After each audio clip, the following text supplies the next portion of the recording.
Good morning.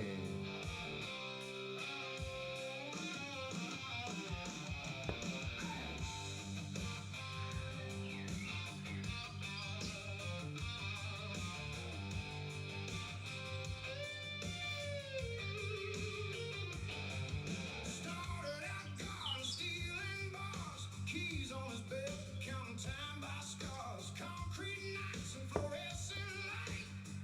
Never thought it'd stream his life. Got a webcam, didn't know the play, talking to himself half the day. Buttons blink and levels all wrong, still hit go live and carried on. Didn't know the rules, didn't know the game. Now they all out here screaming his name. Hondo in the cage going live. Mic too loud, but it still survives. PUBG shots dropping in hot.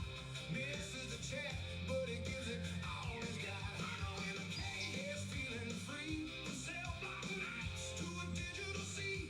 Volume's wrecked, but the vibe's okay. Hondo's rocking anyway.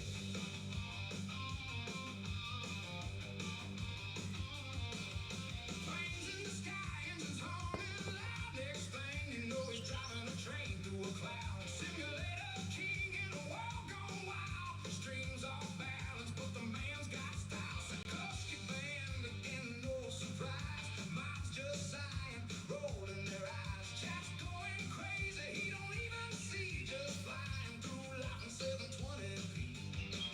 He ain't polished, he ain't clean, but he's the realest you've ever seen.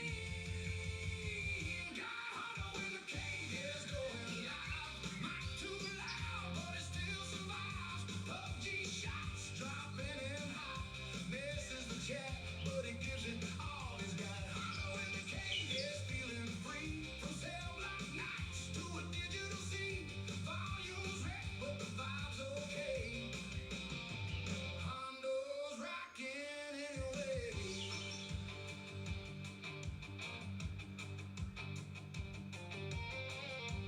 Maybe one day he'll get it right.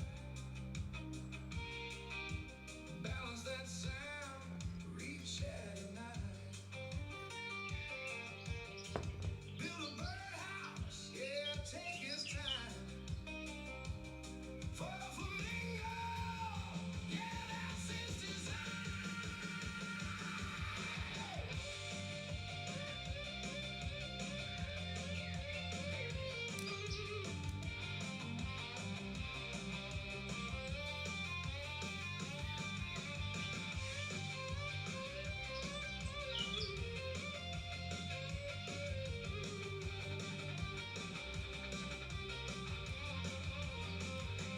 Hondo in the cage, turn it up again.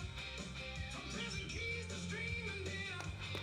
Doesn't matter if it's all for strings. Hondo never gonna change. That Hondo in the cave, let the chaos roll. Little bit lost, but he's in control. From the sky to rails to battleground grave. Hondo's rocking anyway. Yeah, still can't hear the chat. Still too loud. Still Hondo.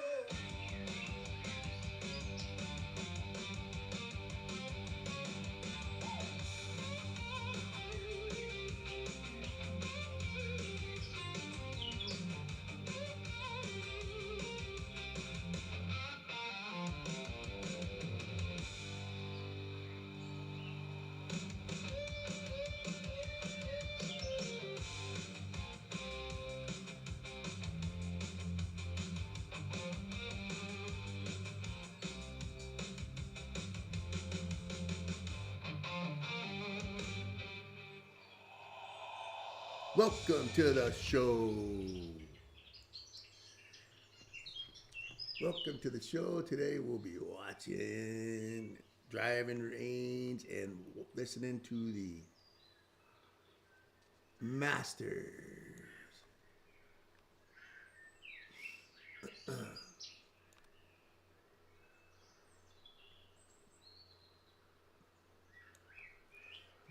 We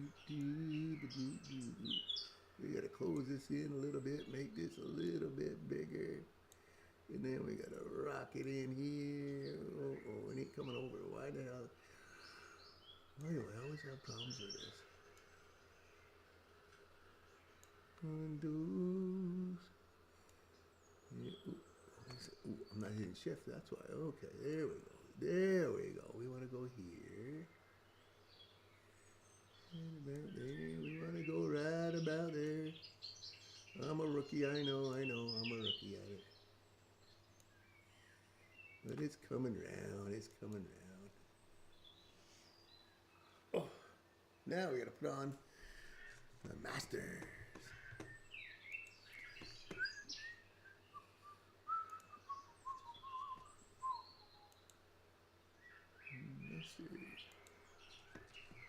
The Masters.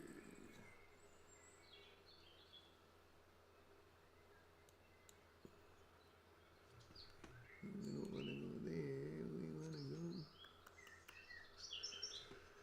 Don't want to go there.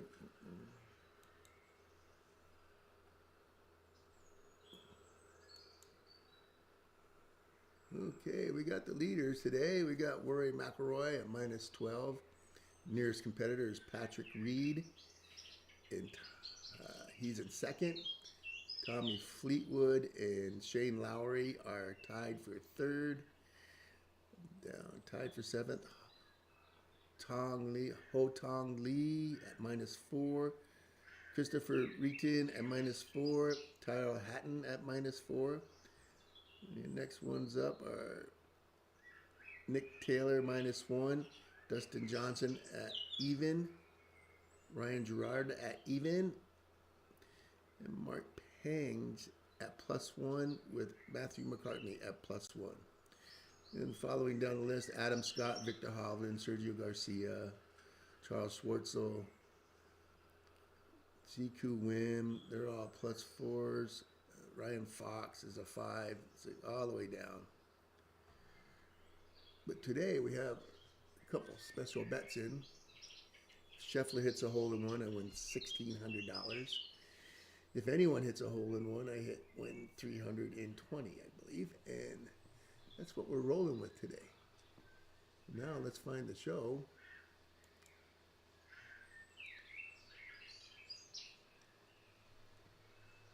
The Masters Augusta National. Let's see if they got anything going on. In Pursuit, we'll watch that today. Let's see anything going on there right now. Nothing started up on the course. Let me sign in here. Boom, boom.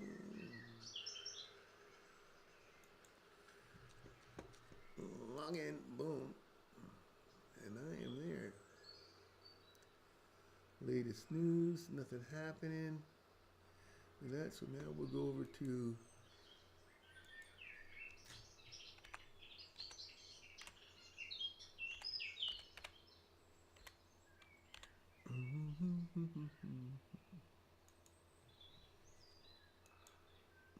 this doesn't. There we go. There we go.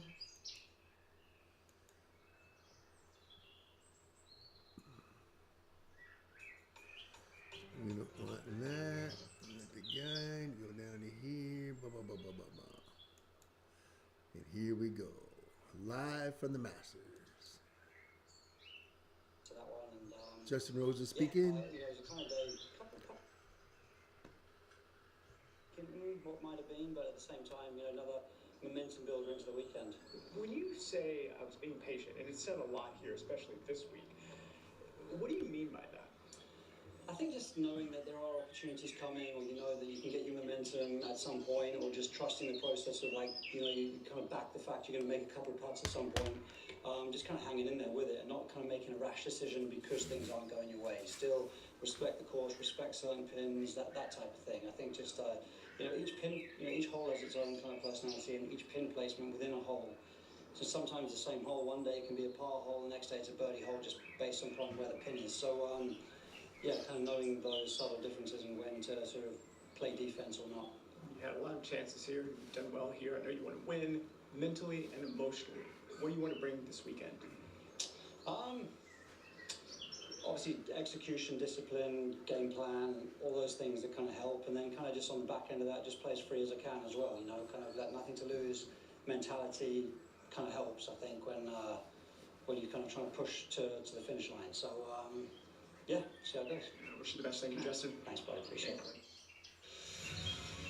Polished professional in every way, 23rd time. Rosie's been in the top 5 after the Masters. Only Tiger and Phil with more. Yeah, that was a good Masters, 1997. Don't mess with Gary's chair. 80 and sunny tomorrow. You'd like to pull up one of those babies and enjoy the day. Nothing like it. The Masters. Nothing like the Masters. So I've heard Fisher Investments is a fiduciary. Yes, we always put clients first. Cheers. Hope everybody has a great day. Like what? We tell our clients what they need to hear. Like if their lifestyle might lead them to outlive their money. We want to know that. Other times, we keep clients from making big investment mistakes that can impact their future. We'd want to know that too. At Fisher, Do some readjusting of the show here. keeping you on track for a comfortable retirement. At Fisher Investments, we're clearly different. I won. Is the championship parade a company holiday? I won. What's my postseason bonus? I won. I need to take a sick day. I won. I'm gonna need to start an expense report. I want Paycom's command-driven AI. I won. Are girls covered on my dental plan? They say there's one way to swing a golf club. We couldn't disagree more. The artist bends it, the engineer builds it, the kid just sends it. Great swings don't follow the rules, they write them. We know golf isn't one size fits all. That's why our coaches don't force a method. They shape your swing around your goals, your move, your game. Because the best swing in the world isn't picture perfect, it's personal. Golf Tech, better golf your way. With Spectrum, I never miss. I feel incredible. Never miss a homer. Because I don't have to write out. Never miss one of these. Because I can't find my game. Spectrum makes it easy. Upgrade for over $100 in streaming apps at no extra cost. I never miss. Let's see how that works. Mix and match. Choose for more. It's just $4.99. Here, Hold on. Is that some shot at Boom. Fuji apples? And it's $4.99 each? That's a Boom. deal. That's actually a meal. It's the new mix and match Yeah, menu. we got the golf mats coming up here. I am what child hunger looks like in America. Hope I you was all having a raised good by day today. artificial intelligence, from faces of the 1 in 7 American children who struggle with hunger. Hitting the driving range up in a minute. Every PGA Tour event begins on Golf Channel, and with the tour now in full swing, who will own their moment? The RBC Heritage, Thursday, live on Golf Channel. The LPGA is heating up on Golf Channel as the world's best compete in the California sunshine. Nerves of steel right there. How great is this? The JM Evo LA Championship, Thursday, live on Golf Channel.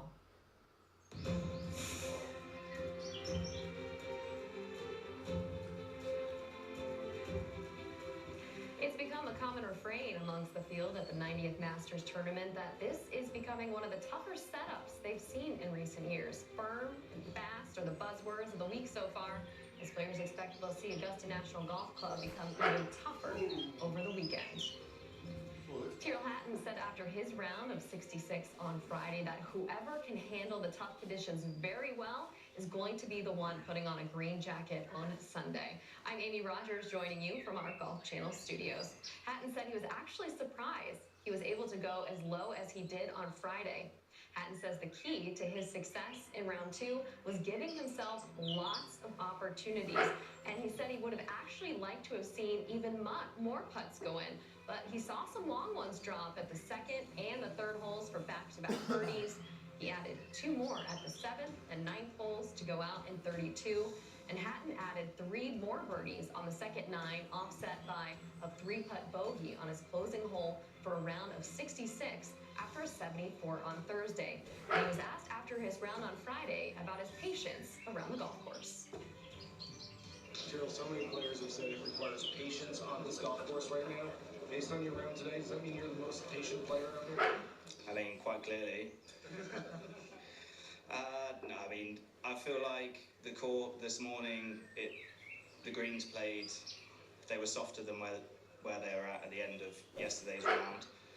I imagine the guys this afternoon are playing all afternoon. It's only going to get further and faster to a point. Tyrell Hatton speaking. I guess what we experienced yesterday. So I guess I made the minus most of the 4? greens being a little bit softer this morning.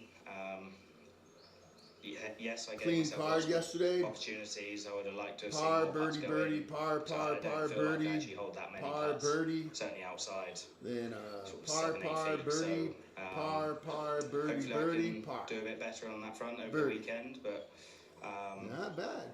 overall it's Pretty good. Hatton found all 18 greens in regulation on Friday, a rarity at the Masters tournament. He becomes just the 3rd player to do so since 2000, joining a short list that includes just Jim Furyk and Kevin Na. Hatton said it was certainly one of the better rounds he's had in a major championship. Well, when we come back on Live from the Masters, we'll send it back out to Augusta National Golf Club to Rich and the guys for much more on Rory McIlroy and his incredible day. What a putt, or chip and a putt on 17 yesterday. Oh my God. Golf Central proudly presents live. That'll be a from the highlight. Masters. That'll be a highlight. Coverage brought to you by Titleist, the #1 bar at the Masters. You make me feel so miserable. Flonase relieves your worst allergy symptoms so you can start feeling better the same day and save your relationship with nature. Flonase. Don't worry, Shaq. The General gives you a break to keep you covered. Whether it's on your car insurance or a break from your car acting up.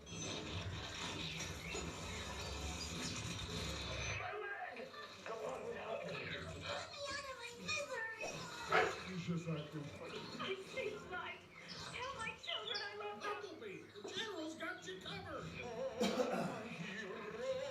I hope he runs out of gas soon. For a great low rate, go with the General. ZipRecruiter. In the furniture business, things move fast. ZipRecruiter helps us hire qualified candidates who can keep up. We needed a project manager yesterday. We posted a job on ZipRecruiter and had our guy on site in 5 days. He was qualified in every way. ZipRecruiter finds the best candidates for all our jobs. They helped us build our dream team, and they did it fast. Is that too fast for you?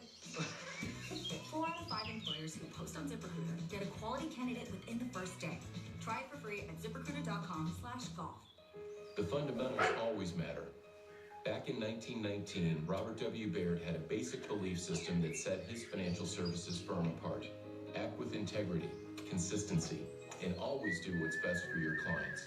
We call that the Baird Way, and we still practice it today. Working together to build your trust with a long-term focus on your financial future. Discover the Baird difference. Golf used to demand your weekend. Not anymore. A couple shots with the boys. A quick tune-up.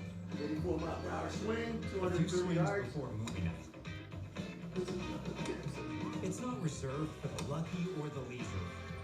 It's for the ones who find a way. The game isn't just out there. It's right here. This flag is 293. Anywhere. It's the white flag. Yellow flag is 251. Blue flag is 231. Green flag is 177. And we got another white flag front 123. And the red flag right up front is 80 something yards. 86 yards.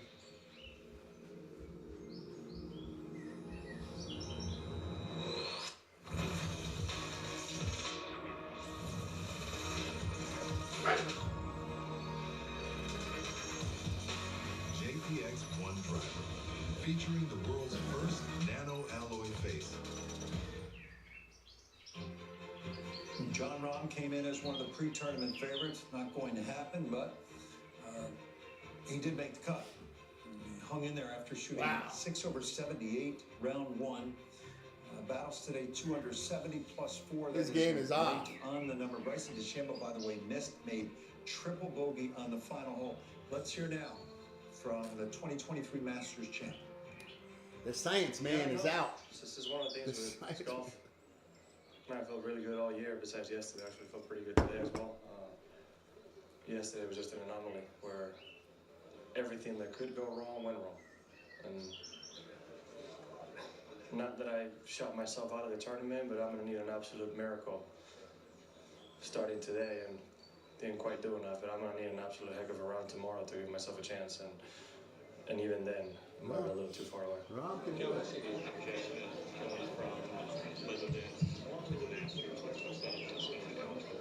No. Golf is golf. Do you think, I mean, how does it prepare you for this? Same as any other golf tournament in the world. Now to Bryson DeChambeau. I mentioned the triple bogey. Here it is.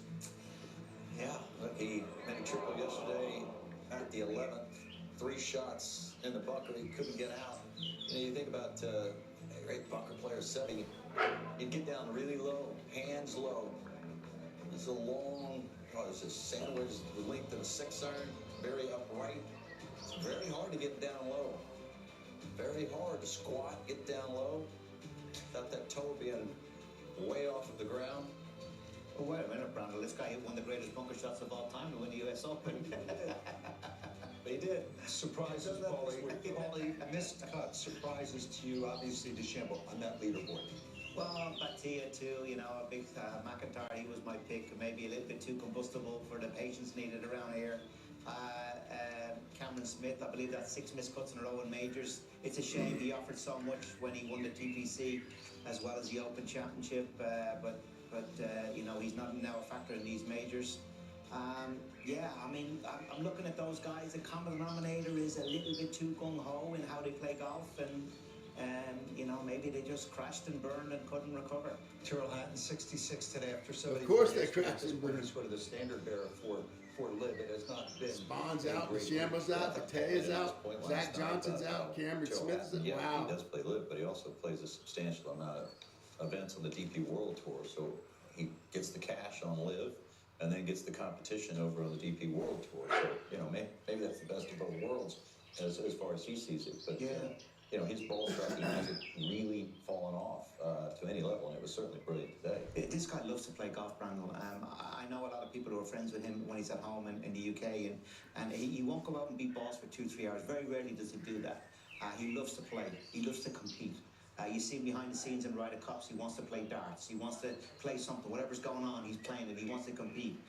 He's a natural-born competitor, and he loves playing golf. And yeah, he plays a big schedule on the DP World. He does way more than the 4 tournaments he's meant to do, or 6 now that he's to be a Ryder Cup player. You know, I think that would benefit the Live guys if they did play more of that and preparing them for major championships. You know, we do have some brilliant tournaments on the European Tour with really, you know, really good golf courses, great golf courses and big crowds. And as much as they've got big crowds on Live too, I still stand by the point that, you know, the DNA of Live is to have low scoring, is to have noise, is to have everybody on the edge of their seats with loads and loads and loads of birdies. But as we all know, golf is a game of mistakes, and the ability to kind of come back from those mistakes is a huge factor, particularly when it comes to winning major championships. Scotty Scheffler did make the cut.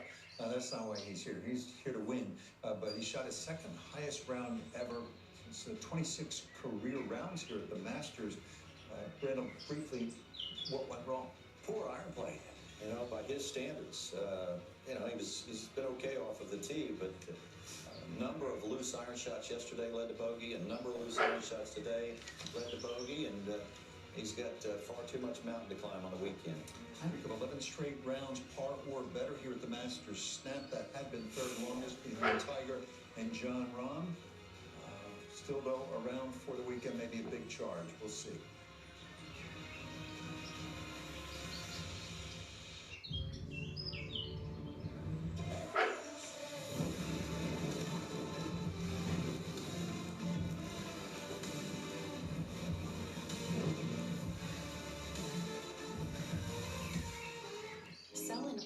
places with Shopify.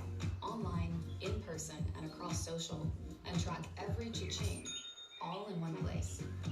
When it's time to sell everywhere, it's time for Shopify. Start your free trial today.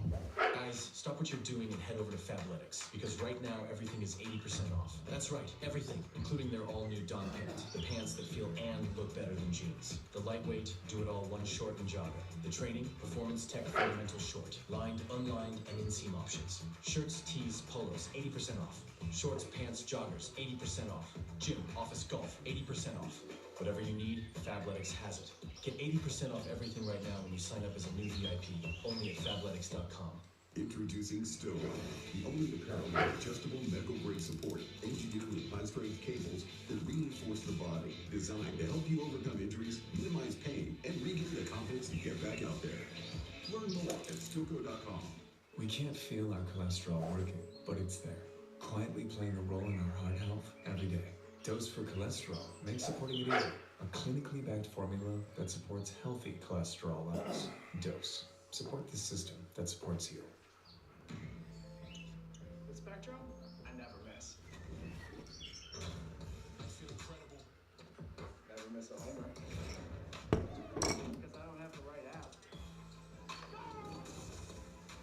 Never miss one of these. Because I can time my game. Spectrum makes it easy. Upgrade for over 100,000 streaming apps at no extra cost. I never miss.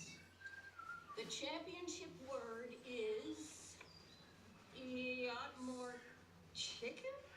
How many syllables? Yacht more chicken. Yacht more chicken. 4. Sound it out.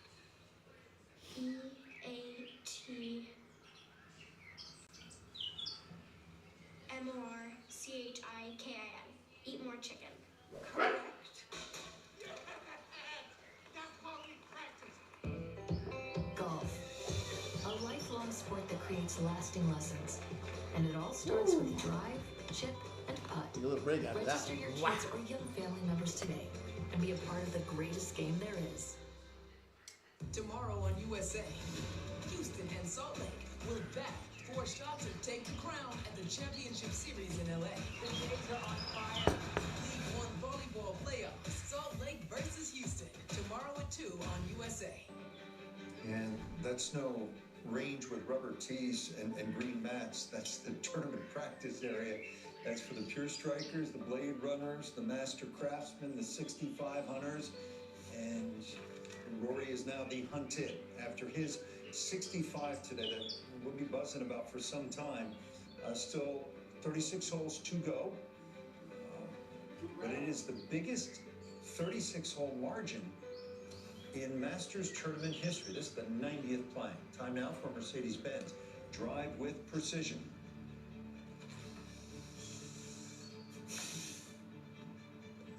And here we go. So, yeah, I mean, it's a tough hole over the years, that's for sure. If you can get it around that corner, even that bunker on the left-hand side is not the worst place to be. We saw, look at a couple of reds, birdies coming from that bunker on the left-hand side. But if you can get it around that corner, get a short iron in your hand, particularly with the backstop that the players had today, there are birdie chances in there. But a lot will depend on the pin positions over the weekend. I'm expecting one to be back left and one to be front left. And Rory did finish with birdie here at the 18th hole. Driving distance leaders. I mean, Chris Goddard can flat move it, can he?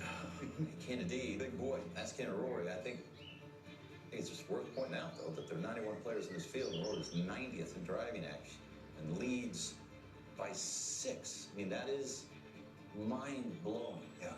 Here's Rory with Todd.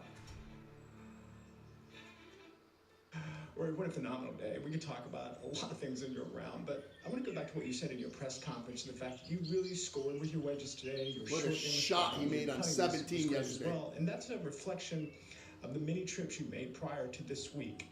How prepared do you feel like you were for this Masters compared to years past?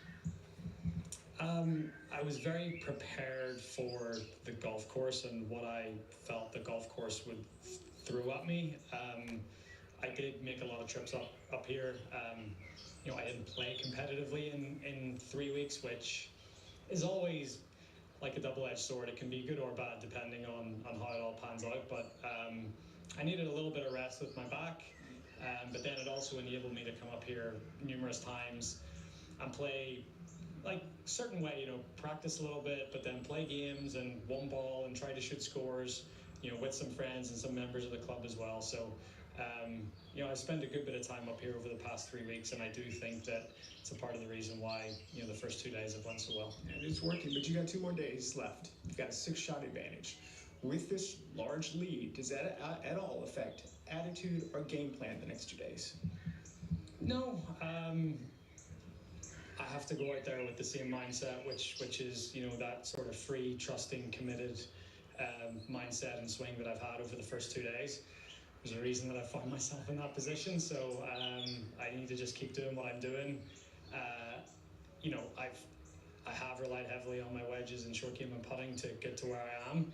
Hopefully I don't need to rely on it as much over the weekend, put the ball in play a little bit more, but you know, at least I know if things do get a little bit squirrely, you know, I can fall back on that stuff as well. Win. And now the marquee grouping. And this presented by Rolex. 2:50 Eastern Time. It's Rory with Sam Burns. Burns just outside the top 30 in the world. He can be better than that. We know he's played the Ryder Cup twice. He'll need something extraordinary on the weekend. All right, Paulie, the shot you think was pivotal? I do. It took a long time. Him and Harry discussed a lot before he hit this shot. Obviously, the demons and the thoughts of last year were going through his mind. It wasn't too dissimilar shots from a similar spot on the fairway. This time, not alone did he execute it well, he took it on. He didn't bail out. He could easily have whipped that left-hand side, made sure he didn't go in the water. He didn't. That showed me he was tuned in, he was aggressive. And taking a page out of Tiger's book, the best way to protect the lead is build it. He had a 2-shot lead after the birdie at 13, 3-shot lead after the birdie at 14, or excuse me, 15, 4-shot lead after the birdie at 16, 5-shot lead after the birdie at 17, and here at the 18th, coming home, around the corner, 150 yards, 5 feet, down the hill, 65, 6-shot lead. Talk about the bit between the teeth. So the golf course, about a couple of shots easier today. Yeah. Paulie, why? Oh, that's a good question. Well, I mean, first of all, there was no wind.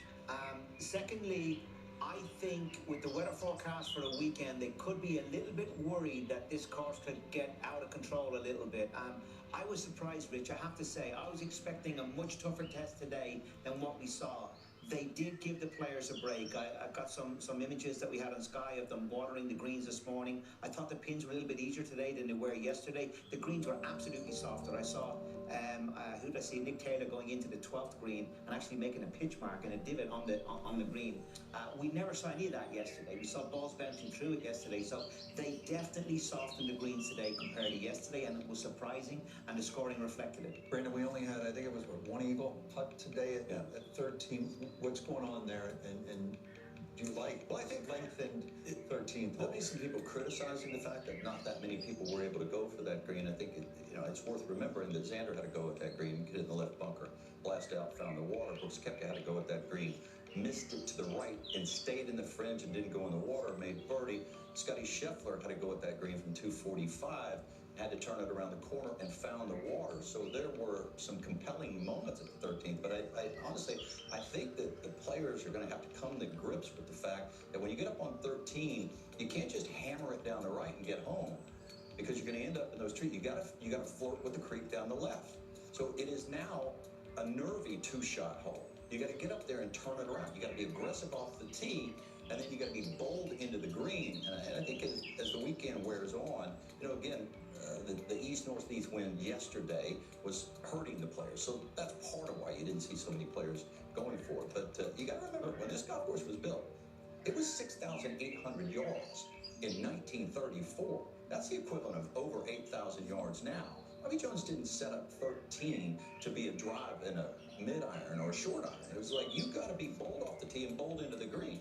I I prefer it today when it's a little few people going for it and most laying up. It's not an easy wedge shot. Yeah. Than the nonsense of hitting them 7 and 8 irons that you've seen in the past. And this is, it goes back to technology again. You know, the reason why there's a new tee box in there, and maybe they've stretched a little bit too far, is because the game has got out of control, and that's why Chairman Whitley was so strong on equipment this time. Only have about 15 seconds.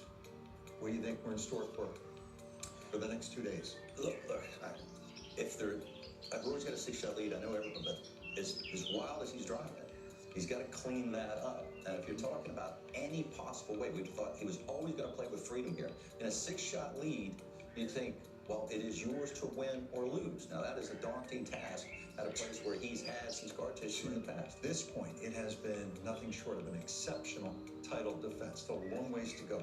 Ben Crenshaw, one of our favorite segments every year. Whole locations tomorrow on this set. It's underway at 8 a.m. and we are live from Masters. Sunny days call for Sun Cruiser Vodka Iced Tea. Made with real iced tea and real vodka. Refreshing and goes down smooth.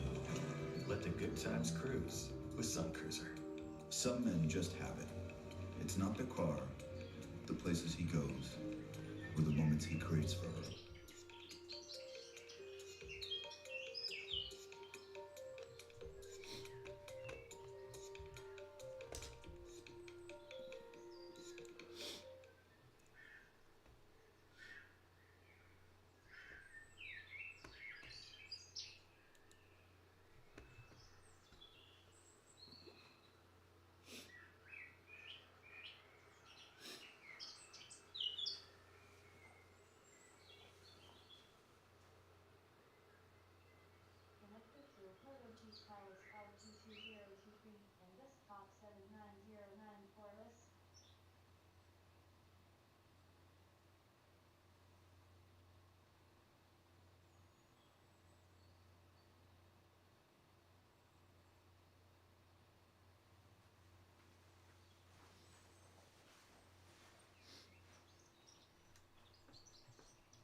Don't look good in snow. You don't care, I know. Ventura Highway in the sunshine, where the days are longer, the nights are stronger than moonshine. You're gonna go, I know.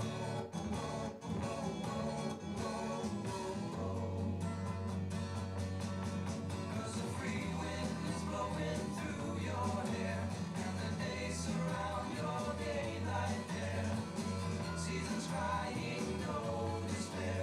Alligator lizards in the air, in the air.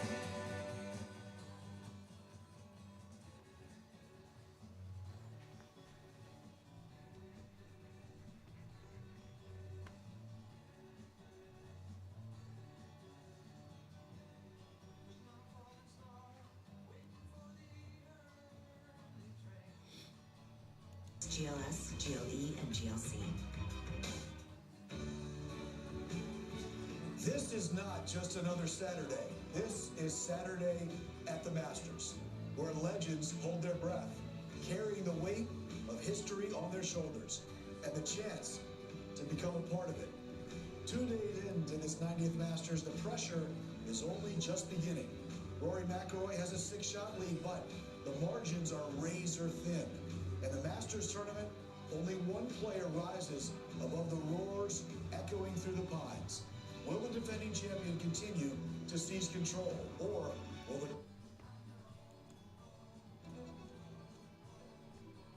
So many pieces off the board now. It's time to make a move. And as this day starts, there is one man to catch. But no matter your position, the trick is to play today like tomorrow is nowhere on your mind.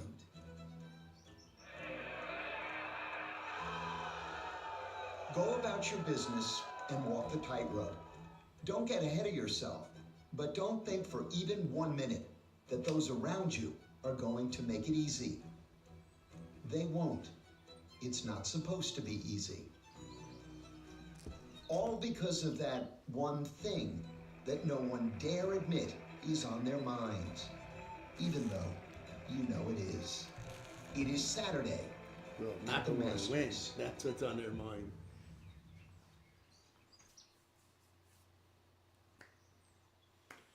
That's it. We'll go back over to the Masters live. Played in the final group on Sunday with Patrick Reed. Patrick shot a 71 that day to win the Masters. This week, he joins McIlroy as the only players with 2 rounds in the 60s. And the man who will play with Rory today in the final group is Sam Burns. Last night, Sam birdied 3 of the last 4 holes to get to 6 under par overall. This is the 23rd major championship Burns has played in his career. As you take a look at the leaderboard after 36 holes, a year ago, Rory won with an 11 under par total. He enters this Saturday 12 under after a 67-65 beginning. Some stout names on that leaderboard, including major champions Justin Rose and Shane Lowry, and Wyndham Clark as well. As we say good morning, welcome to the weekend at the 90th Masters. I'm Steve Sands, so pleased to be alongside Aaron Oberholzer, who played in 3 Masters, Paige McKenzie and Ryan Labner. And Paige, I tell you what, we have seen some historic performances in our day here at the Masters, but never before have we seen what Rory did the first 36 holes. It's pretty incredible. I think about this time last year. It was Sunday morning, and I was talking about how it was very black and white. That Sunday was going to be a defining moment for Rory McIlroy. Like, he's either going to get it done or he's not. And in the same way, I feel like this is a defining moment, not defining moment, but it's an historic moment as it relates to Rory McIlroy. And it's pretty fun to watch history being made one way or the other. No matter what happens come Sunday, this weekend is going to be because it's basically a repeat of what happened in 2025. You look at what happened in the second round with Rory McIlroy, second 931, comes out on Saturday, goes 5 under for his first 5 holes, seizes control of the golf tournament. This time around, second 931, birdies 6 of his last 7 holes, seizes control of the golf tournament. And this has not been, guys, some awe-inspiring power play. This has been built largely on the strength of sound course management and tidy wedge play and a really sharp and efficient short game and putter. The biggest weapon that Rory McIlroy has always had in his career is his driver. At the moment, it's MIA, and it doesn't seem to matter. So it's amazing, AO, to think of a player who has all of these gifts. It almost seems a little bit unfair. This is the scary Rory McIlroy for the rest of the field for this weekend, because it's one of those, you know, he knows that they know sort of situations where, you know, if Rory's going to beat us with his B game around this place, what chance do we have for the most part? And, you know, I think he's unburdened too. He's relaxed. You can see he's playing relaxed and unburdened based on what happened last year, completing the career great. No thanks. And it's showing in his performance that he's not playing perfect golf and still able to build a 6-shot lead. Very, very scary for the rest of the field. He's widely considered one of the best drivers of the golf, but maybe top 1, 2, or 3 in the world. There are 91 players entering this Masters. He's 90th at driving accuracy and has a 6-shot lead. It's been a remarkable performance. Let's go to some highlights from yesterday. Rory McIlroy on the second 9, trying to build that lead, finishing strong. Here was his shot at 15 over the water. And this is a very scary wedge shot to that front right hole location, but just showing some of the control that he's been displaying on nice shot and with the wedge play, getting it done a different way this time, Paige. Well, on this, 316. Yeah, and on this hole, you can see he's leaning. He's not in love with it, but the reality is you need to know how and where to miss it.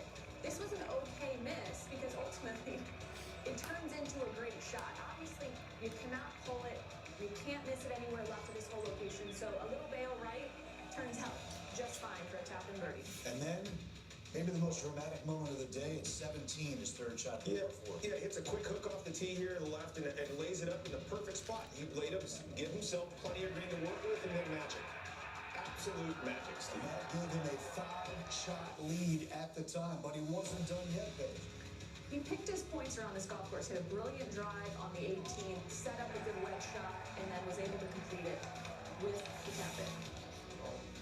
Just a remarkable performance through 36 holes, and it's historic. No one has ever had a 6-shot lead at the halfway point of any Masters, and the only person who did not win when he had a 5-shot lead, you have to go all the way back to 1936 when Harry Cooper had that 5-shot cushion at the halfway point. Horton Smith ended up winning the first Masters in 34, and he came back to win that year in 1936. So 12 under par, a 6-shot lead for Rory McIlroy, 6 birdies in his last 7 holes to give himself that cushion heading to the weekend. As we go down to the first fairway and say good morning once again to Rex Hoggard. And Rex, you've been coming here a long time. That was a remarkable Friday afternoon. Steve, you and I are men of a certain age, so you'll understand this. This is starting to feel like one of those ESPN 30 for 30s where it starts with, what if I told you? What if I told you Rory McIlroy was going to be leading the Masters, and he was going to be leading the field in par 5 scoring. He's 7 under on those par 5s for the week. Despite the fact he hasn't hit one of those fairways and he's only reached one of the greens in 2 shots, for Rory, the answer is easy: experience. Coming a wily old veteran, I think. Yeah. Again, I remember, like, even go back to the final round in 2011, hitting it in that bunker off the tee at the second hole, and like not panicking, but thinking, oh, this isn't good. I can't go for this in 2. How am I, and I walk up there today, and it's like, no, I led up to a good number, and I'll have a good chance to make a birdie. So, just there's so many different ways to skin a cat. I've shot 12 under par for the first two rounds here. I've played well. I've hit good shots, but like it hasn't all been amazing. I've relied on my short game when I've needed it, and I've certainly hit enough good wedges into those par 5s to build the score that I have. Now, there is a paradigm of hope for those who are trying to catch Rory today. Historically, the 3rd round at the Masters has been the most difficult day, at least from a setup perspective. So for those who are trying to make up that ground, it could crack the door, however slightly. Typically in the past, I have found that Saturdays, and I don't know if this is true, it could be just something in my mind, I've found that Saturdays are always more difficult than Sundays. I feel like the Saturdays are a tough round where you have to be very, very patient with yourself and make sure that you stay disciplined. And then Sunday, I feel like they open up a few more scoring opportunities. And I think, obviously you just heard the crowd roar just then. On a Sunday, if you're on the backside and you start hearing it around the golf course, it's a unique experience. Let's say that. And if you can get yourself around the lead, I don't know how to explain it. There's no rush like it. And I've led this tournament with a few holes left and have come out on the other side and not been able to finish it off. So hopefully I can get it done this weekend. Now, to Jason's point, if you look at the last 3 years, statistically, Saturday has been the most difficult round from a scoring average perspective. And there's also the forecast. We've talked about this a lot. It's going to be a little bit warmer today, a little bit less wind. Probably the most important part of that forecast is no rain at all. So essentially, if you're setting up the golf course here at Augusta National, you have a blank canvas. Steve? And Rory, through the years, has enjoyed warm weather and a lack of wind in golf courses that aren't exactly firm and fast like the conditions we saw yesterday. Thank you so much, Rex. We appreciate it. Enjoy your Saturday at the Masters. Let's go back a year ago when he screamed loudly twice, all the emotion pouring out of him, and then Scotty Scheffler putting the green jacket over his shoulders, slipping his arms into that beautiful garment, holding the trophy for the first time, a lifelong dream achieved, a career Grand Slam winner, the 6th man in the history of the sport to do so. But after that, it was kind of an interesting stretch for McIlroy. People were wondering, how is he going to react to winning after the Masters? And at the PGA, he really wasn't a factor at Quail Hollow. Then at the RBC Canadian Open, he was the defending champion and ended up missing the cut that week outside Toronto. And then the US Open kind of wasn't a factor as well, with a tie for 19. So Royal Court Rush, that's a little bit of a different feel for Rory McIlroy in his home country, just kind of soaking it in and having all the adulation from the crowd. And what an emotional week that was for Rory McIlroy.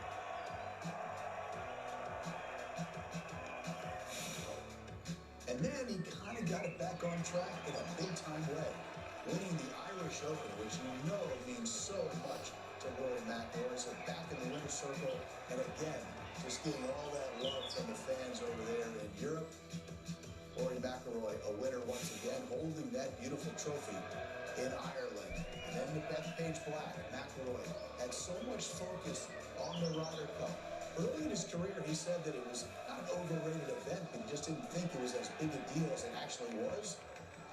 He really gathered himself at the Ryder Cup, and over the years, he has become a huge force for the European Tour, and back-to-back wins in Rome and then at Bethpage Black for Rory McIlroy. But as we go back, Paige, to what we've seen the first 36 holes here at Augusta National Golf Club in this 90th Masters, to say that he has been a little bit all over the place with his driver and some of his irons as well would be an understatement. It'd be accurate. It would be accurate. It's not been perfect golf. But Rory McIlroy, when he finished his first round, he made a point of saying that he didn't play well, but he scored well. And I would say that continued throughout the second round as well. And a lot of it has to do with certain points around the golf course where he was missing fairways. You mentioned it, Steve, he was 90 out of 91. And we're going to take a look at some of those shots and then the recoveries. Because so much of it isn't where it ends up, it's how you respond to that. And for Rory McIlroy, this is second hole, through the fairway, missed the drive to the right, which ends up not turning the ends up through the fairway. But look at this. Yes, it made me surprise the patrons, but this is actually a pretty good lead because it opens up the green from here. Likely we would have tried to maybe lead that a little bit more, put it at the front part of the green, but sadly not costly because he walks away with birdie on that. And there was no panic when he was missing fairways on these par fives. It was really just about putting it back in play, knowing you can rely on the third shot to get you close. And it was a similar story yesterday. This also at the second hole where he missed the fairway, had to lay it, had to give himself a wedge shot into the green. And it wasn't a problem for Rory McIlroy. He was able to hit some great wedge shots into these par fives, and that's the key. Par five scoring around this golf course is always significant. It really is about scoring the par fives and surviving the rest. He was only 7 under on the par fives when he won last year, which is actually a relatively low par five scoring. And so far this week, he's already 7 under through the 8 par fives he's hit. And I want to make a point saying, yes, he is 90th out of 91st in driving accuracy this week, but that is not inconsistent with how he drives typically on the PGA Tour. Believe it or not, last season, he was 177 out of 180 players on the PGA Tour. There's only 3 players that hit less fairways than him last season. What's different about this week and why it doesn't matter, it's not been costly, is a lot of the it's been the par fives that he's missed the fairway. You think about some of the great drives he hit yesterday, 5 and 18. Some of the most difficult driving holes, he actually striped it. So it's not been costly for him because the holes that he's missed, he's been able to recover from. It was interesting, Aaron Oberholzer. We were having dinner in San Diego, the week of Torrey Pines on Saturday night, and you said something that night that resonated, and it really applies to this week. You said, when you're playing on the PGA Tour at the time, you feel as if you have to be razor sharp all the time to play well. When you gain a little bit more perspective as your career goes on, you realize you don't have to be perfect all the time out there, don't you? No, you don't have to be perfect. And Rory has said as much that I think we're seeing an older, wiser, kind of more experienced Rory McIlroy now. And he was basically asked about what advice would he give to Mason Howell. And Mason Howell, he had to say this about Mason Howell and what he told him. Hopefully he saw that you don't have to be perfect to shoot good scores.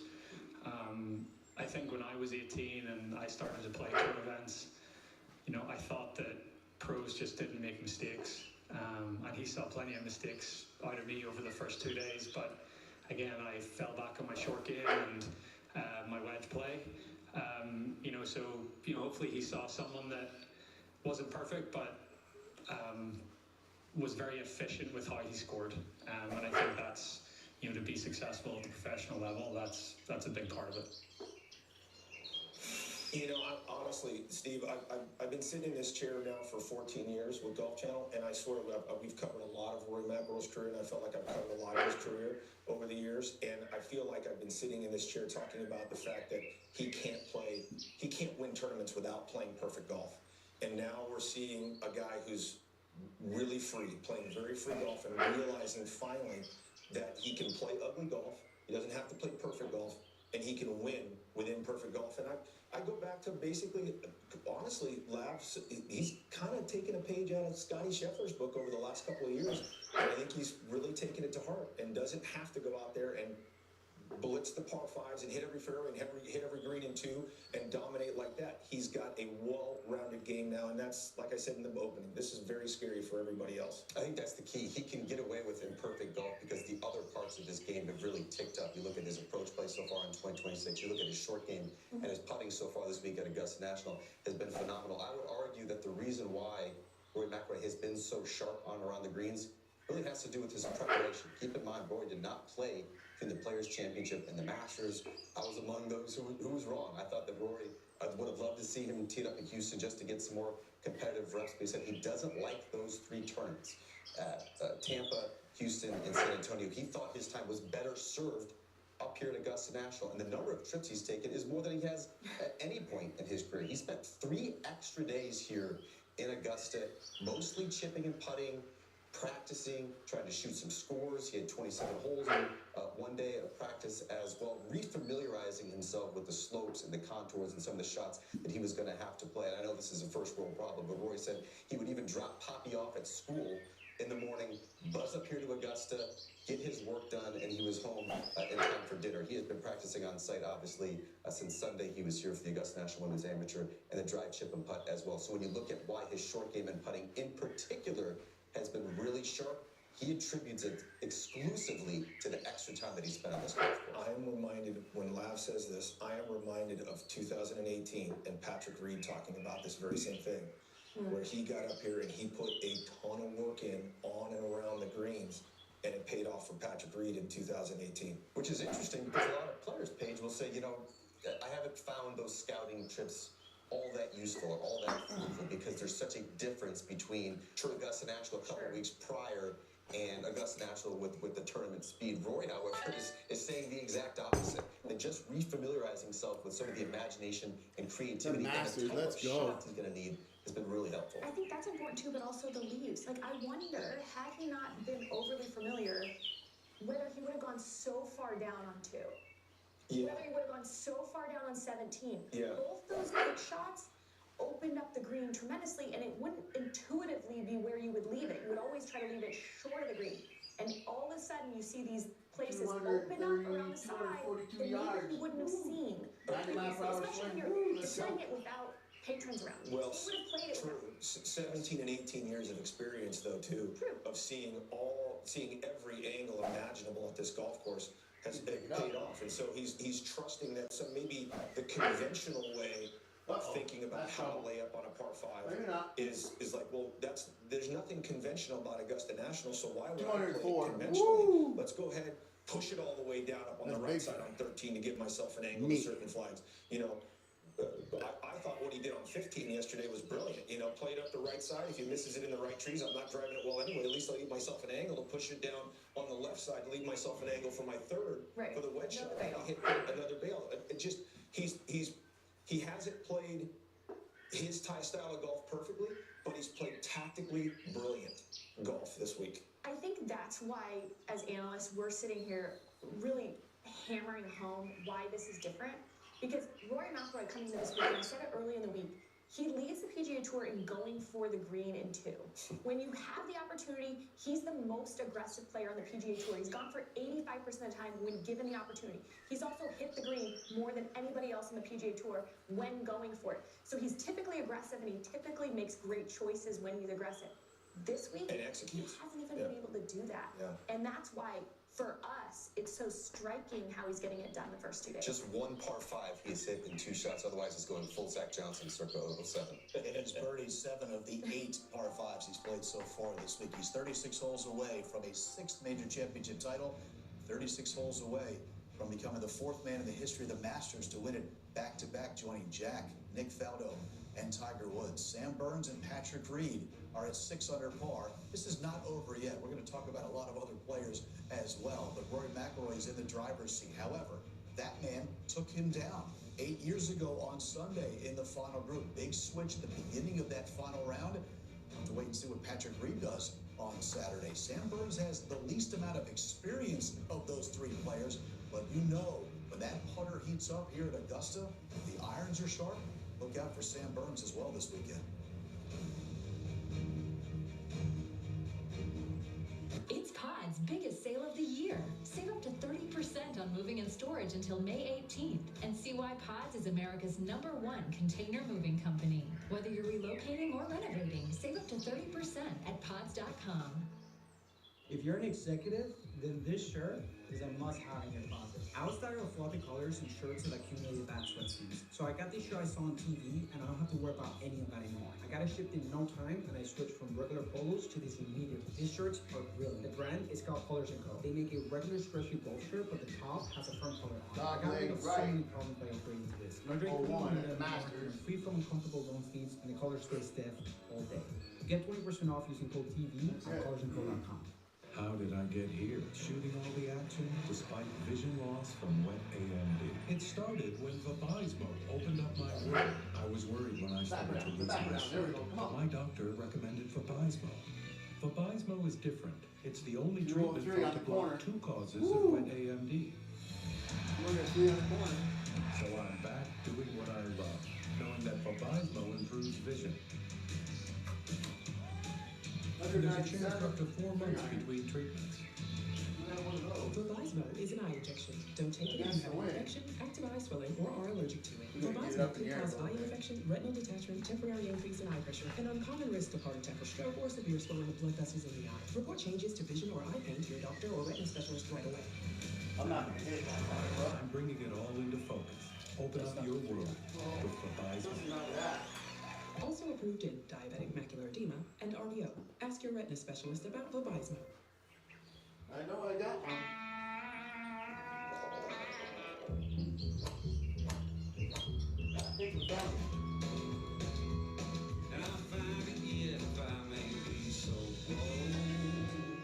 As an independent financial advisor, I stand by these promises. As a fiduciary, I promise to be the financial steward that you and your family need. I promise to put your long-term financial well-being above any short-term transaction. Everyone has a big picture.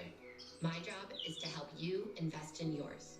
Charles Schwab is proud to support the independent financial advisors who are passionately dedicated to helping people achieve their financial goals. Visit findyourindependentadvisor.com. Get down there, get down there. First pairing to go out is at 9:31 a.m. Eastern Time here.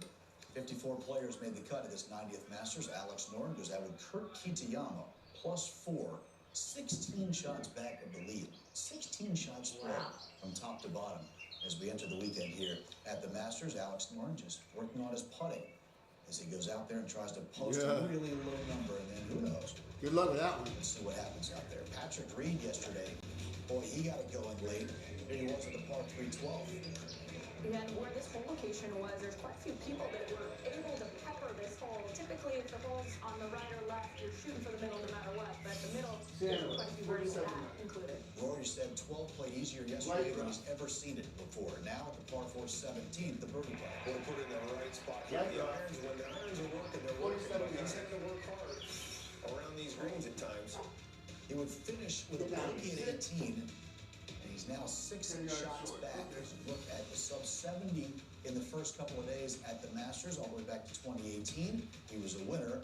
When Patrick Reed gets to this golf, he's a world-class player everywhere he goes. When he gets to this golf course, he feels awfully comfortable, and he talked yesterday after the second round about how he's performed the first couple of days here. I feel like I did a lot of quality putts the past 2 days. I've obviously made some. But at the same time, as a competitor, as a golfer, you always feel like you little shots out there and miss putts. But no, the putter feels good. Really, I think the biggest thing for me is just get the ball and play off the tee. Try to avoid that right magnolia there on 18. I've been behind it twice. But besides that, I mean, the golf game feels solid. I just need to go out there and continue giving myself opportunities, allowing myself to let the putter work, and hopefully have a chance. There goes the bogey. Last few years, have you allowed yourself to think about what it would feel like to win this for a second time? Oh, I mean, after winning 18, and at that point, I definitely felt like I've always wanted to put on a second time, and I think the biggest thing really is you always dream as a golfer to go out and try to win the green jacket, and I mean, as players and as professional golfers, you always have to believe in yourself that you can, but until you do, you always have that just like little voice of doubt in the back of your mind. But now able to kind of close out in 18 and give myself some good opportunities since then, and hopefully we can go ahead and get my second one. One of my favorite things to do at the Masters page is after we are done in the morning, go sit in the room and watch the coverage with Brandel Chambly and listen to him dissect everything with his scientific mind. When we were watching yesterday, Brandel mentioned a couple of times. Yeah, I haven't gone live at the short game is as good Masters, as not only anybody in the world today, but it's a historic short game. It is, and we've seen that throughout his career. This is not new information for Patrick Reed. He's always had great hands around this golf course as well. And we saw it in the first round. He only had 10 greens in the first round, but we also saw it in yesterday's round where he found himself in places that we really needed to show off. He really needed to be able to capitalize. Of course, the third is a short par 4, so this was an opportunity, a scoring opportunity for him. It wasn't about saving. He was like, beautiful touch, able to get a little spin on it to control the distance. And then a little different story on the fifth, though. Yeah, over this green is usually not that great, Paige, but when you got Patrick Reed's short game, especially that far over that green, I mean, phenomenal. Phenomenal. Okay, so you're not seeing the surface of the putting green, and that becomes really difficult to judge. The distance, judge the control. So you have to have the imagination. And not seeing the putting surface as well here, well below the 10th green. And I can't tell you, to your point, that having basically blind pitch shots in a lot of areas around these greens when you get too far below them, it's very unnerving pitching up to these greens because you don't get the same amount of spin when you're pitching up as you do when you're pitching level or down. It's the ball's not spinning as much, so you really have to clip the ball perfectly and into the grain, which is where they're pitching around here constantly. It's very difficult to do that. And the imagination it takes to picture the shot. When you can't see it was always so difficult for me. When you cannot see the entirety of the shot, to have that imagination to know how it's going to release, where you're going to land it, just based on feel, not based on vision. To me, that was exceptional for Patrick Reed. Ryan, Patrick is a steely-eyed, tough competitor out there. Journalistically, he's a fascinating guy to cover, isn't he? He certainly is, and he's had different arcs of his career. And you can mention the times that he's maybe been viewed as a black hat, but he always garners the respect of his peers because, to your point, with the short game, he's always been a little bit scrappy from a ball striking standpoint, but the wizardry and the imagination and the creativity that he's shown around the greens, as Brandel Chambly mentioned, it's absolutely world class. I will say this week in particular, because Patrick Reed has always had to rely on that short game because of some of those shortcomings. This week, however, he feels great about the way that he is hitting it. And you look at the 3 drop shots that he's had so far in this Masters. 1 in the opening round came from nuking an 8-iron over the 10th green. On 15, thought what he hit was an absolutely flushed 5-wood, went over the back, made bogey as well. We saw on 18, even though he was out of position, hit what he thought was a good chip shot, and thought what he hit was a good 8-foot par putt as well that did not happen to drop. I will say, to your point about sort of a fascinating player to cover, I think it's vitally important for Patrick Reed today to get himself into the final group and try to play with Rory McIlroy on Sunday. That's point, Aaron, I was going to throw you, Aaron, with this. Think about Hazeltine in the Ryder Cup. Think of those moments with Rory McIlroy. Think of 2018 in the final group here at the Masters when Reed took him down. At the height of his game, before he went to live, I remember talking to Patrick and saying, do you like being the villain? It feels like you enjoy being the villain. And he said with a smile on his face, sports needs a villain.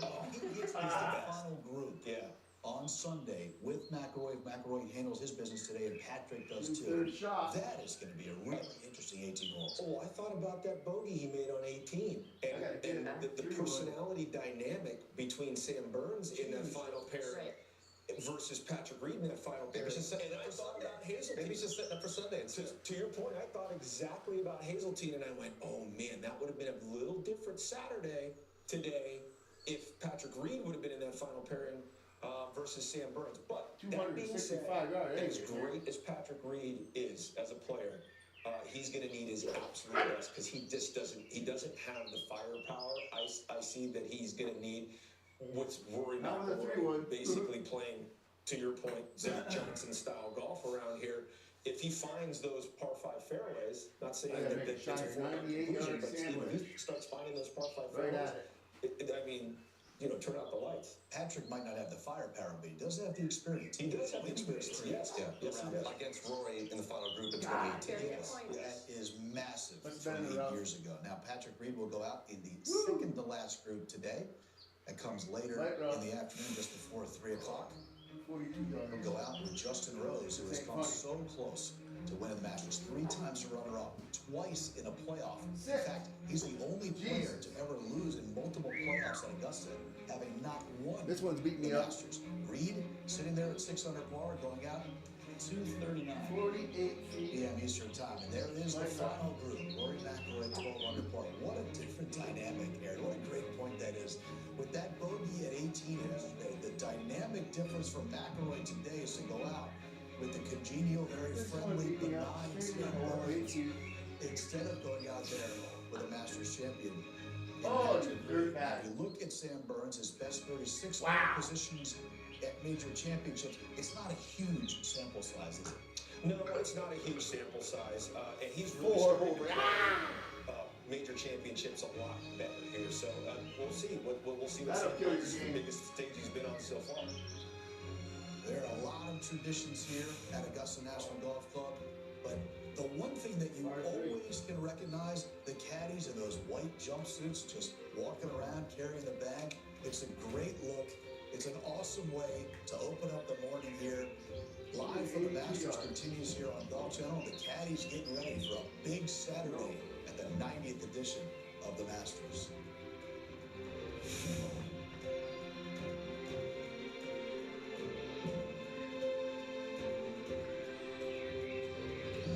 Some of the best conversations don't happen at the dinner table. They happen on the golf course. At US Kids Golf, we bring parents and kids together with the right equipment, expert coaching, and tournaments built just for junior players. Start your journey today.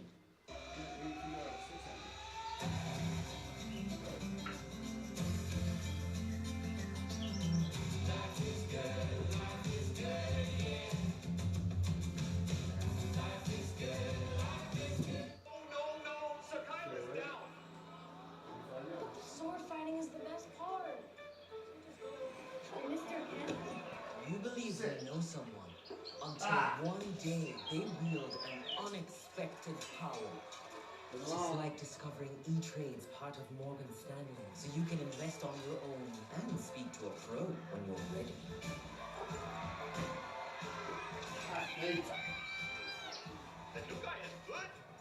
The itch and rash of moderate to severe eczema disrupts my skin. Despite treatment, it's still not under control.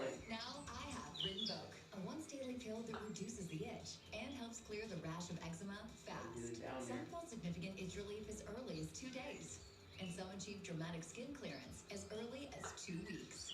Many saw clear or almost clear skin. Horrible. Rinvoq can lower ability to fight infections. Before treatment, test Well, for it's the TB first and round. blood work. Serious infections, blood clots, some fatal. Cancers including It's the first skin, round. serious allergic reactions, GI tears, death, heart attack, and stroke occurred. CV event risk increases in age 50 plus with a heart disease risk factor. Tell your doctor if you've had these Quadruple bogey. at B or C, smoked, Triple or pregnant bogey. or planning. Don't take if allergic or have an infection. Oh my God. Disrupt the itch and rash Oh, well. of eczema. See a head-to-head study of Rinvoq versus another treatment at rinvoq.com/see the data. Talk to your dermatologist if you're not doing well on your current pill or injection to see if Rinvoq is right for you. Ever played Sierra Rada? Sierra Rada plays a 7,015-yard, 132 slope, 73.3 course rating, fairly priced, friendly stuff. What's happening? Of course it's going to go left, right? Course ratings and reviews, which makes it easier to find the perfect course, including day of reports. Go for memorized them all. Try another. Gray Shore Dunes. Link style feels like Ireland. Firm fairways. Like Go to Ava, they just punch the greens. Wow, he's good. Uptown's even better. 3-1. Yeah. 4. Okay. Oh, sorry, what I miss? Golf golf now. Get your golf on. See if I can get the go around.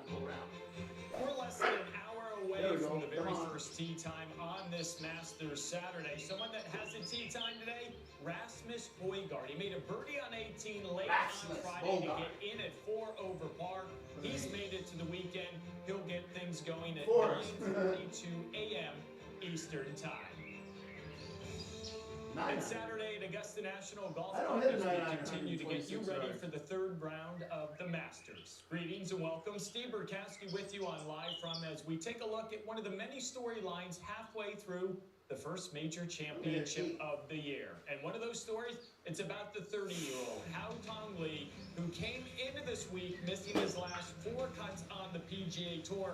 But Li, who's playing in the Masters for the 3rd time, shot a Friday 69, highlighted by 4 straight birdies on the second 9, making them at 13, 14, 15, and 16. A really solid round for Haotong, especially considering the fact he was far from 100%.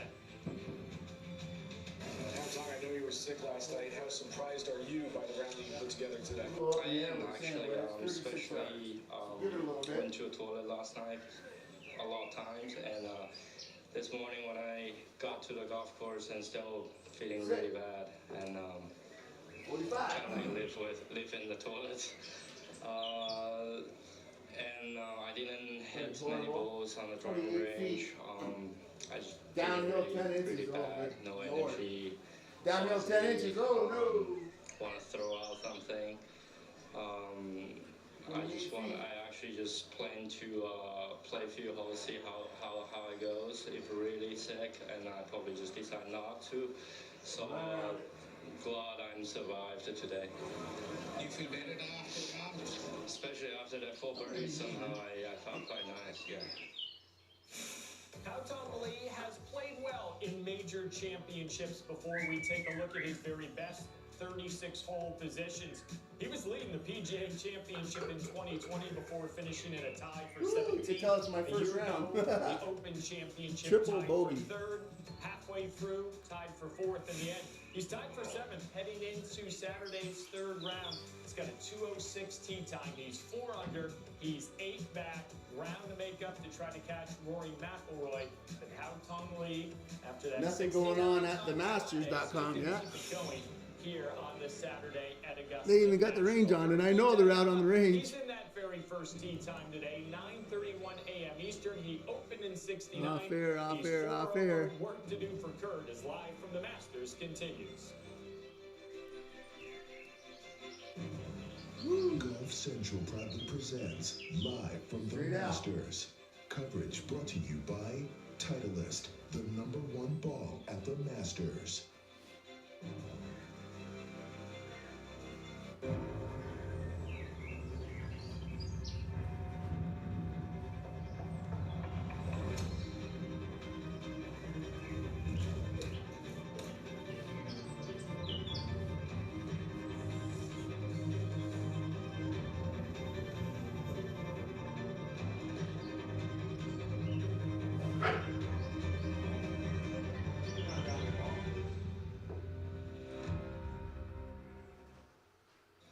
Don't worry, Shaq.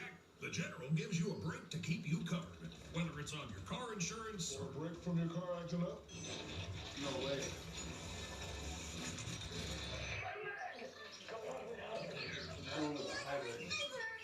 Nice, easy hybrid. I saved life. Tell my children I love them. Bumblebee, the General's got you covered. I hope he runs out of gas soon. For a great low rate, go with the General. Talk about cold in warm of golf pants. Right now, you can get the new Dawn pant from Fabletics for only $19.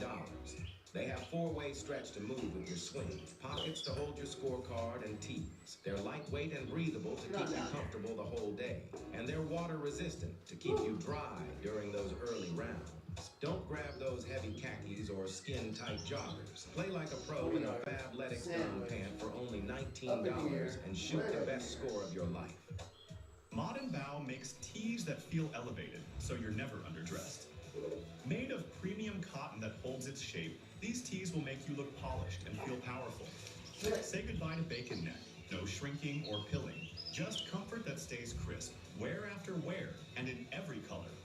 Forbes said it best. These just might be the softest, most comfortable tees he's ever owned. Mott and Bow, the only tee you'll ever need.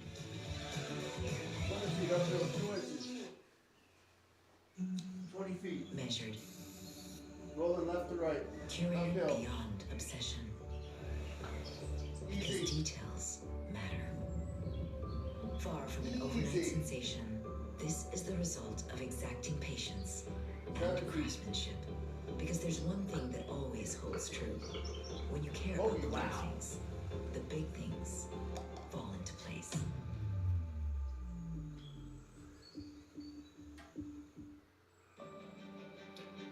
It's an incredible leaderboard at the 90th Masters, but one man stands alone. Rory McIlroy has a six-shot lead through 36 holes. As Jimmy Roberts explains, Augusta always provides special moments. Is the Masters the greatest golf tournament anywhere? I don't know. I guess that depends on who you ask. But I'm pretty sure of one thing. It's hard to argue that it's not in a class by itself.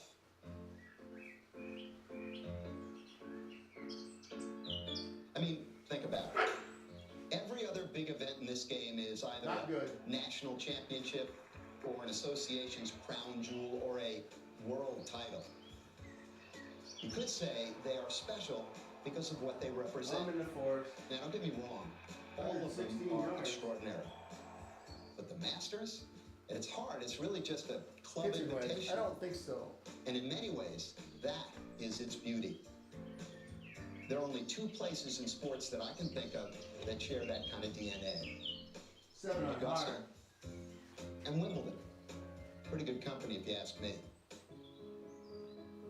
When the Masters got started, there really wasn't much more to it than just the greatest player of his era inviting his friends to compete.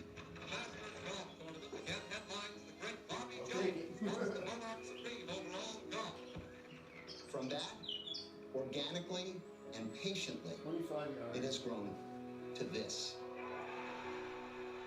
It's probably the hardest tournament to get into. And because the field is so small, the names and stories are often pretty familiar.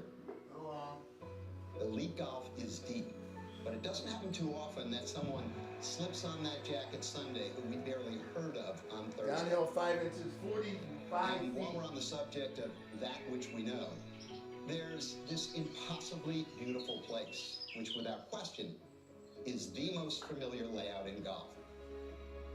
No matter how revered a championship golf course might be, if you're thousands of miles away and watching from your couch, fact is, you sometimes might lose your bearings.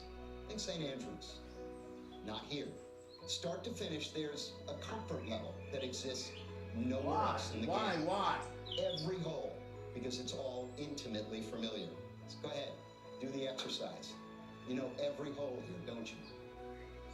In this day and age of sports proliferation, when so many things shout for our attention, this place never raises its voice. Despite the grandeur, it's proudly simple. Doesn't try too hard. There is nothing like it. That's not cheerleading. That's just a fact. Whatever the reasons, it matters in a way that so much else in our culture only aspires to. The Masters has always been just what it is, which in the end, 154 yards. is probably the magic. 7 iron. Jimmy, thanks so much. Attendees at the Masters tournament are officially called patrons, not fans. A tradition established by founders Going with a high red, nice easy high red. to signify their supporting role in the event. There are a lot of rules here. No cell phones, no cameras, no wearable technology. Augusta National Golf Club is wonderfully old school. 154 yards. Poke it. A little poke. Come on, sit down. Sit down down there. Yes. Have you tried the new Callaway Quantum? With Triforce, the first driver face ever made from ultra-thin high-strength titanium, polymesh, and carbon. Have you tried playing with incredible distance and accuracy and hitting shorter irons into greens? Get fit for the new Callaway Quantum with Triforce. and take the lead. The long wait is over. The smell of fresh cut grass.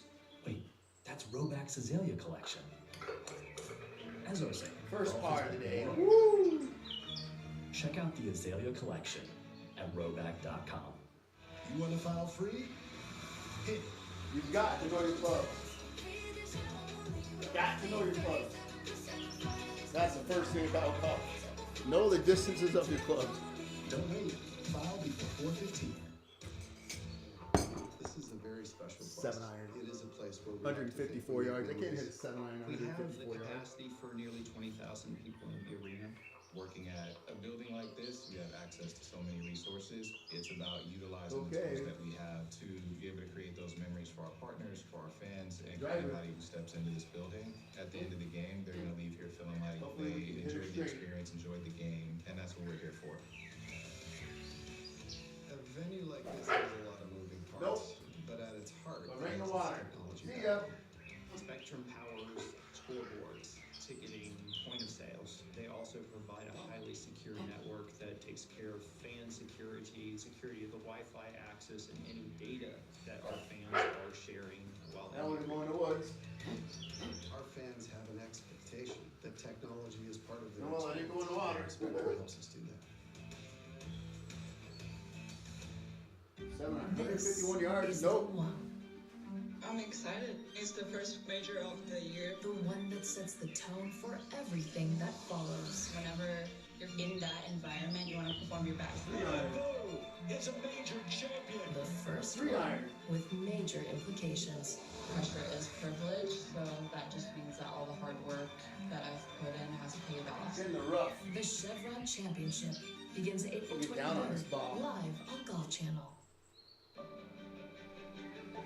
A year ago, walking to scoring after missing the putt to win a regulation, Rory McIlroy said his caddy Harry Diamond Get down there. Get down there. we would have taken this position Monday morning. That bit of sports psychology put Rory in a good frame of mind, and he went on to win in a playoff. There was no need for a pep talk yesterday afternoon. After a 65, Rory closed with 6 birdies in his last 7 holes to take a historic 6-shot lead through 36 at the Masters. Woo. 47 inches. Woo. The world is always changing. Our commitment to you stays the same. Together, we're ready for what's next. Bogey, I'll be happy with that. Building After the going in the future water? of energy. Yeah. Some men just have Take it. that. After going in the water, we'll take that all day. The places he goes, or the moments he creates for her.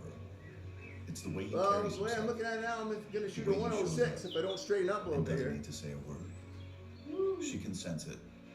It's not second guessing. It's knowing. I've arrived. Collars & Co. Presence starts here. Get 20% off today using code TV at collarsandco.com. Did you know about 1 in 3 people with plaque psoriasis may also develop psoriatic arthritis? Dangerous, danger. With fewer symptoms from moderate to severe plaque psoriasis, where would you go? Imagine being 1,000,000 miles away. With Tremfya, clear skin is possible.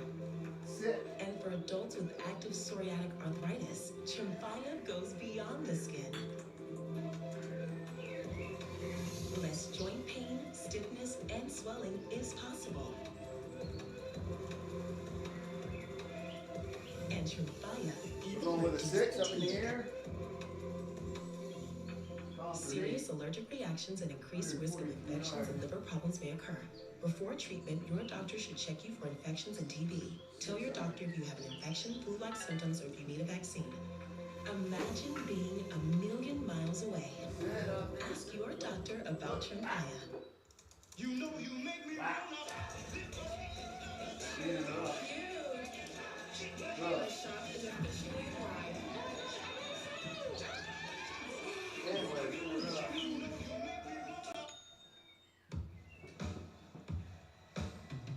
Now on the tee, please welcome the PGA champion. Major championship Give it a is what little whack. they've all signed up for. If you're a fan of the game, you want to see great players, you want to see excitement, It is here. And it is happening now. Good strike here. 23 feet, sand minus. You're kidding me. And you believe it. Slow down, slow down. What a bad break. Welcome to the final round. 19 feet. Got a great lie off his draw. Uphill 4 inches movement. Not bad, not bad. Unbelievable. What a finish. 19 feet. Oh, it was Hard to believe it was 15 years ago when was Charles on the edge. Schwartzel won the 2011 Masters, birdieing the final 4 holes to get the job done 18 feet and slipping up. on the green jacket. He's getting ready for his day 3. 4 over par going out at 9:42 a.m. Eastern Time alongside Rasmus Højgaard. We are less than an hour away from the first tee time at the Masters on this Saturday. Steve Burkowski with you as Live From continues, and we keep you up to date on all the happenings leading into the 3rd round of play. And one player who has rebounded doesn't after putt a like the slow Masters. start on the first 9 on Thursday, that man is Cameron Young. He won the Players' Championship last month, and he turned things around over the course of the first 2 days. On Friday, he shot 67. Highlighted by 4 straight birdies at 12, 13, 14, and 15. He's 4 under through 36 holes and currently 8 shots back of Rory McIlroy. It's time for Ultimate Scoring Power, presented by Titleist, the #1 ball in golf. And look at how things got going for Cameron Young on Thursday, especially those first 7 holes. He was 4 over, the last 29, 8 under. And you might remember, Tiger Woods opened in 40 back in 1997 before that monumental first Masters title. That was nearly 30 years ago. But Young, he hopes to continue what he's done for the last round and a half. I just kind of got a few wins wrong and didn't make much. I mean, this place is hard. Is difficult if you get out of position, especially around the greens. And in terms of quality of golf, they're not very different. I mean, I hit some great shots that came down to my number and made bogeys. And, the last however many holes, 27 or so, I feel like I've done a better job of that. And still haven't made much, but I feel like I've put myself in position, the majority of both rounds. Cameron Young's got about 5 hours until he gets things going. Currently in a tie for 7th at 4 under. He'll be moving out alongside a former PGA champion, Jason Day. You never know, 8 behind Rory McIlroy. Could Cameron Young or someone else make a move and get things a little closer on the first page of that leaderboard? Going off in about 35 to 40 minutes, Alex Noren, 4 over alongside Kurt Kitayama.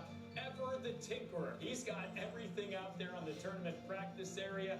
We'll see if he can make a move on this Saturday as Live from the Masters continues from Augusta National. Oh.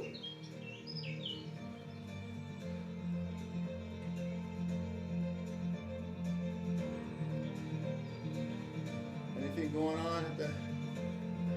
My generalized myasthenia gravis was unpredictable and limited what I could do. But Ultomiris is continuous symptom control. Nobody's on air yet. And activities of daily living.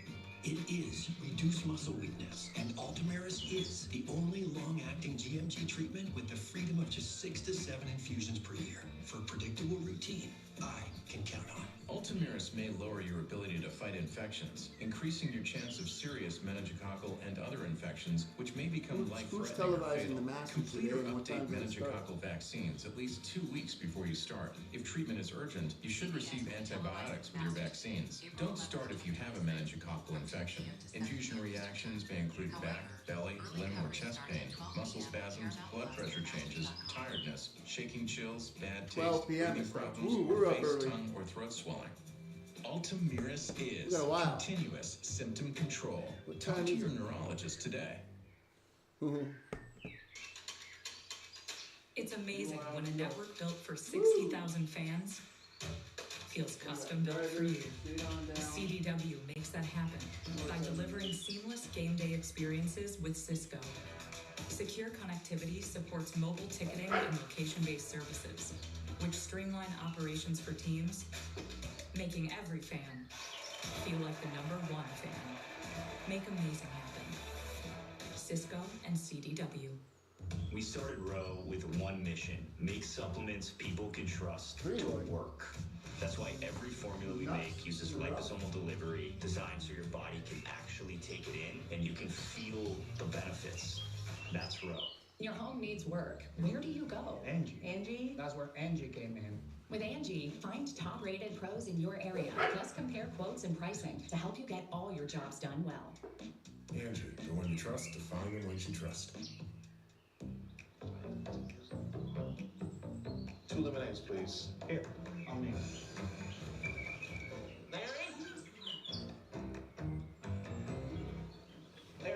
Larry. I'd go with the Active Cash credit card from Wells Fargo here. With this baby, you'll score like a 2%er. Good choice. Tap. Tippity tap, tap, tap. Score unlimited 2% cash rewards on purchases. Terms apply.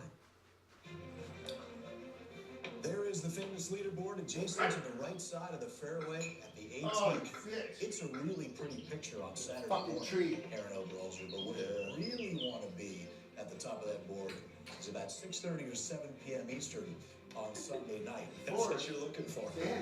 Is one of the most difficult things to achieve in all of golf. If you cover golf and you know Siwoo Kim a little bit, between coffee and Red Bull and all the caffeine, he loves to get it jacked up. Do you guys drink a lot of caffeine in the morning? Can you imagine me on that? I mean, I drink a lot of coffee for the show, but as a golfer, oh my gosh, I'd have been a mess. I had decaf once. I shot a good score, but I don't remember it. I need caffeine every morning. That's like Aaron's first tee shot in 2006. Yeah. Drink a lot of coffee and you're ready to write? 1 cup. 1 cup? 1 cup. I'm already Full systems go. Sandwich, 26 yards. Golf Central proudly presents Sandwich, 26 Live from the Masters. Coverage brought to you by Mercedes-Benz. Drive with precision on and off the course.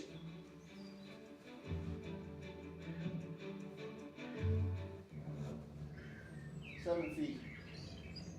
It starts as a rumble that builds and swells into an unmistakable roar. All right, bogey. Every ounce of anticipation released all at once. It's not just heard, but felt. Oh yeah. Because sometimes nice cup of tea. No words. Yep, that's it. Is the gauge supposed to say Green tea with a couple of teaspoons of honey in it. Thanks. Woo! Don't worry, we're tethered. Okay, driver again. Asking the right question can greatly impact your future, Are you certified for this? Technically, no. especially when it comes to your finances. Do you have a question? Are you a certified financial planner? Yes, I'm a CFP professional. CFP Get on down professionals there, are get on committed down to there. acting in your best interest. That's why it's gotta be a 200. CFP. Find your CFP professional at letsmakeaplan.org. Let's talk Panera's new mix and match menu. Choose to We remove. got 169 yards. Hold up. Is that some No. focaccia? Fuji Nice easy 3-wood. That's a deal that's actually a meal. It's the new mix and match menu at Panera. I am what child hunger looks like in Nice America. easy 3-wood. I was 169 yards. created by artificial intelligence from faces of the 1 in 7 American children who struggle. Nice easy 3-wood. Get on down there. I never miss. 158. Never miss a homer. Take it. Because I don't have the right app. Woo! That's a nice shot. Never miss one of these. Sandwich up in the Because air. I can't find my game. Sandwich up in the air. Upgrade for over $100 in streaming 36 apps feet. at no extra cost. 36 feet. They say you're Nice distracted, up in the air. that you can't sit still, that if it doesn't hook you Sit. in 8 seconds, you're gone. Jesus. Funny, Not because enough when up I in the start air. playing on screen, you show up. 34 feet. And that's the part people forget. Without you, there would be no 34 me. feet. There would be nothing to see. Fandango. Sit. We love fans. Jesus. Tickets, streaming, fan club. As you look across the first fairway, down to 9, over to 18 on this beautiful property at Augusta National Golf Club. Right to This left. is what Bobby Jones said about the course during the opening ceremony in the early 1930s. We want to make bogeys easy if frankly sought, pars readily attainable by standard good play, and birdies, except on par 5s, dearly bought. On deciding to call Augusta the Masters, Augusta National co-founder Bobby Jones said, "I must admit, the name was born of a touch of immodesty."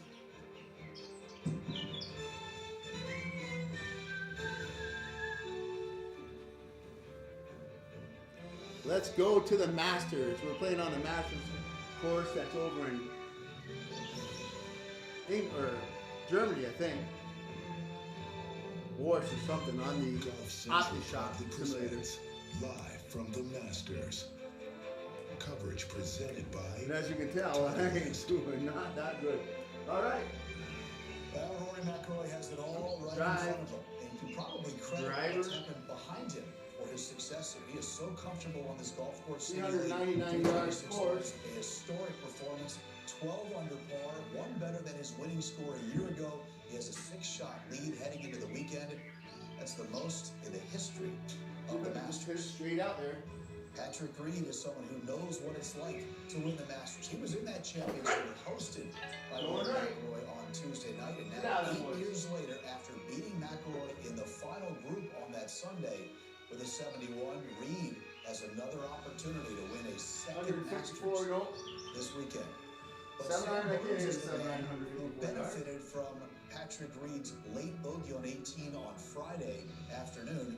Burns slides him to the spot in the final group, so he will have his eyes on Rory McIlroy, and he begins this third round of the 90th Masters 6 shots back of McIlroy's trying to win the Masters in back-to-back years. Jack, Nick, and Tiger have done that. Some horsepower right behind him. Justin Rose is a major champion. Shane Lowry won the Open at Royal Portrush. Tommy Fleetwood is the defending FedEx Cup champion. Logan Clark is also a major champion, a U.S. Open at LACC. Tyrrell Hatton is a tough customer, a Ryder Cup hero as well for Europe. Jason Day is another major champion. The last 2 Players winners, Scotty and Rory, have gone on to win the Masters. That's what Cameron Young is trying to do, and Cameron has been awfully impressive. Went out in 40 on Thursday in his first 9. He was 4 over par at one point and is now at 4 under par and begins the weekend 8 shots back. We've opened things up on this gorgeous Saturday morning. Steve Sands, so pleased to be alongside Aaron Oberholzer, Paige McKenzie, and Ryan Lavner once again. Let's kind of go around the horn with what you think could happen today, but what might happen is the chasers might put a little pressure because of the conditions there. Oh, the conditions are gorgeous. When you open up the door and I looked outside, this is about as good as it gets, Steve, as far as a chaser. You know, obviously, Rory McIlroy's got all the pressure on him to a certain extent just because he's got the lead. So they've got to go get him, and this is a perfect day to go do it. It'll be interesting to see how much water they put on the greens. I think there was a lot of surprise yesterday at how soft and receptive the greens were. I think it had to do with the fact that this weekend, today and tomorrow, we're looking at over 85 degrees those 2 days. So perhaps they made sure there was moisture and then slowly will dry it out. But I'm curious to know if it's going to be gettable and receptive, because I think that's going to help the chasers try to make a few more birdies. Yeah, if there was another ounce of water that was applied on this golf course, we're going to be rioting and having pitchforks. And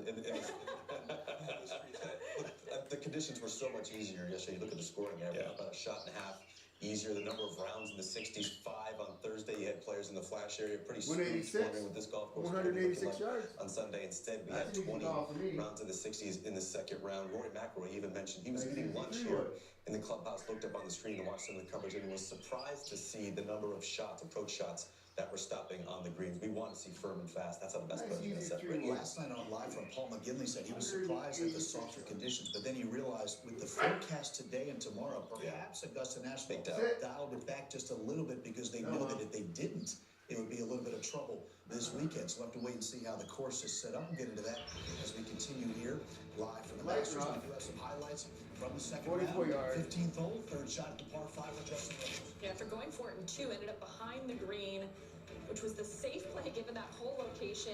Beautifully judged. Light rough.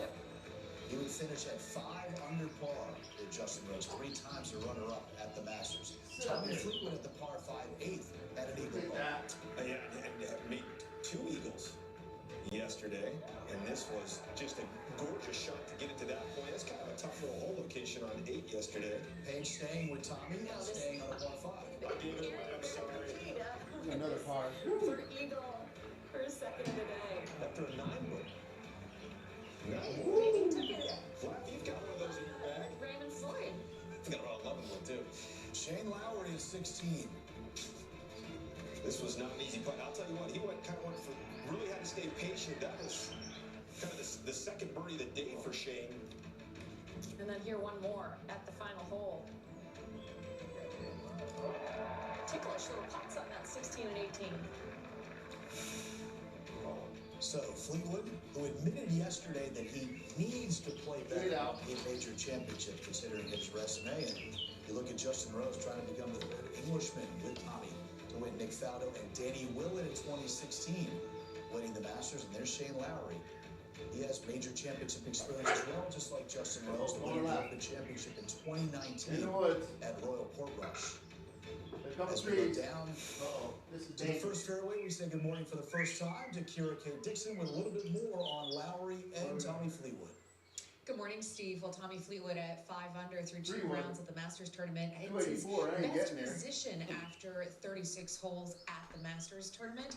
And for him, he said yesterday that he was disappointed with his performances in the majors in 2025. So this is the first of 4 opportunities to improve on that. He is going to need a little bit of help from the top if he wants to slip on that green jacket. Currently 7 shots back, but as we know, anything can happen at Augusta National. Yep. I just looked at the leaderboard there.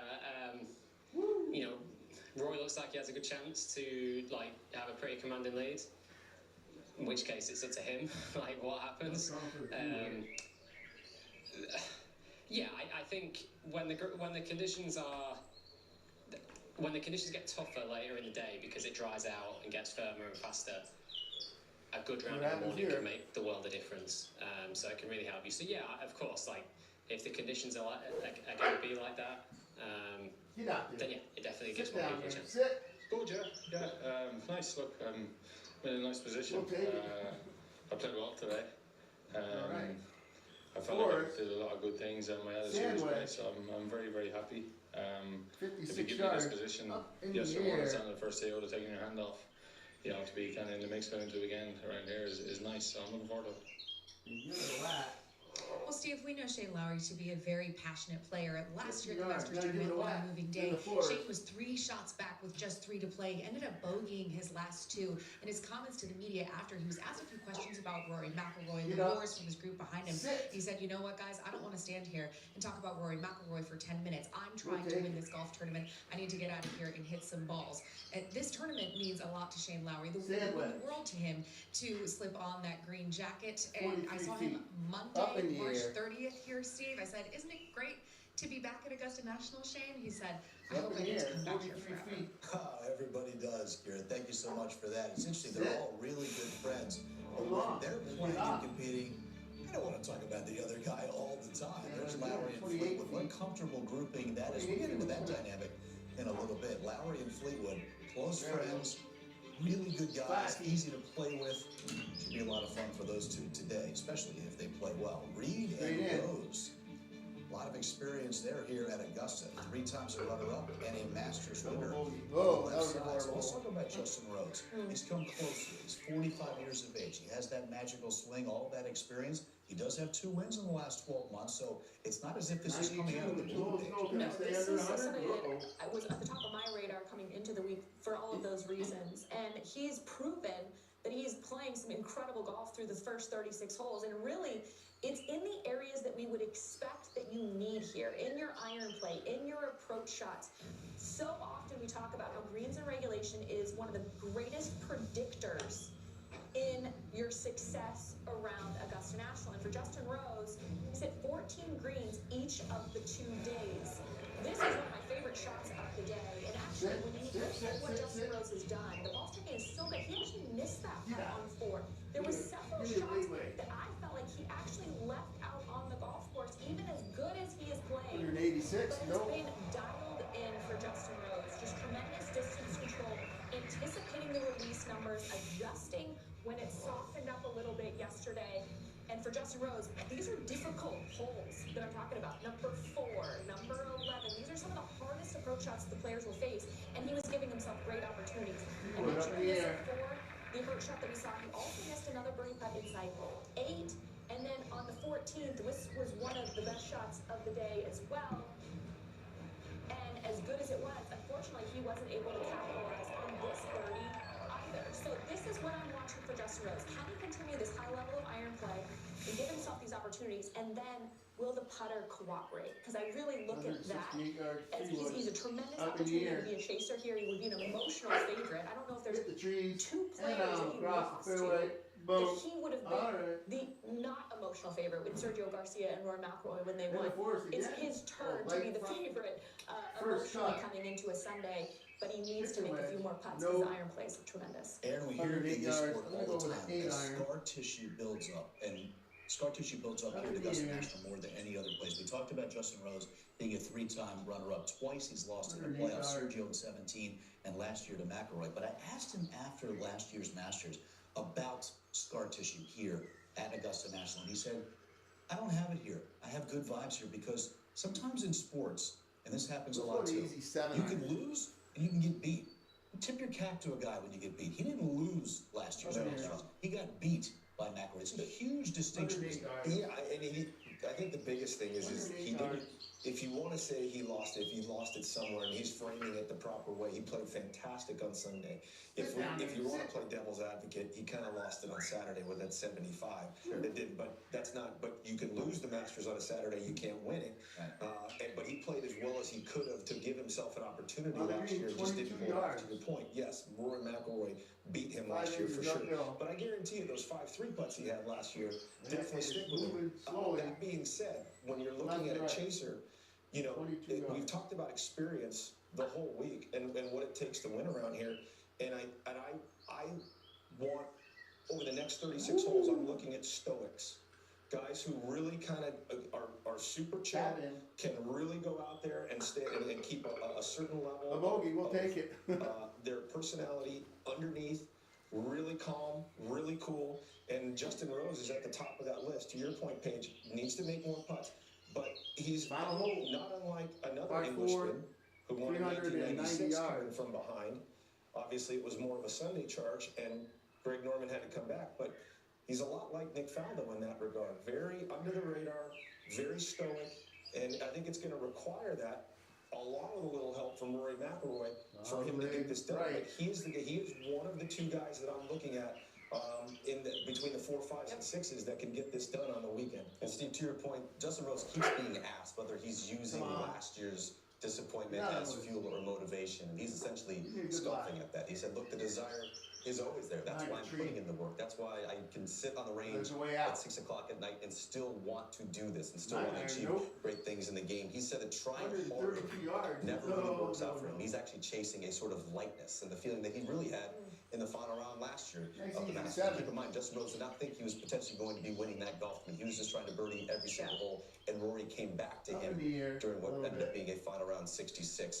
That was the sort of mindset and zone that Justin Rose is chasing now. And Rory actually talked about a little on Friday as well. When you're in that positive mindset, you can sort of see avenues, even if you're out of position, to birdies. Your mind just automatically goes to, oh, I can get it out to here. I can still wedge on.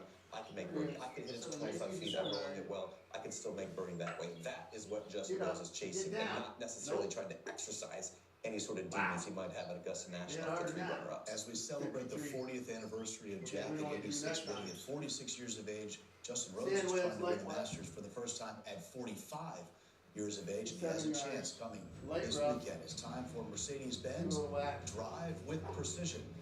Justin Rose has always had one of the prettiest swings on the PGA Tour, but the effectiveness off the tee has been great this week. Look at the driving distance, almost 305 yards out there. Fairways hit, the percentages are strong. So Justin Rose has it all working right now. He gets a little bit of help from the guys above him, not above, like all the way above. You might need that. You might need that too. You can always use divine intervention. Bogey. John We'll take had it. that a few years ago when he was a winner. The fourth Spaniard to ever Did I win make it under the 100? Masters. 2023 champion John Nope, came 102. back and I was made the right. cut on the number here I at was the 102. 90th Masters. I called 103. Woo! Crap. We got a couple hours to go. As an independent So we might as financial well play advisor, some my promise World to Golf you Tour. is simple. As a fiduciary, I promise to put your interest first. Put that up there for a I minute. promise that our relationship will go well beyond just investment decisions. It's the intersection of your money and your life Couple where we hours. can make the biggest difference.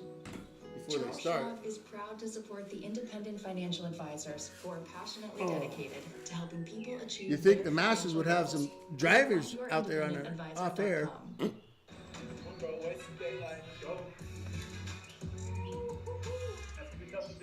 I love that for me. Nothing at the Masters yet. Oh, be the one. That's all day.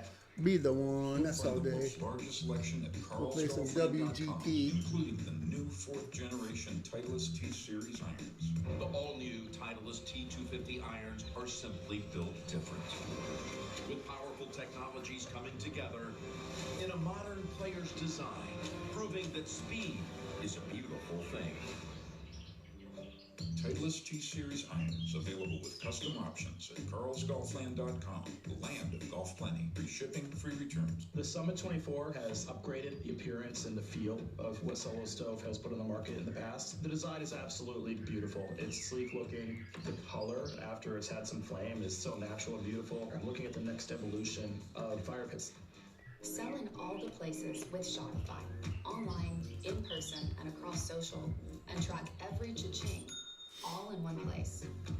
When it's time to sell everywhere, it's time for Shopify. Start your free trial today. So much good comes from gardening. If I spend a day in my garden nurturing the earth, I feel like I've accomplished something very, very good in life. And that's really what gardening is all about. Start gardening. It's a miracle. There's a new formula for success on the tee box, and it's given golfers a lot to think about.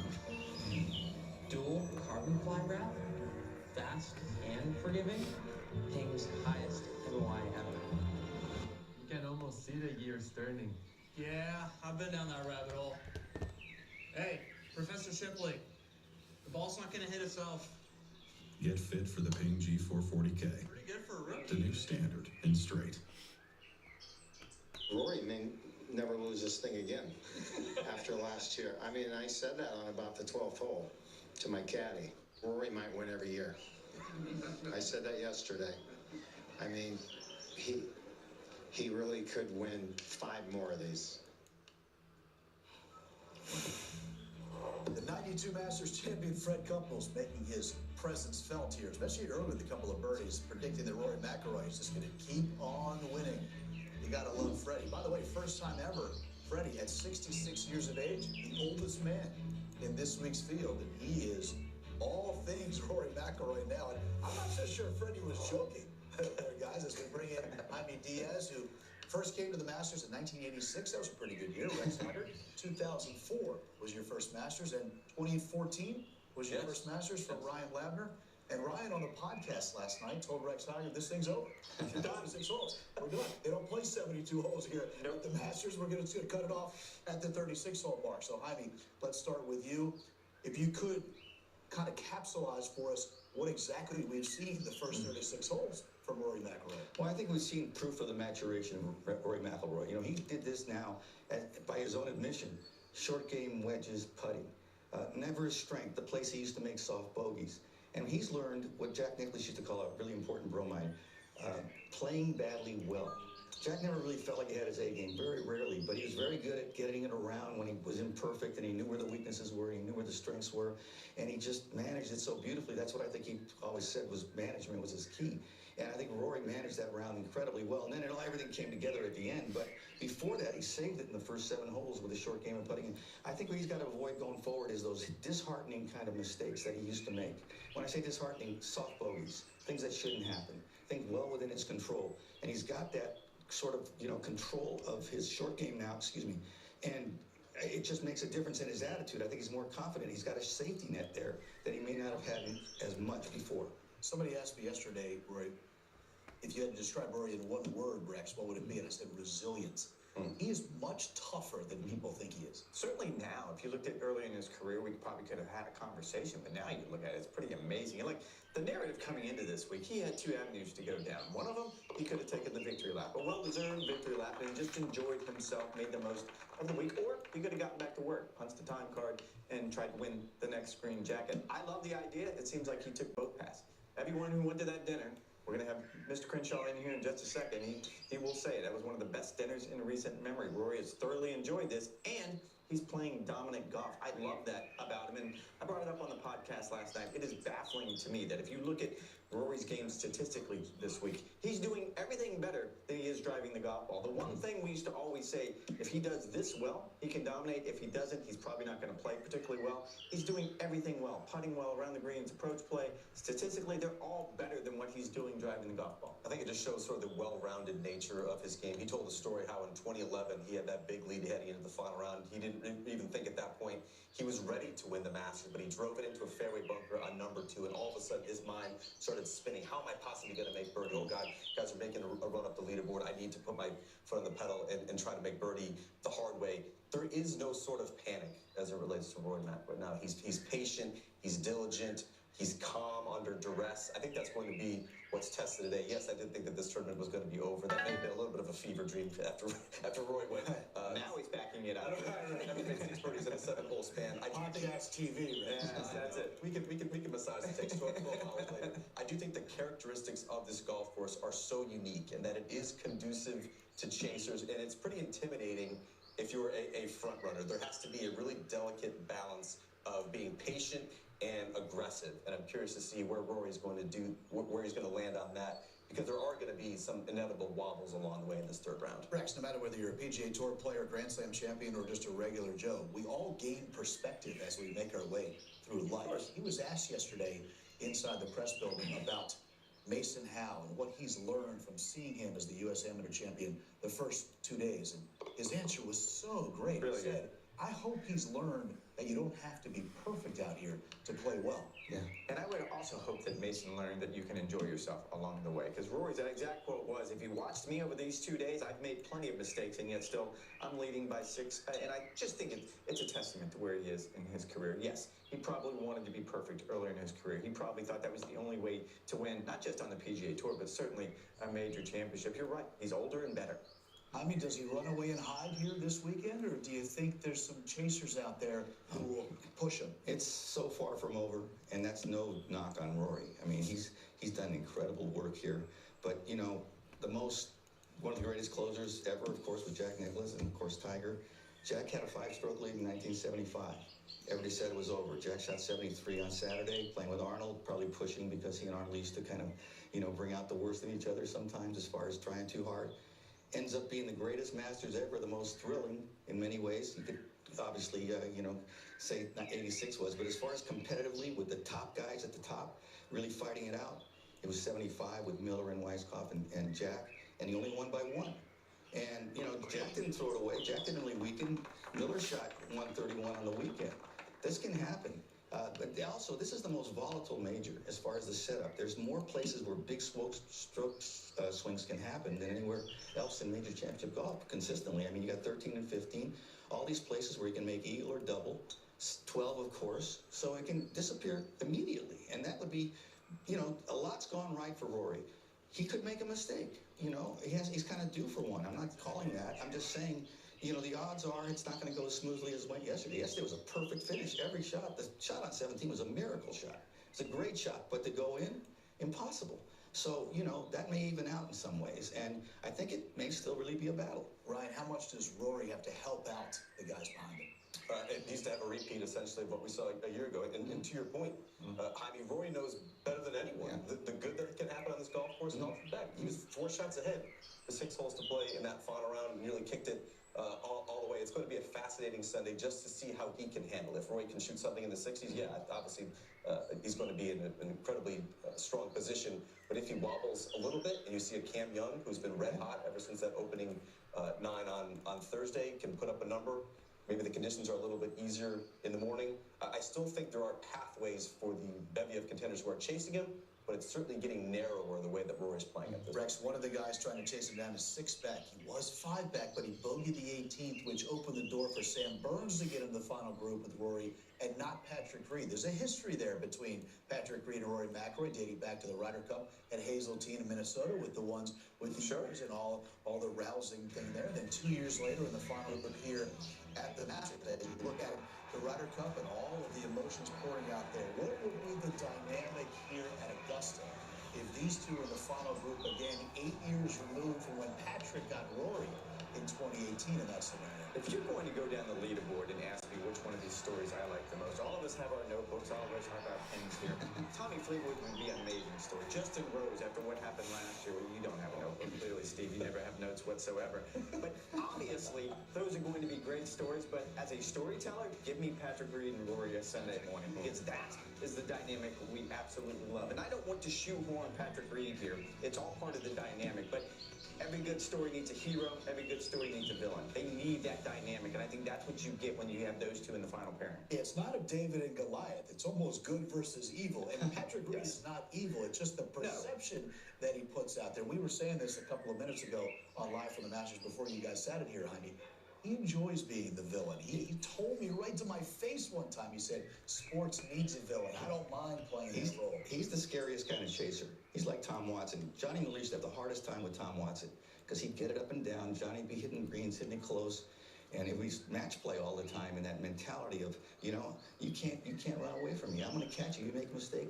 And Patrick's got that kind of game that's very annoying to play against because he's genius short game and a great putter and loves the heat, But I hope Rory wins for this reason. I want to see Scotty and Rory kind of define this era. And I think this would raise Rory up even higher. And now you got a real, almost equal kind of battle at the top. And you said yesterday that if Rory wins this week, he'd be the greatest European of all time, passing Nick and Seve with 6 majors and that Grand Slam being the tiebreaker, and also would catapult him probably into the top 10 of all time. He's only 37 years of age. This could be a second coming. Oh, sure. Rory could end up in the top 5 if he has this second prime. But I think winning this major would be definitely in the top 10. Getting Sarazen supplanted, but maybe as low as 8th or 7th, depending how he does it. I think Rory's just really well positioned. It turns out that what he did after last year's Grand Slam was actually enhance himself as a golfer, as opposed to feeling maybe apathetic or complacent.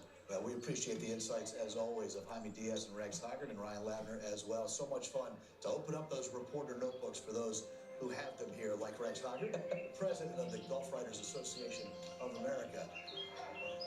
Well, there's so many things that can happen here at the Masters, and if you look back in history, there's nobody who means more to this club right now than the man who's going to join us next, live from the Masters, the great Ben Crenshaw, here on the set when we return.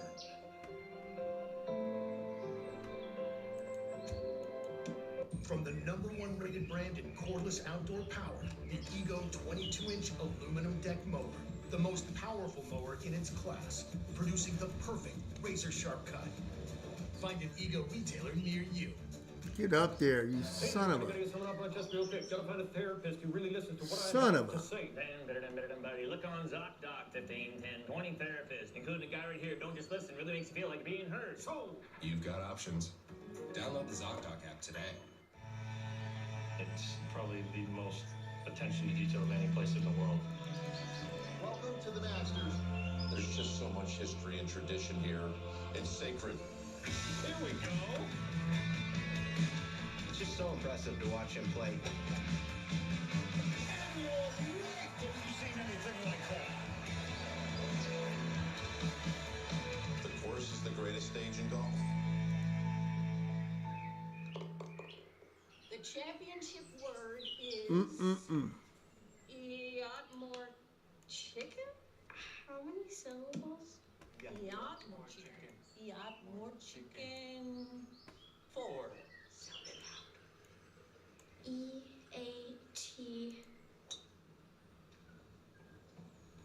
EATMORCHIKIN. Eat more chicken. Correct. That's why we practice.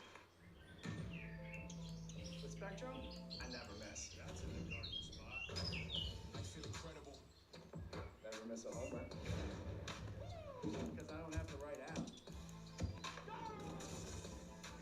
Never miss one of these. Because I can't find my game. Spectrum makes it easy. Upgrade for over $100 in streaming apps at no extra cost. I never miss. Every PGA Tour event begins on Golf Channel, and with the tour now in full swing, who will own their moment? There's a shot for the bunker. You gotta be kidding me. Oh. You gotta love that. The RBC Heritage, Thursday, live on Golf Channel. We are back live from the Masters, the 90th edition. So much has happened on these grounds over the years. Some of the indelible images etched in our brains forever. And Rory McIlroy is trying to complete just an incredible journey from all those tries and heartache trying to win the career Grand Slam to winning it a year ago and now backing it up the following year, trying to become the fourth man in the history of the Masters to win back-to-back years. Jack, Nick, and Tiger, the only ones who have ever done it. As we go back in time to 1984, the great Ben Crenshaw getting it done for the first time in his career. One of two Masters titles for Ben Crenshaw. Seve Ballesteros slipped on the green jacket to Ben Crenshaw. Look at the hair. Look at that young man. Looking good there in 1984. And then 11 years later, not that it came out of the blue by any means, but it was an emotional walk around Augusta National Golf Club for Ben Crenshaw. There's Carl, his good friend, with his hand over his shoulder, Harvey Penick on his brain, and Jose Maria Lozano slipped on the green jacket to Ben Crenshaw. So two Spaniards, Seve and Jose Maria, putting the green jacket on the great Ben Crenshaw. That's pretty cool. It was an honor with both of them. I had to think so much of them. You know, when those two guys were paired at the Ryder Cup, you couldn't beat them. Those guys were really tough. Really good. You were a pretty good player yourself. By the way, we have co-locators. It's one of the great traditions on Live for the Masters for you to join us here and tell us all about the golf course and the hole locations. We're going to get into the first nine and the second nine with the great Ben Crenshaw. But thank you very much for joining us. We'll get into those hole locations. Oh, you dirty bastard. First, I want to ask you, what has the Masters meant to you in your life? Not your career in golf, but your life. Education. Gotta hit it. And education. Damn. Every time I What a come bunch here, of bullshit. I think of Bobby Jones. He was such an otherworldly player. He won the Grand Slam in 1930 and was so educated. And I tried to absorb everything that he ever wrote about the game and about this place, because he had the most fluent English language after all. And, you know, he had 3 degrees, an English literature degree at Harvard, mechanical engineering degree at Georgia Tech, and he passed the bar after 2 years at Emory. Every time somebody steps on the grounds here at Augusta, you're going to be a gentleman and a lady. You have respect for one another, and you can see it. You can see it every day. People are polite. They're so happy to be here. It's an outdoor festival, but it's a decorum, and everything is done. I knew that wasn't going to go in. Taste here. What the They fuck? knew what they had in the beginning here, Dr. McKenzie and Clifford Roberts and Bobby Jones, and they nurtured it and made it something very, very special. I think the star of the show are the grounds. The grounds there's nothing like it in the world. You have such reverence for this place. You have such history in the game, but also the history at the Masters means so much to you. What are we seeing right now from Rory McIlroy through 36 holes, becoming the first man to ever have a 6-shot lead at the halfway point of any Masters? There's so much to like about Rory, but I think that his game, to me, he plays like a kid. He's so strong and young. He's possesses a great imagination, and he's powerful, very powerful. I like to think that pitch that he made on 17 across the green yesterday was, you've got to possess an imagination to hit that shot, because you have to land the ball just right and run it all the way back to that whole location. And it was the most beautiful free swing on that pitch shot. But he does things that just come out of him. He's got a great mind for the game, and we're seeing it. Let's go back to 1984. You're not going to be able to hear it, but I want you to see the video of you on 10 green, the great Bob Murphy from CBS Sports describing the call of this putt you made at 10 on Sunday in 1984. About 60 feet. This putt will break from his right to his left. Slow now. That's one of the greatest putts I've ever seen.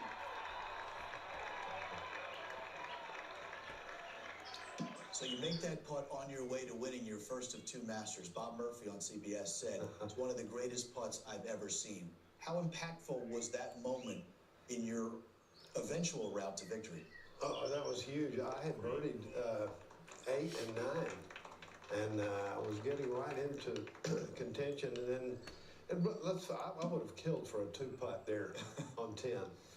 And when it went in, it shocked me, really, and I had to calm down for a hole and a half after that. You don't expect things like that to happen, but it was a gift, and I was right in it, so I wanted to keep it going.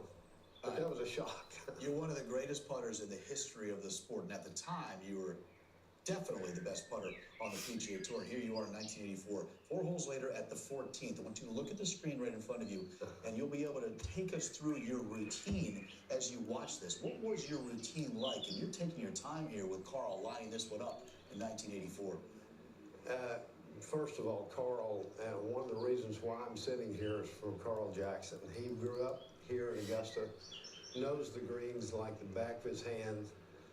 And, you know, I must confess, on that putt on number 10, Carl didn't say anything. I think he said, we're kind of in trouble here. We need a 2-putt. But you backed off 14, at 14. Yeah. 14, my 2 favorite greens here are 5 and 14. They are just, you've got to have an imagination to putt those greens. And that second putt that I made there was, what a dream. It was a dream to make that putt. What is it like to have that much confidence in one aspect of your game? Well, you have to have an imagination and a touch. Here, the speed of the putt is so essential. Not only the line, but the speed of the putt and what the putt looks like before you hit it. You have to visualize how the thing breaks and how it falls. And I always like to play lots of break, because I thought that was the safest way to put it. You know, you charge by the hole. If you're short and long, then your second putts are difficult. But you have to picture it. You have to picture it. In 1976, we had Raymond Floyd on here yesterday. 1976, Raymond just lapped the field. He won by 8, but you played in the final group with him on Sunday. You made a late birdie to get within 5. I know you're laughing at this, but you get within 5 to get yourself into that final group. So here we are. There's 36 holes to play here this week, not 18. But Rory's out there 6 ahead of everybody else. What's it like for the guys trying to chase Rory down today as they try to get a little bit closer to that lead to make it at least feasible to take a run at him on Sunday? Well, you see the leader that obviously playing with so much confidence, and they're rolling. And you see somebody who's really on and seemingly uncatchable. The margin is pretty rough. You know, I heard Curtis Strange yesterday say, you know, Rory keeps driving the ball the way he is, keeps it in play. He's got such imagination, it's going to be very hard to beat. And he's free. He's free of mind. He won here last year. And I did say at the Masters dinner the other night, I said, Rory, you took us on a toboggan ride last night. I said, you had us us on tenor hooks. He was taking in water there at the end. And a couple of shots up through the trees. And then all of a sudden on 15, he hit probably one of the best shots that's ever been hit over here. A big wide hook over the water. I said, you know what? I said, I think a 19-year-old crawled up inside your body to hit that shot. That was spectacular. It's 11 years removed, 84 and 95. But when you do win here once, what does that mean for you as you make your way forward trying to win it again? One of the things that separates this tournament apart is if you win, it's for a lifetime. And that's something that you don't grasp when you do it, but all of a sudden, does it make it easier to win again? When you think about it, for the ensuing years, yes, you do. And it's easier in your mind somehow, but it's very hard to produce. He needs to just keep staying aggressive and don't look back. I remember when you said, when Raymond 8 shots, that's quite a margin. I said, somebody asked me, said, if there's any way to catch him, I said, yeah, the only way to catch Raymond is to shoot him. With a smile on your face, by the way. Yes. Serious, yeah. He got like that many times in his career. He got front, and you couldn't beat him. Just to clarify the quote, it was a reporter asked you when you got within 5 on Saturday with that late birdie. A reporter asked you, what do you think you need to shoot tomorrow to catch Raymond? And you smiled and wiped your face. I saw it the other day. You said, Raymond. It was a brilliant line. He said it, not us. For those who are watching. All right, the whole locations right now. Ben, we love doing this each and every year. We're going to go through the first 9, take a little break, and then go to the second 9. Let's start with number 1. You always say number 1 is not a friendly handshake here at Augusta National. It's a very difficult par 4. No, I tell you, I took a quick glance of all of them. You start with the first hole. That's not a lot of room back and back left. It's dangerous, too, because there's a shelf back there. You can easily go left, and then if you go down the hill there trying to chip up to that, but it's very difficult for an approach putt here too, to leave a sort of a slack iron out to the right and short. It's a tough 2-putt. So you got to get off to a good start. So then you go to the first par 5 on the golf course. The second, there's very little wind today, and that whole location at Pink Dogwood is kind of tucked over on the right side near that bunker. It is, and I think this is one that you can attack because the green falls from left to right, and depending on where your tee ball is, you've seen some spectacular shots in the past where a ball goes through the 2 bunkers, goes up on the green and can roll close. You can see some close shots there, all second shots today, so pretty exciting, pretty exciting. Last year in the final round, McIlroy made a huge birdie at 3, the short par 4. Today, the whole location is front right. So what does that mean for the players as they try to get a 3 again today? Well, I'd say this. I think you'll see some people club down off the tee. They're not necessarily hit a driver there. You don't have a lot of room to play. That's a very small little finger over there on the front right. So, yesterday the pin was back so you could hit driver up first. You'll see people lay back there. You want to get a full swing to that second shot. Okay, let's go to the first par 3 on the golf course, the 4th. We've seen the first 2 days, the whole location towards the middle and towards the right. Today, it's all the way on the left. What does that mean for the players? That's a narrow throat in between the 2 bunkers. That's a tough location. I don't think you'll see a lot of shots close there. I think they'll be happy with the 3. An occasional shot will go in close where you can have a good putt at it, but that's a narrow spot there. 5's one of the most difficult holes on the golf course. It's a par 4, and you said it's one of your favorite greens. Why? I'd call it a St. Andrean green. Both 14 and 5 have beautiful upslopes and plateau type greens. 5's a doozy, and this one here is close over the front crowd. Right. And I think you'll be happy to make a 4 there. A lot of movement on that green. Lots of movement. Most space that you have is to the right and in the back. If you play anywhere left of that pin, it's going to fall off the front. Now let's go to the 6th. That's the second par 3 on the first 9, and the whole location is all the way back on. Come on. Way up top on the tee. So what does that mean for the players today? It's a third tier up there, third tier on the back. You got to be precise with that shot. Most balls will be well directed towards the pin, but they will fall short and roll back. So you'll see a lot of approach putting on this particular location. And that's,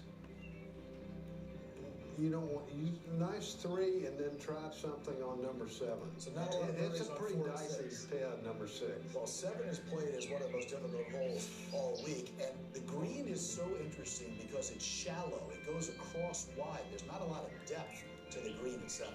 It's a shallow green, not much from front to back, but that particular one is on a little shelf, and that right in the center in the back, you'll see balls go left and to the right of that pin. It's very difficult to play it online, and then it's hard to get a nice uphill putt into that pin location, but it's a very interesting pin, I think.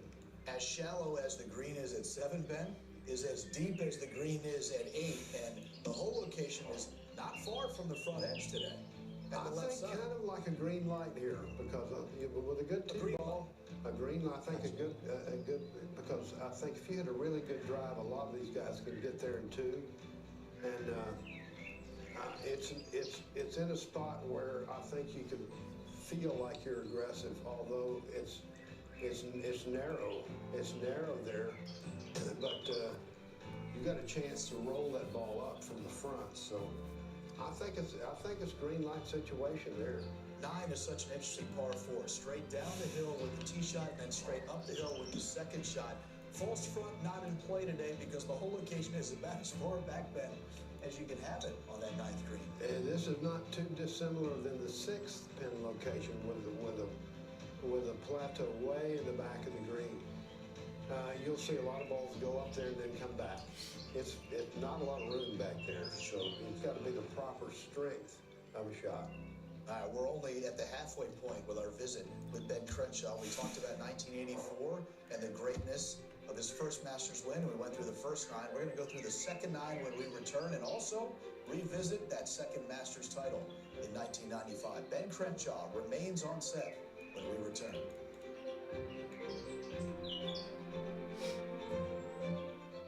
Thanks so much. Thanks. This has been great. Changing the strategy makes a lot of sense. Doors. Keep an eye out for the invitation. Can't wait to see it. Bring us together. A dedicated Fidelity advisor can help you open those doors with a comprehensive plan to help grow and protect your The wealth. architect left the plans in the back if you want to take a look. She's so ready to take over. For retirement and everything else you're looking to build. Oh no, slow down. Your Fidelity advisor can help your legacy last for generations. Doors were meant to be opened. If you're an executive, then this shirt is a must-have in your closet. I was tired of floppy colors and shirts that accumulated bad sweat stains. So I got this shirt I saw on TV, and I don't have to worry about any of that anymore. I got it shipped in no time, and I switched from regular polos to this immediately. These shirts are brilliant. The brand is called Colors & Co. They make a regular stretchy golf shirt, but the top has a firm color. Slow down. Got rid of so many problems that I faced. Slow down. Dang it. Free from uncomfortable long sleeves, and the colors stay stiff all day. Get 20% off using code TV at colorsandco.com. We're almost 50. We worked hard and built our dream life. We're a 2-income family. That means life would be very difficult if something happened to either one of us. So how did we God make sure dang our it. family and our lives were protected? We called Select Quote, where a licensed insurance agent found us each a policy. A lot of work to do. A lot of work to We do. got covered the same day without a medical exam and saved thousands. Thanks to Select Quote, our family is protected and we can enjoy life. You could save 50% or more by calling Select Quote now. 800-259-6776. It won't be hard to find someone to fix this. But before I started Angie's List, different story. A lot has changed for us at Angie since then, but the issues facing homeowners are the same. And the solution too, skilled local pros. Angie, the one you trust to find the ones you trust.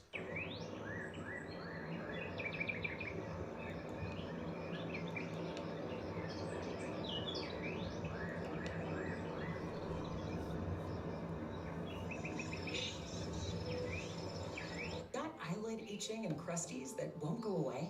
It could be Debidex blepharitis, and we're Debidex mites, but we love making ourselves comfortable here. 1 drop in each eye twice a day, you can kill the mites in just 6 weeks. Don't touch the tip of the bottle to your eye or any surface to minimize contamination. Wait 15 minutes before inserting contact lenses. The most common side effects are stinging and burning in 1 out of 10 patients. It's not you, it's Demodex mites. We are back live from the Masters. So many gorgeous pictures through the years here at Augusta National Golf Club, and one of the great images of all time was in 1995. Ben Crenshaw, so emotional with that second Masters title, with his good friend Carl Jackson, Jose Maria Alfaro slipping the green jacket into his arms. But you were emotional because of your man Harvey Penick and trying to win here at Augusta National Golf Club when your emotions are running high. What's that like, Ben? Oh, I just count myself so lucky that I had a chance to win at 43 years of age. My favorite tournament, and I caught a wonderful feel. I had good concept of the shots, and the ball was running for me, and gives you so much confidence. But having Carl by my side all these years just meant the world to me. I knew I had the best. I mean, it's uncanny how he can read. A lot of players have gone to Carl for some advice, and he's freely given his advice, which is wonderful.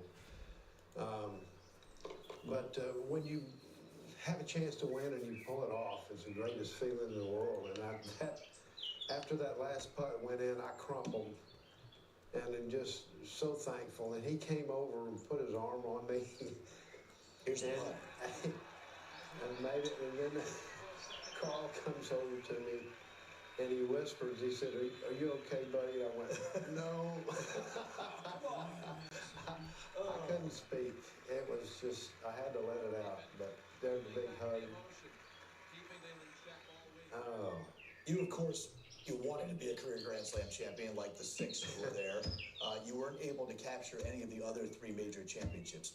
What is it like trying to close here versus the PGA Championship and the U.S. Open and the Open Championship? What's the difference? I'm not taking anything away from all the other 3. I was close, every one of them, at different times. But as I say, I have such an affinity for this place, and it's so beautiful and so requires so much imagination. It's different. It's a different set of circumstances. Entirely different than any other major championships, but this one carries a lifetime designation, and that just makes it unbelievable. I count my lucky stars every day. Oh, it's fantastic. One more thing before we go through the second 9 and the whole locations. You told our colleague Courtney Holt that Rory McIlroy said something to you Tuesday night at the Champions Dinner. Do you remember what he said to you? Well, the chairman sits there, Rory's in the middle, and I'm on the other side. The champion sits in the middle of that picture. Yeah. Yes. And he said, I'd sure like to save a seat right where I am right now after the end of next week. So he'd like to repeat that. Sure, everybody would. Here's the picture. 35, by the way, living Masters champions. The only 2 who were not there the other night, Phil Mickelson and Tiger Woods. I lied. I was going to say one last thing before the whole locations. What's it like being in that room? I get up in front of him, Steve, every year, and I'm choking to death because I think so much of them, and I've put them on a pedestal. I know every one of them, and they've had fabulous careers, and to stand up in front of them, to speak to them it's daunting. It's tough. It's tough. I'm sure you handle it well. I've been told you handle it beautifully every single year. All right, we've got the whole locations again now for the second 9. Let's begin at 10, all the way down the hill at that par 4. The whole location today means what for these players with that second shot, Ben? I think it's a little bit of a green light situation. As you know, that green tilts right to left. But I think with a good tee-ball, a shorter club is required there. I think you can get it in there. You don't want to miss in the bunker to the right. You don't have much room to play out of it. So if anything, you want to be a little left of that and putt back up the hill. That whole location actually looks like where you made your putt from on Sunday in 1984. Whoa. It was almost so far back it's there. a little further back. Whoa. All right, let's go to 11. We know how difficult 11 is off the tee, especially since they moved the tee all the way back some years ago. But when you see the water left and you see the hole location front left, what does that mean for the player? This is dangerous. You've got this caution light is out Man. on that pin. You don't have a lot of room there. Although you'll see some second shots that enter from, you want to enter that from the right. But there's not a lot of Come room. on. Obviously, you play past. You can play past and then pop back down the hill, but just don't make the mistake left because you'll in the water. Might see some bailouts to the right today with that hole location all the way on the It left side. calls for it. That's sure. your miss. Now the par 3 12. You say every year you're supposed to go over the bunker all 4 days, no matter where the hole location is, take your 3 and move along. What does it mean for the players today? Can you be more aggressive with the front left hole location? I mean, you got to use the proper club. It's got to be you've got to stand on that tee and know that you have the club that will get you that precise yardage. Obviously, it's very, very narrow, and it's you're not actually using the green. You'd love to play over the bunker right and then play safe that way, but you're standing on the tee, you're probably saying, well, I've got the right club and I've got a good feel for this moment.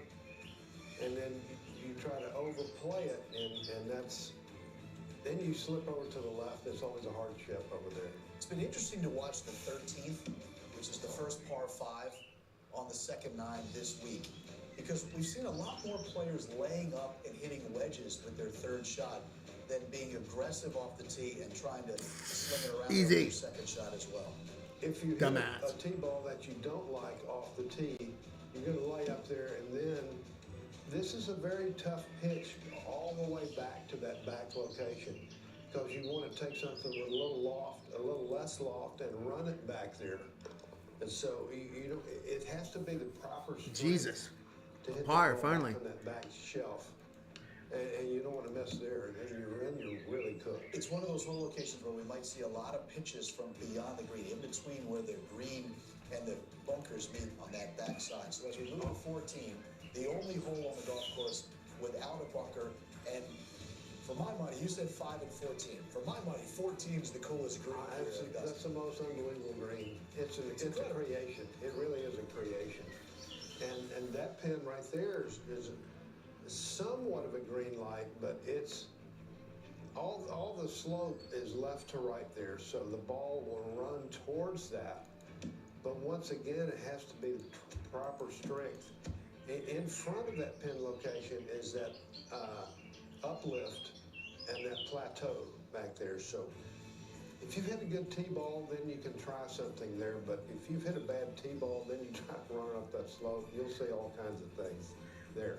We've seen a lot of things this week in the first 2 days. At 15, Tommy Fleetwood made an eagle there yesterday. Robert McIntyre, Scotty Scheffler, a lot of players have hit it in the water, and not just in the water short of the green, Ben. We've seen some guys hit it in the water over by 16. That's right. And going for this pin, you see it, and you say, well, I need to be aggressive. I need to get it up towards that pin. But like you say, you can go easily, you can go long, and then you don't have a lot of room to come back to that pin off the back shelf. You'll see occasional eagle there today. Okay. Because the ball run in there. Seems like 3 and 7 are always in play at the 15th. Yes. Let's go to the par 3, 16th now. The beloved Tom Weisskopf, who's probably looking for high above, does not like this whole location because he thinks of Jack making that putt in 1975 on him to go and win his 5th green jacket. But what does this whole location mean for the players today? It's a good aggressive shot to get it up close. Anything left of that pin is going to fall back over to the left. Okay. So you'll see a lot of difficult approach putts up to that spot. But you got to feel great if you hit one up there close, and you can easily miss to the right. Either you don't want to. If you hit the back bunker, you've got no green to work with at all. So anything to the right is not great. You'll be content of trying to go at that pin and then approach putt. So the golf course ends with 2 par 4s. Let's start with 17. There are 2 bunkers, short left and short right. Today's hole location is interesting. It's 11 on and 12 from the left, bringing both of those bunkers into play, perhaps. Yeah, and this is the way the bunkers are situated. It calls for a pitch shot. That's Bobby Jones called it a pitch shot, a lofted short iron. And it's when you see that front bunker, you want to get a high floating shot just over the bunker and land it softly. But you'll see some bunker shots there today. There could be some people in the bunker, and you'll see some that are close. But to get down at 2 from the back of it's a great green. That's one of Perry Maxwell's favorite greens. He put a green on you there. That's very, very cool. Now to the par 4 18th, and if you can get that drive to the fairway, you have a little bit of an advantage. But what does the whole location look like from your vantage point all the way on the upper right tier? It's somewhat of a gathering situation when you face the second shot. The key is to hit a good tee ball, and although most times you're looking just over that right bunker, and you see the bunkers sitting there like that, another high pitch, but I think you'll see some action there today. It's a kind of a rewarding green light situation.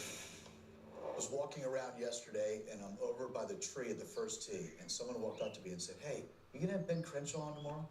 I said, "Yeah, Ben comes in every Saturday morning. It's one of the great things we get to do here on Live from the Masters." And he said, "What does he do on the weekend of the Masters?" I said, "I don't know. Let's ask him." So let's close it with that. What does Ben Crenshaw do on Saturday and Sunday of the Masters? I observe and I marvel at their skills, and I've been there, and I just love watching it. It's so exciting, and I feel so fortunate to be here. But to watch everybody attack this golf course and learn it and absorb it and try it, this place goads you into taking chances. And you can bring it off, and when you do, you feel great, but it'll make you look like a fool as well. It's so much fun having you in here. It's great to see Julie again. You guys look fabulous. You're doing great. Thank you so much for spending some time with us and taking us through all 18 holes. The first 9 of the back 9 hole locations with the great Ben Crenshaw. Are you kidding me? How great is this? As we take a look one more time at the images from 1984 when he won the Masters for the first time, and then again in 1995. Ben, thank you so much for joining us. It's always a pleasure. Steve, my pleasure. Great to see you.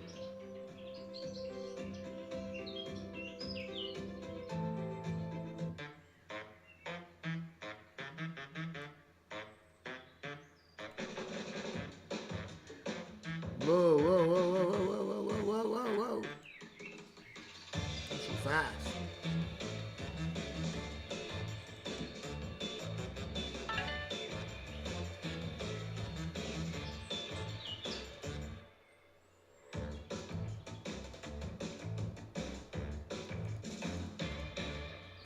It's Pod's biggest sale of the year. Save up to 30% on moving and storage until May 18th. And see why Pods is America's #1 container moving company. Whether you're relocating or renovating, save up to 30% at pods.com. The fundamentals always matter. Back in 1919, Robert W. Baird had a basic belief system that set his financial services firm apart. Act with integrity, consistency, and always do what's best for your clients. We call that the Baird Way, and we still practice it today. Working together to build your trust with a long-term focus on your financial future. Discover the Baird difference.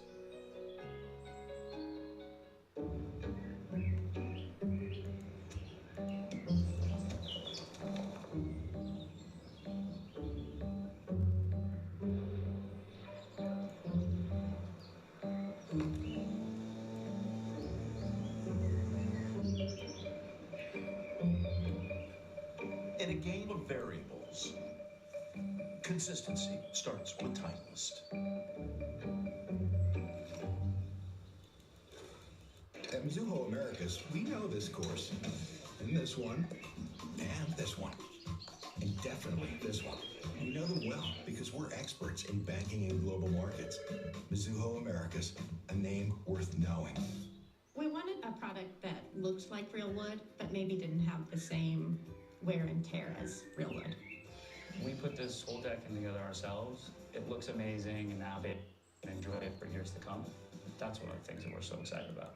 Josh, you're a pro baller, podcaster, and a wine connoisseur. Is there anyone doing as much as you right now? Only Tommy John. They're doing the most.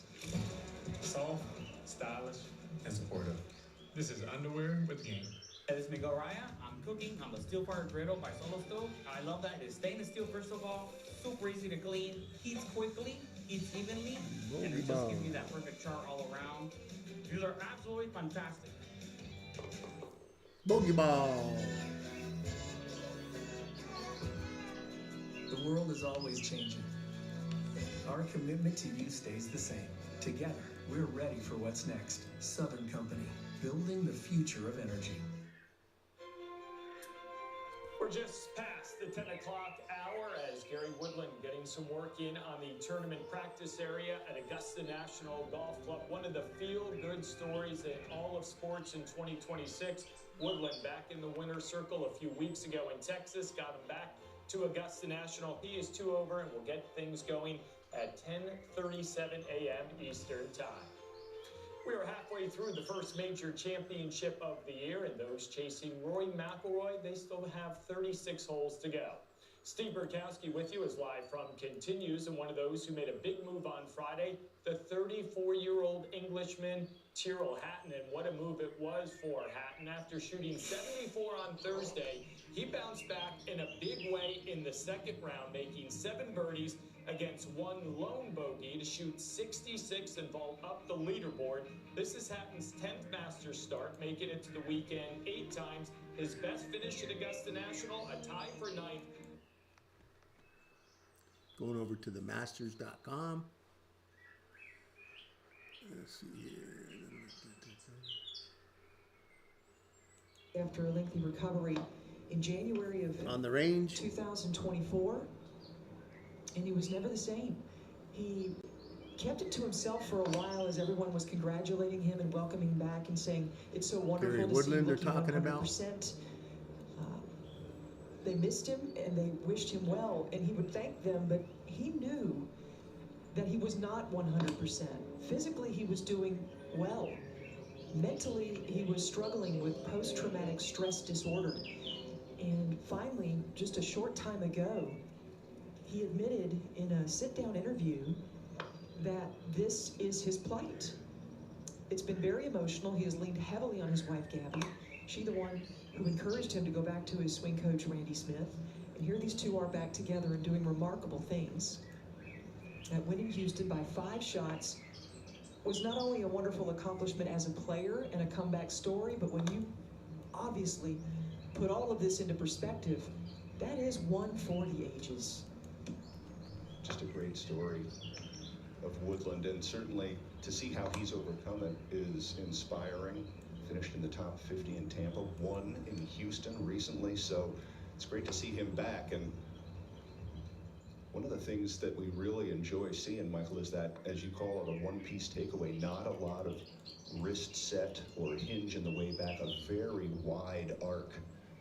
You see very little hinge. Now he starts to create it here on the way down as that right elbow digs in, and look at that yellow arrow.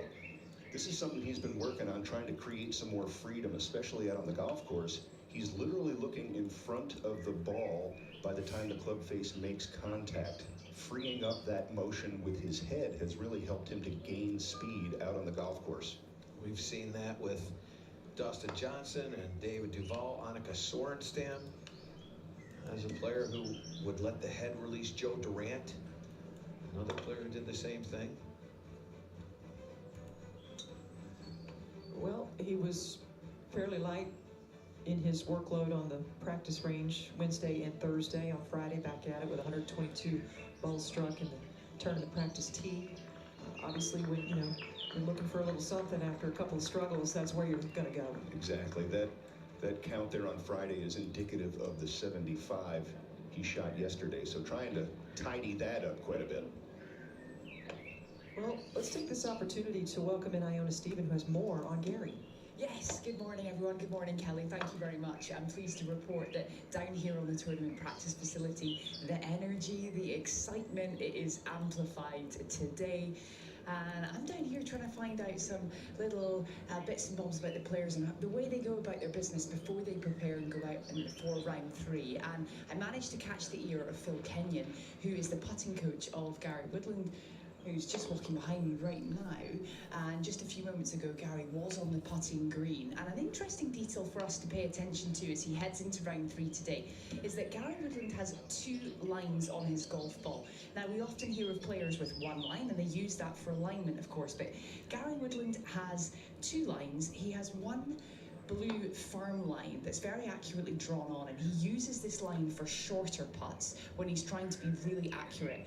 And then he has a hand-drawn, much shorter line, I believe it's red, and he uses that line when he's much further away from the hole and he doesn't want to spend so much time trying to be quite as accurate, and he wants to bring some more feel into those longer, pacier, feelier putts from a longer range. So really interesting to get that insight and intel from Phil Kenyon, who, as I say, is the putting coach with Gary Woodland. And so far, if we look at the stats of Gary Woodland on the greens, he's tied 16th in the stats of the players going into this weekend. And so far, Kelly, he's had no 3 putts. So maybe something for the rest of us to try at home. Yeah, you took the words right out of my mouth. 0 3 putts this week, and that is wonderful insight. Thank you for bringing us that information, Iona.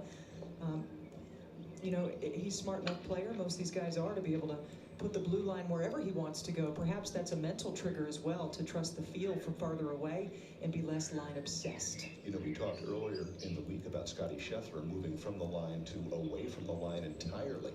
A lot of that's just personal style, but I love this 2-line story on Gary Woodland. That's something that I think a lot of people could try. Tighten it up as you get closer to the hole, and then work more on speed when you're further away.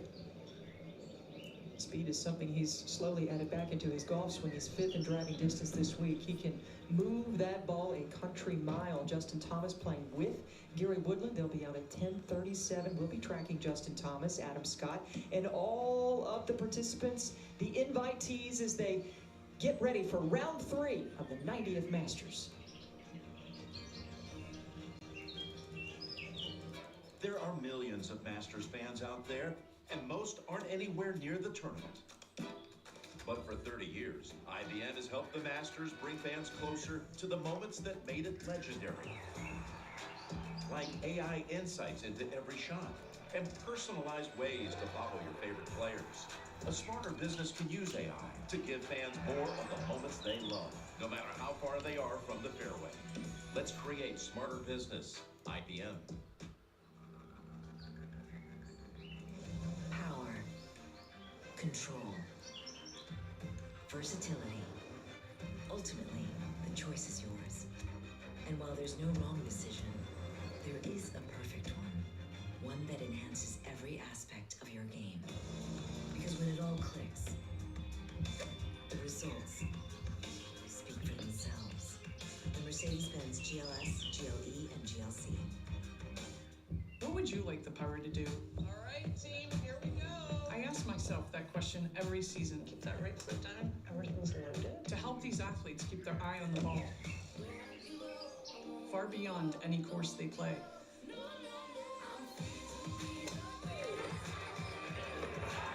Bank of America champions everyone who dares to ask. Proud of you. What would you like the power to do? Keep the 90th Masters Tournament within reach, anywhere, anytime. Visit Masters.com, download the official app, and sign up for the Masters newsletter. History percolating at Augusta National Golf Club for the second straight year. Last year it was a Grand Slam story. This year it's how many could Rory McIlroy win by en route to becoming the 4th player to repeat as a Masters champion. It's his to win or lose at this point. Let's take a look at some of the wonderful play from day 2. He didn't hit a lot of fairways off the tee on par 5s, Brian, but he made a lot of birdies. The wedges were sharp, and he's showing it right here at the second. His distance control, his ability to control spin on the golf ball. He said he saw some of the action earlier before he came to the golf course and realized that there was a little more of a receptive putting surface today, so he took advantage of it. And he's played here so many times. He understands when the greens are a little bit firmer, when they're a little bit softer, where he's going to play certain shots. You see this beautiful read of a putt at number 4 for a birdie after a wonderful approach. He did drop a shot at 5 like most players can do. Dropped a shot at 10 as well, but then he shoved it back into overdrive. Here's another wedge at Golden Bell, the par 3 12th, right on the number. And this is where he would start a string of birdies. 6 in 7 holes. There's a good look for a birdie on 13 after an errant tee shot. He hit it right on 15 as well, Brian, but was able to lay up to here and then hit this glorious wedge from 93 yards. He missed it in the right places off the tee, gave himself really beautiful positions to attack with the wedges, and it just kept going. Here we are at the 16th. Now this one had us all wondering, Michael. I was sitting there wondering, are we going to see the excitement? Is he going to stay on that upper level?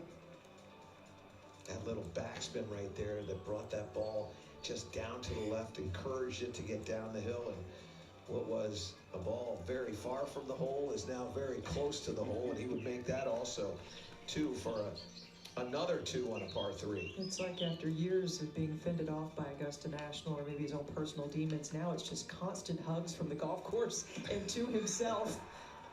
That is a remarkable chip shot, all things considered, under any conditions. And this at the 18th, after finding a rare fairway, hitting less than 50% of them this week. Just watching the rhythm of these swings reminds us how in tune McIlroy is with his approaches this week. So far, looking so calm, so comfortable, using the contour of the green perfectly. And at that point, he was looking to tie the largest 36-hole lead in Masters history, but he is in a pretty good place. Bottom of the cup, 6 birdies in his last 7 holes, and a brand new record at Augusta National, perhaps with a hunger for even more of them. McIlroy, first man to ever hold a 6-shot lead at the halfway mark of this tournament's grand history. Harry Cooper in 1936 would go on to lose to the 34 champion, Horton Smith, after holding a 5-shot lead. It was a 76 on Sunday for Cooper, but the rest of them all went on to win, including Jack Nicklaus, Raymond Floyd, Jordan Spieth, Scotty Scheffler. This was the shot of the day, and let's break it down. Well, again, this came from an errant drive and a very smart layup. Watch the shoulder turn 80 degrees here, and he stays so steady over this ball. If you're watching his head and the way this club repeats its path down to the ball, that's part of the story. The other part, Michael, is control of the club face. As he moves through this shot, that club face is so stable. There's a quick look at it. You can see it has not turned over. There's no flip there. A great look at how stable that club face is through impact. Well, and that's also going to give you a consistent launch angle, spin rate. He landed that brilliantly, and even if that hadn't gone in, it wasn't going to go far past the hole. An excellent shot and an excellent round. And this is a man who is familiar with what it feels like to finally break through after a long wait for a green jacket. And for Adam Scott, he was relatively still a young man, but it was a long wait, a forever wait for the country of Australia. He won for his homeland and all of his mates. Adam Scott, still very much relevant in the game, even though he's getting on in the years a little bit. Still in great shape. He can still hit that golf ball as far as anyone. And let's watch how he's tuning up for his 3rd round. He has a wonderful way of setting his left hand on the club, where he'll have the club to his side, and then he'll put his left hand on. You know, you think about Scotty Scheffler and the attention that he pays to holding the club, how he puts his hands on there. Adam does something similar, different, but similar in that the emphasis is on that top hand, and then you see the grip sets everything. Great shoulder line, hip line, knee line, and then a wonderful backswing turn. This is the golf swing that many people, when they ask, what's your favorite golf swing on tour? Everybody, this one right here, Adam Scott. Look at the lower body here, Brian. Great rotation, not overly rotated. Wonderful movement, and then he leads the downswing with the lower body. That elbow come right in tight and then an explosion through. Very stable footwork. You're right, Michael. This is textbook. So many people use this as a model, and man, it is a great model to follow. Why is that so? What makes it so textbook? Well, you know, we talk about all the players and their little idiosyncrasies and the little unique moves they have. It's really not the case with Adam Scott. He's like a baseline, perfect textbook swing. It's clean, it's efficient, it's upright, it's effective, it's powerful, it's accurate, all the above. Well, and it starts with the grip, and that's the thing. Like, everybody says, what's the most important fundamental in the game? How you put your hands on the club, and you can see right there as he gets that, he kind of has his hand turned outside to the left right there. There's another great look. That establishes everything. How you put your hand on the club, that establishes where the right hand is going to go on. That also influences the shoulder line, the weight distribution, the squareness of the hips. So many people, they kind of walk past, Brian, the importance of how you hold the club. This is your connection to ultimately the club face. When we look at what Rory McIlroy does, look at that grip. That is, to your term, Brian, textbook. Club is going through the palm of the trail hand. And our cameras almost show that there is no change in pressure. You can't truly see pressure with a camera, but he's so supple on that grip. It is consistent. It is absolutely dependable. And it also seems to be very reliable for injury prevention. This guy has longevity in the game as we take a closer look at this grip. He's got 98 straight major appearances. Second longest streak ever behind Jack at 146. That was such a good look of that grip. So many players will take their trail hand and almost have the palm on top of the grip instead of behind the grip. And you can see there with Adam, that right hand is right behind the grip. That's the power, and obviously the ball speed at 186. He still generates a lot of club head speed. And one thing we're seeing also is players experimenting a bit with tee height here. I'm seeing sort of lower tee height positions. I think there's a premium on trying to keep the ball in play today. As the conditions get firm and fast, it's even more important to find those fairways. Keep your position very tight. You can run through them into the second cut. Oh, well. It changes your angles. You know, you bring up an interesting point. A lot of questions people have. How high should I tee that driver up? What you'll see, we had a good look of it a moment ago. You'll typically see about half the golf ball above the crown of the club. And when Adam hits this, that tee will have just a little bit of forward movement there. That tells you that club is traveling on that particular shot slightly down. This is another good look here when he puts the club behind the ball. You'll see about half of the golf ball above the crown. He's having a nice little chat there.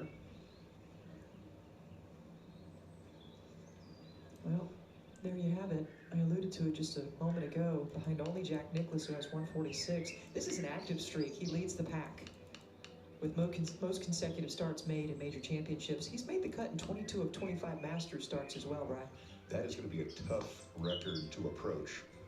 It just speaks to his health, his fitness, the longevity of his swing, and his passion for this game and competing at the highest level. I mean, 98 straight, that is incredible. He takes great care of himself on all levels, diet, he's constantly in the gym. And I don't see him lifting heavy weights so much as resistance, drills, and, burpees and push-ups, and trying to be responsible with the way he works out so he doesn't put too much strain on the body. That was awesome to see that for so many reasons. One, the tee height, obviously. But then the other thing is that driver was never still. It was always moving. There was a little waggle, a couple of bumps, and we've talked about this through the time that we've been doing Masters on the range. There's constant movement, and when you get a little too stagnant over, watch this club moving around, continuing to bounce into that club, a little mock backswing there. Yep, and his grip is doing something similar. He's got a little movement with that right thumb. He stays nice and loose, but there's constant motion. Beautiful turn into that trail leg. Doesn't really straighten out the leg the way Bryson DeChambeau, maybe some others have through history, but still, this is a swing that many would sign up for, emulate. And at 45 years of age, which is really hard to wrap my head around. 15th this week in driving distance, 25th overall for the season, with all these young guys just barreling that golf ball. Big distances. And that stability that he shows with his feet in their relationship to the ground, you see it all the way up through that set. He's got a wide, powerful stance. There's width between those knees, and he really keeps a strong foundation to swing off of. Another player with an alignment stick on the ground, one that it just allows you to be consistent in distance to the ball and where you're aiming your body. Such a great thing for all at home to learn from. The importance of the consistency of setting up to the ball is the same way every single time. Here's another look at Adam, and you're going to see the hips and the shoulders rotating and tilting. That's the amount that the left shoulder is kind of going down to the ground, that shoulder line at a 36-degree angle.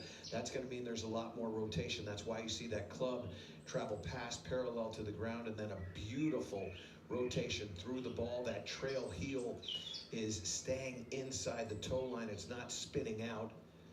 Wonderful position at impact. That is textbook, Mr. Kroll. Oh, it is beautiful, and I'm just watching that tighter yellow line as the wrist set begins to take place on the way down. They're just creating that tighter arc for power. Wide on the way back and then tight on the way down through.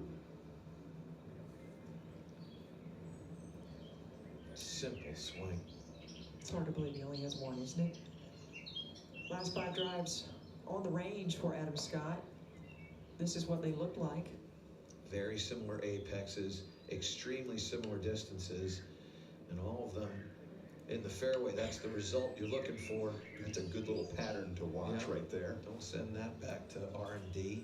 His tee time 10:48, playing with Samuel Stevens. Both minute +2, but 14 shots off the pace.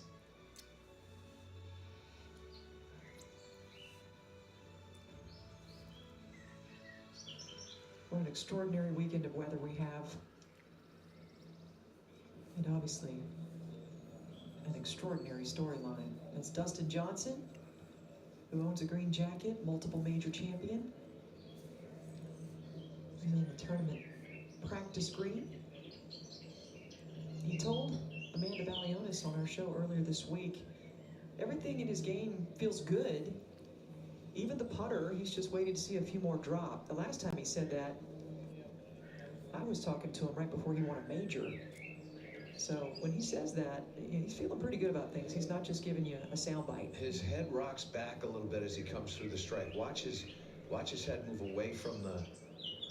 See that right there? That's the part that I worry about with Dustin. When Dustin's head is calm going through the putt, that's when he makes putts. When he starts to back out of the putt, that lifts the what we call rise angle. And when that happens, you can miss the strike. You can hit it a little bit low on the putter face. That can steal some spin. When that starts to happen, it becomes extremely difficult here at Augusta National, where speed is paramount. Controlling that distance, paramount. See how he putts today. The ball striking's been really quite solid. Johnson's at even par, 12 shots off the pace. What's the motivation, Michael, when you're 12 back and you're heading out for a 3rd round? You know, the thing about these athletes is they all want to try to get better. And so it's not just better, you know, from January to September. It's better from Friday to Saturday. And so what happened yesterday? How can I solve that riddle of why I didn't perform the way I wanted to perform? As we look in on Jordan Spieth, that looks like Cameron McCormick there with him. Well, Kelly, you bring up a good point about what's he trying to accomplish. I mean, all the different mini goals that these players have. for a Dustin Johnson. He's quite a ways away from Rory McIlroy, but Michael, they want to improve their position, and I think there is a group out here that can literally get into position to contend should McIlroy not keep his foot on the gas. But everyone wants improvement, and there are smaller goals like a top 10 or a likely invitation if you're in the top 12 in ties. So there are other targets to shoot for, and every one of these players is trying to get more birdies on the card today than yesterday and see how far up that board they can move. Maybe anybody around even par. I was thinking maybe a 64 could be out there, and I've got to shoot that and see if McIlroy can come back to me a bit. Perhaps there are some birdies to be had out there. When you look at today's hole locations, a lot of draw pins, right to left movement if you're a right-handed golfer, and the par fives look like they might be somewhat gettable today. This is such a great drill, by the way. Those settings on this board are adjustable. So I would recommend you start with a wider gate to go through than Jordan Spieth. But boy, does this really help you to understand center contact. It helps you to make sure the club face is totally square. It's just a great drill to really tighten things up. And we're getting a good look in the face-on view here of Jordan. You see with the left hand low, very uncommon that in that the left shoulder, the lead shoulder, would be lower than the trail shoulder. You can see it, how that's a little bit down, and then the head stays very, very quiet as Michael Greller does a little blocking here. He's boxing us out. Well, en route to his tee time of 10:48, Adam Scott kind enough to stop by and talk to Iona. Indeed, thank you, Kelly. Adam, great to see you. Of your 25 appearances here at the Masters, you've not been part of the weekend only 3 times. Do you ever find yourself taking this experience and being here on the weekend for granted? Not really. It's always, there have been a lot of battles to make the weekend here. Even yesterday, it felt like I was safe, and then I had a slow finish, which was a shame. But excited for the opportunity again this weekend. We've got a beautiful day, and maybe being off a little earlier, if I can play a really great round, I can kind of move my way up the leaderboard and then see where I sit going into tomorrow. Earlier in the week, you said you like Augusta National when it's playing firm and fast. Why is that? Yeah, I think maybe growing up in Australia, generally firm and fast courses, I'm quite comfortable on fast greens. And I think it just requires a little more control over your golf ball. You don't get away with quite as much, and I like that. It's nice to see the fairways a little firmer than we've seen the past few years. So with the weather looking like this for the weekend, it could get even more fiery. That's why I like being out a little early today. And just finally, earlier, and before the week began, Adam, you shared a round of golf here at Augusta National with your dad, Phil, and the world number 1, Scotty Scheffler. How special is it for you to be able to share experiences like that with your dad? Yeah, it's awesome. I mean, we won last time. We try and do this every year. He checks my schedule carefully to make sure I'm not playing the week before, which is tough. A couple times I have, and I'm not very popular. But, you know, really for Scotty Scheffler to be okay joining up, we played a 4-ball. We had an incredible day, and that experience for myself, not only playing with Scotty, but for my dad to play with the world number 1 is amazing. Just an incredible perk of being a champion here, and that I certainly don't take for granted. Did you beat your dad? He played pretty well, to be fair. I didn't play well. He probably beat me if we were counting shots. We got that on record. Adam, thanks so much and enjoy the day. Cheers. Thank you. Back to you, Kelly. You heard it from him, Iona. He's looking for a low number today, and we'll be interested to see if he can produce just that. Adam Scott, a winner of the Masters in 2013, lucky 13, as it was 13 years ago.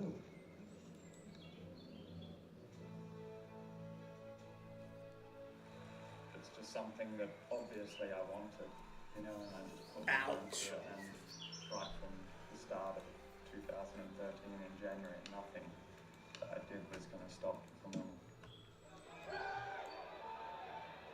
There it is! Adam Scott!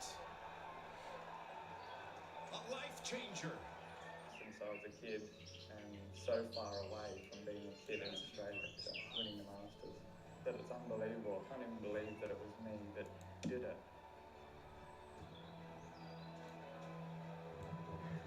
Welcome to a special pop-up episode of our podcast powered by AT&T Business. Now with internet across the nation. We are joined today by Ted, who's helping us connect to other small business owners. Thank you, ladies. And I think we have our first caller from the live stream. Everyone around me thinks I know what I'm doing, but sometimes I don't. That's just being a business owner. Yeah.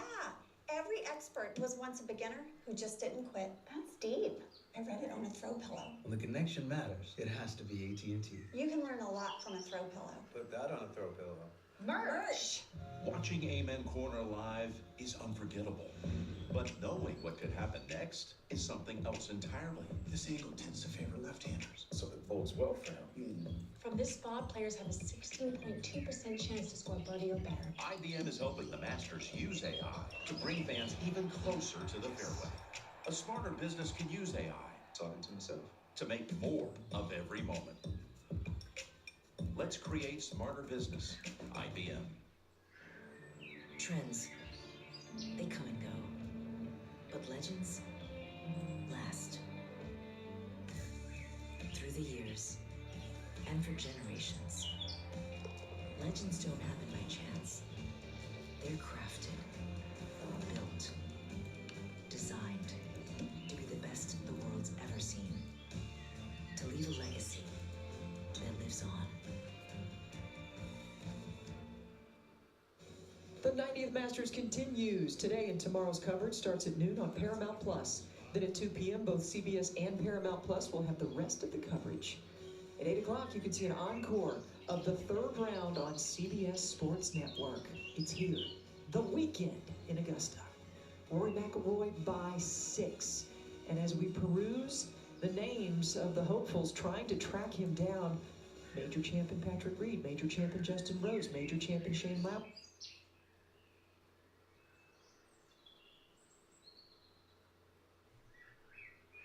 And this on the green.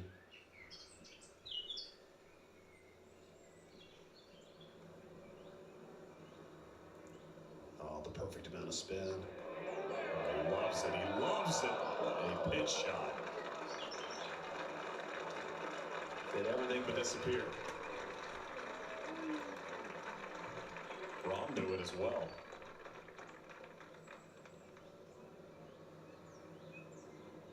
That one more grab.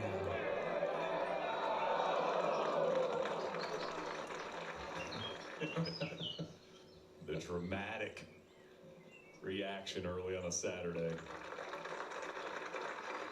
Excellent 3. Clean start for Si Woo.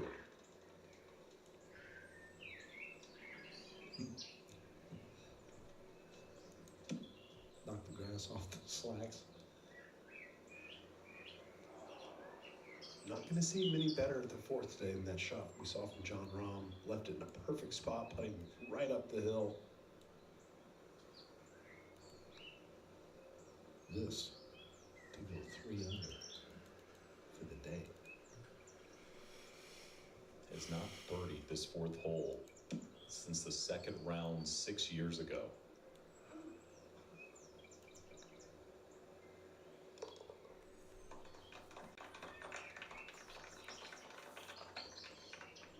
And that will continue. Just crushed that putt.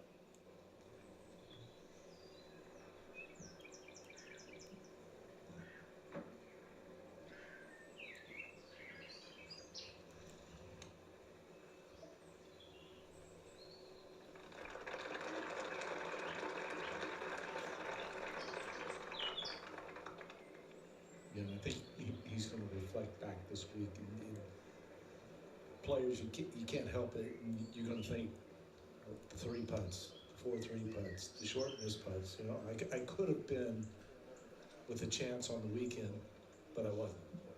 Yeah, it's been the putter for Rahm, especially in that opening round. Billy, as we head over to the most difficult par 4 at Augusta National. Length, accuracy, we've seen players slip a tee shot over it onto the right-hand side. It's gone into the second cut. Sometimes it's gone into the trees. They've had to lay up. Avoiding the 2 bunkers down the left side, a priority. But then a whole location right in the middle. But it didn't necessarily make it easy. You see all the arrows and the false front. And that is right over the nose of that rise right there. Almost have to land it perfectly to get it close. Like into the last yard of the upslope. And have it pitch forward just a little bit. Toughest hole this week, and as we were giving flowers to Jack Nicklaus in his career here at Augusta National, 1995 at the fifth. That week he made an eagle in the opening round and the third round. 2 hole outs at this hole, the same Masters.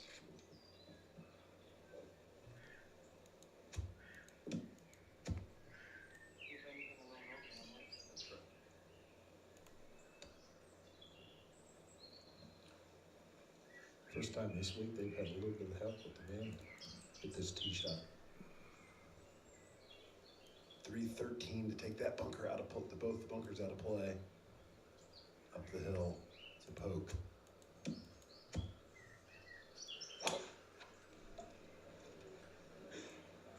Oh, so bad. Stay in. Stay in. Stay. I said, this hole isn't hard enough already. Saw Justin Rose hit it over there. Was able to pitch out and then got up and down for his par yesterday. That was a big moment in his round.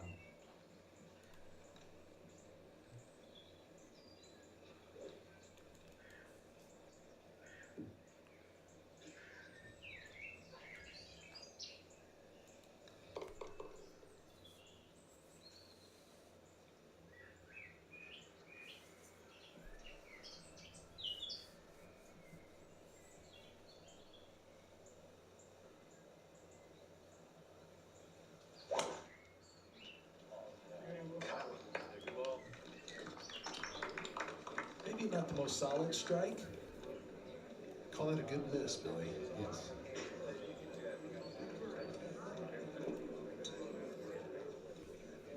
It's been so easy to miss this fairway.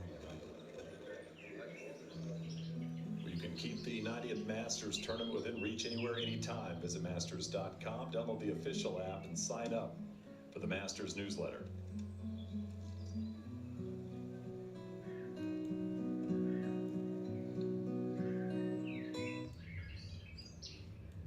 Doing the old doom scroll?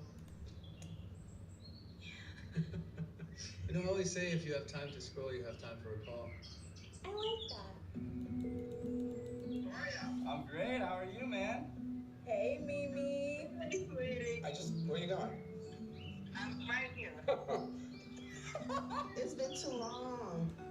I miss you too. When a connection matters, it has to be AT&T. We all know the key to successful AI pilots is Making them work. it's not making them work for all your departments. It's not connecting them to existing tech. No, it's investment. Cheap spending. At some point, AI is going to help you spend. Hey, that's crazy. We work with IBM. We're scaling AI as we speak. Right, that makes sense. Unsubscribe, yeah? Let's create smarter business. IBM.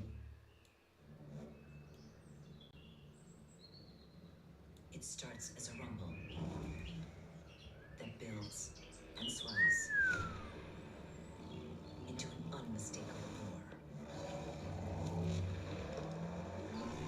Every ounce of anticipation released all at once. It's not just heard, but felt, because sometimes there are no words. The fifth here a year ago.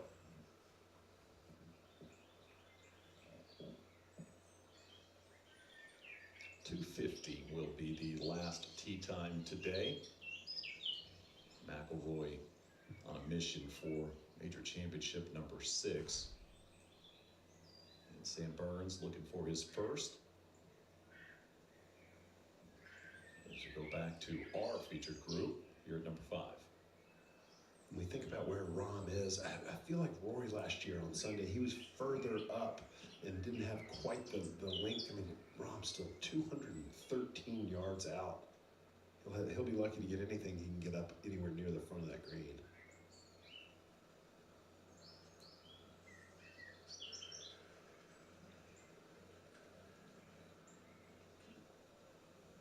Johnson, it's a golf course that every shot forces you to make a decision before you hit it.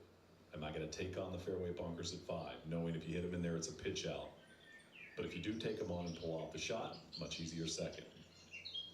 I don't know that there is an easy second into the 5th, but you're spot on. I mean, Siwoo here in the fairway in a really nice spot, still over 200 yards, and you just have to execute the most beautiful high iron shot just to hold the green.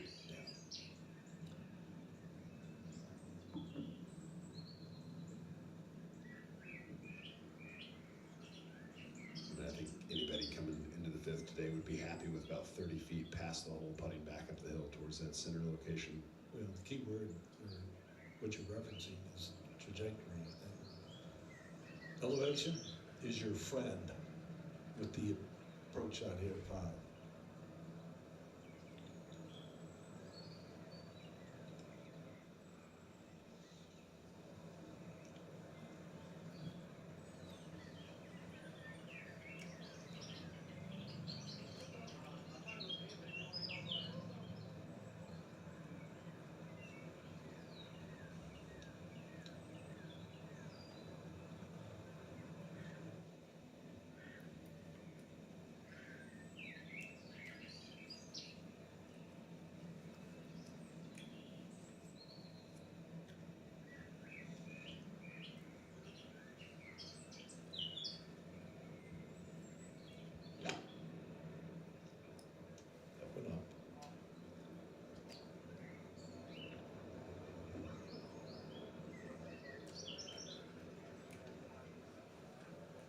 Plenty of green to work with, can be uphill and then down, breaking right to left at the end.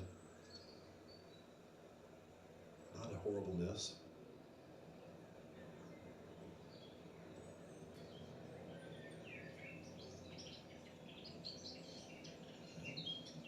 There's more available than what I first thought.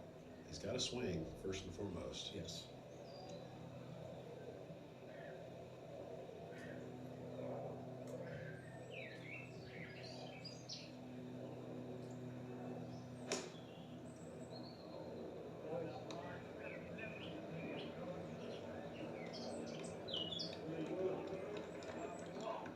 They just know, don't they, Billy? And he said it's got to be left to the hole location. That is going to be really tricky. Yeah, because you're going to be coming right directly at the steepest part of that slope with this whole location. And I'm going to say you have maybe 3 steps over that crown in the middle. And to keep it close, you've got to risk it coming back down to your feet. So it's just got to be perfectly up and over and dripping over the top of that. It's one of those that you have to be accepting of, okay, 15 feet, a little bit beyond, a couple under in this 3rd round. Think about the long history of Spaniards here at Augusta National. John Rahm, of course, the 2023 Masters champion. When he won in 2023, it was April 9th, the day he claimed his first Masters. That would have been Seve's 66th birthday, the day he won. Jose Maria was there to celebrate with him. John Rahm's first Masters was the year Sergio won the playoff over Justin Rose.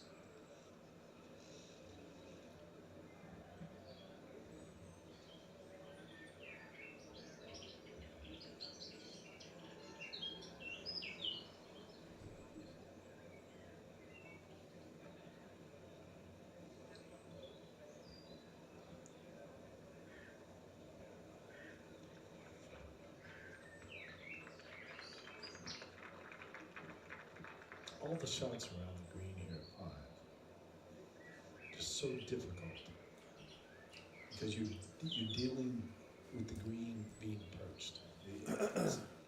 It's up, it's a push up, and it's just hard to make yourself, one, hit at the proper speed because you're afraid of another consequence that, oh no, I get to try this again.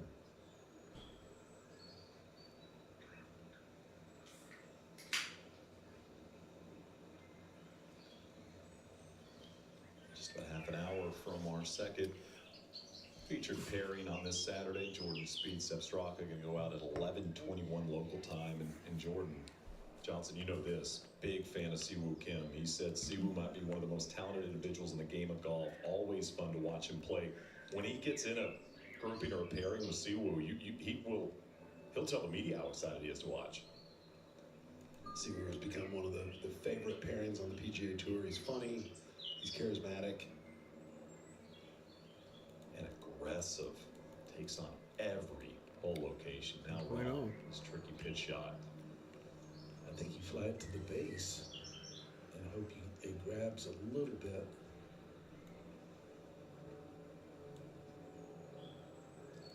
Oh, gonna stay. Well, another foot, and it's down towards the hole. A foot shorter, and it's back down on the front of the green. He took it on. I mean, the margins where that ball ended up are really small.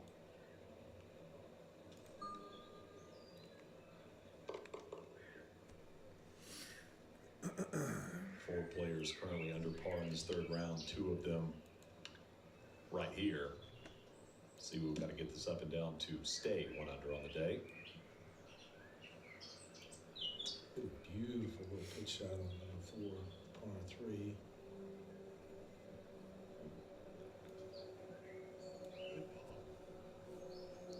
This looks good. This looks really good. And another one here at 5. That is a very, very tidy short game. You can see the expression of the disappointment of not going in on both the last 2 pitches.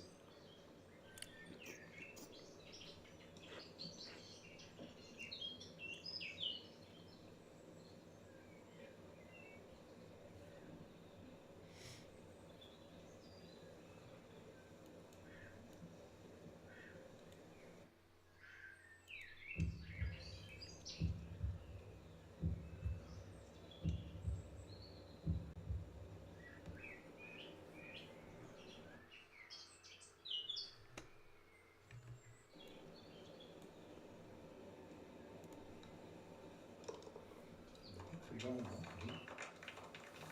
he has to be very aware of the speed.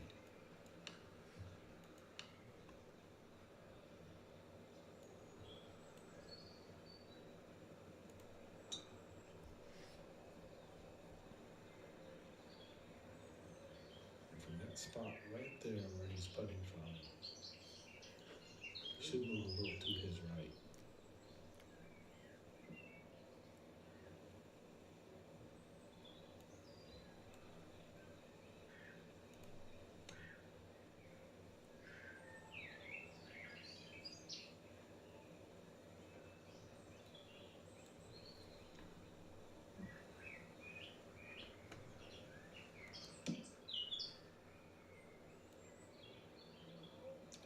Just over that high edge. That's a good putt. Move right in the beginning and then move maybe a little left at the end.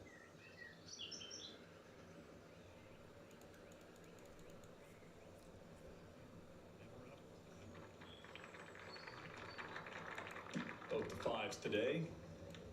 Due to errant tee shots, both right at 2 and 5.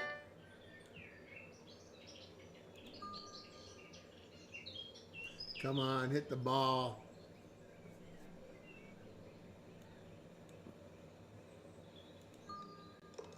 Jesus.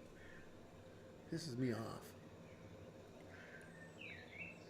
Tricky sliding putt from left to right. Got to stay committed.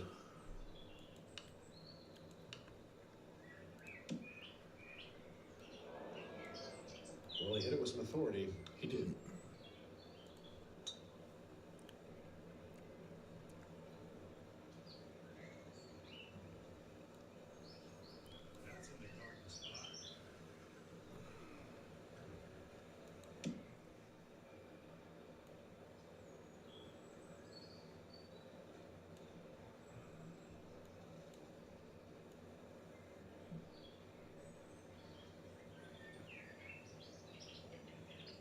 Even with a hole location in the middle of the green, it's going to remain the toughest hole. Middle of the green is relative when you think about Augusta National. Exactly. Looking at hole location sheets and as much golf as we cover, you see pins that are 3, 4 from the edge, but here at 5, that hole location is 16 off the left edge. It's just weird, and it's one of the hardest locations on the course. As we go down to 6, speaking of another hard hole location, we saw this flag get on Thursday in the similar tier back here on the back left and playing severely downhill, right at 190 yards today. Thursday, everybody was coming up just short of that little ridge and having that long, slow putt up the hill. The players that were aggressive and landed Look at near that, the son hole, of a bitch. it just trickles over the back of the green. Very easy up and down, possible chip in. But you take on some risk if you take this flag on.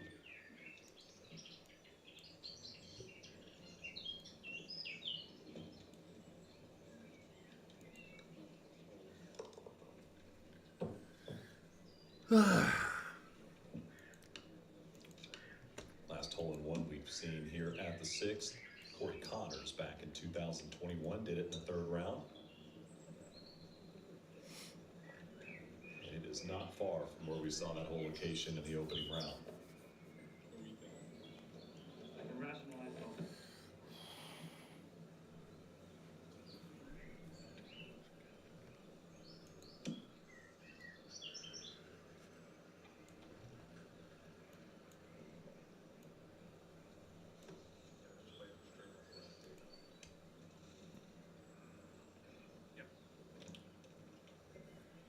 Dang.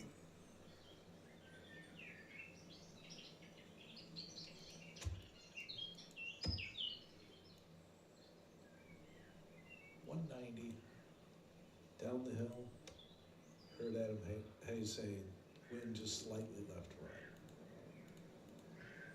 It's a lot of club. Of course. They'd be working it from left to right, I would imagine. Downhill.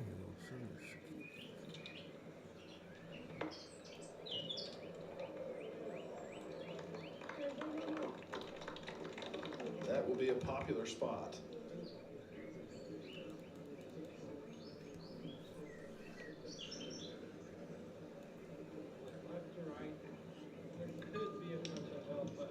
Knew it wasn't going to make it. Knew it wasn't going to make it. Johnson, they're big green complexes here at Augusta National, but it's almost like there's 3 or 4 greens on every green. Got to be in the right quadrant. And this hole in particular, I mean, you've got the back left here, the top right, and then yesterday where we saw the hole location down in the bowl.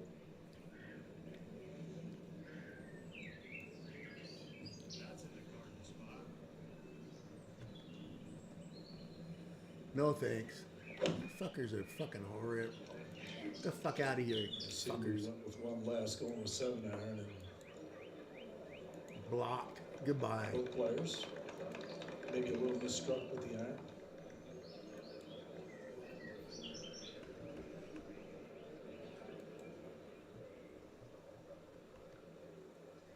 But it's such a hard tee shot. You know, down the hill, trying to calibrate everything, and what's the effective yardage? Is it 180? Is it 177? It's less than what the 190 is, but how much less? It's hard to pick the right club if you don't have it. Roll off, motherfucker. Roll off, you stupid fuck. To where it'll filter to the hole. That's when it becomes a problem for the players to get it close to the hole. And later in the round, we're going to see it at 16. Oh, on the top right tier, that is going to be fun to watch today. Yesterday afternoon, all the players coming into 16, it just was, you know, great shot after great shot, near hole-in-ones, and different story today. Well, of course, Rory McIlroy's 6-shot lead, trying to join a very, very short list of players Plus to go 12. back-to-back here at Augusta National.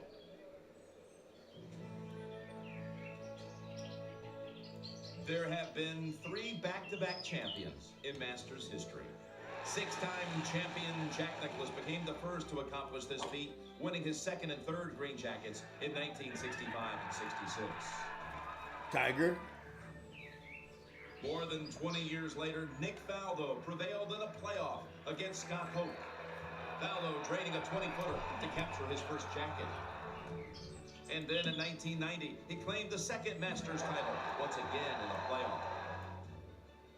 Most recently, Tiger Woods joined the exclusive list of back-to-back champions, first in 2001, and then in 2002. After a third-round 66 and precision iron play like this at the 15th, Tiger joined Faldo and Nicklaus as the only men to win the Masters in consecutive years.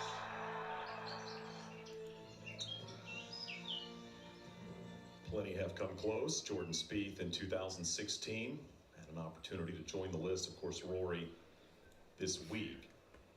And you see Sir Nick Faldo there, 89 and 90. How about no other top 10s in his Masters career outside of the 3 victories? That is shocking. That's a good one there, Shane. If you're going to finish in the top 10, it's nice when you win. 89, 90, and 1996. Let's go back to play here at the 6th. Similar putts for both players. That is shocking. No top 10s but 3 wins. Good for Nick. Well, it's a slow putt up the hill. Whoa, easy, easy, easy. On Thursday, very few were able to get this putt to the hole. And that's the risk you run.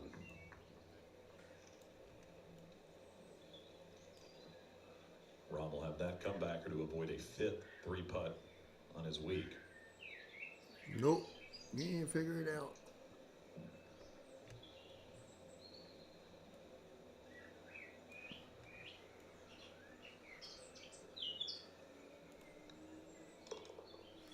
Can't figure it out.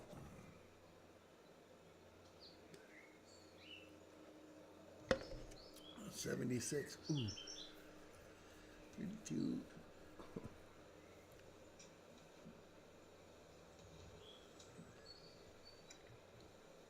Pretty much the same putt. Ain't good. Ain't good. Good looking here. That was outstanding. The benefit of watching one.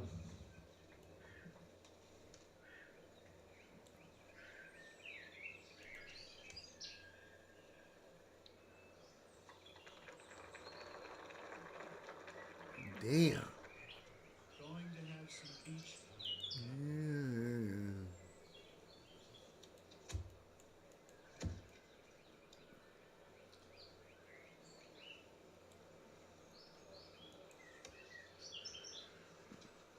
It's interesting.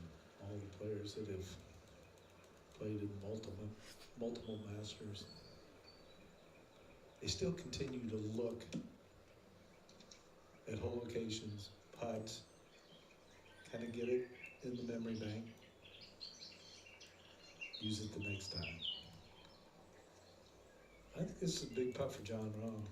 I mean, Shane just said if he doesn't make this, it's going to be his 5th 3-putt for the week.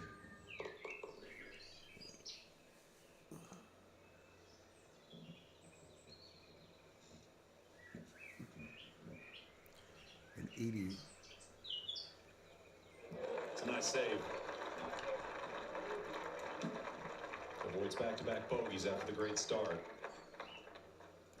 3-5, 3-3, 5-3.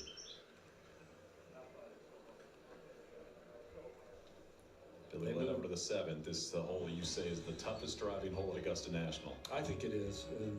Pampas, 450 yards. Once they push the tee back, put driver in the player's hands, or 3-wood, this fairway has been hard to find by the players. It's this fairway to the right. Actually, a few have gone beyond the second cut.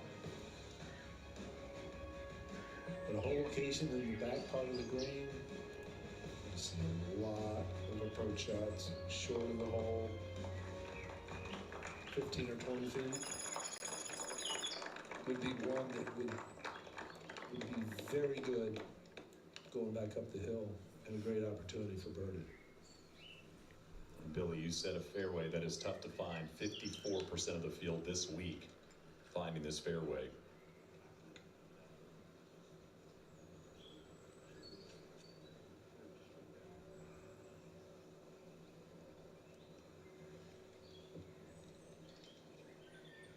One of those fairways that Rory McIlroy mentioned last year after the win. This hole 14, 17 all go in the same direction. Said he struggled with all three of the tee shots throughout the week.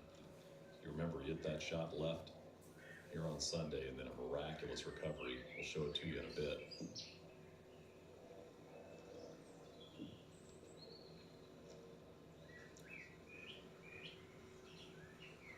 It does set up for a nice little bullet fade. Just start it right down the tree line and let it curve about 8 yards.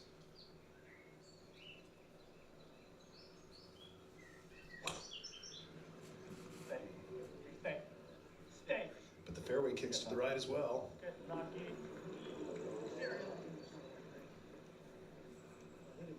And with the second shot playing up the hill, when you get into the second cut, it just makes it that much harder to control the spin. He may have some overhanging branches too to have to flight it down low.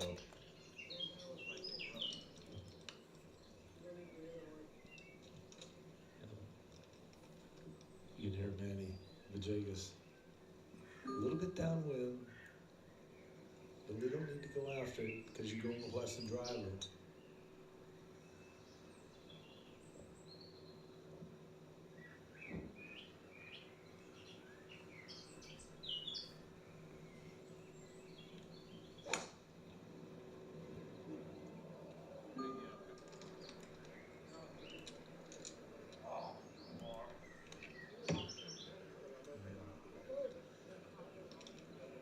That percentage of 54 went down a little bit.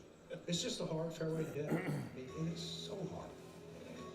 Well, you can track your favorite players, watch live streams, follow all the action with Masters.com and the official Masters app.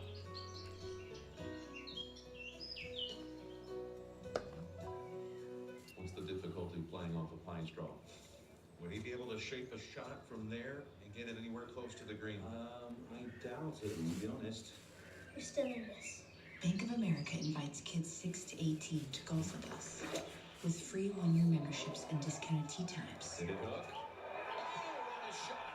As we champion the next generation who dares to ask, what would you like the power to do?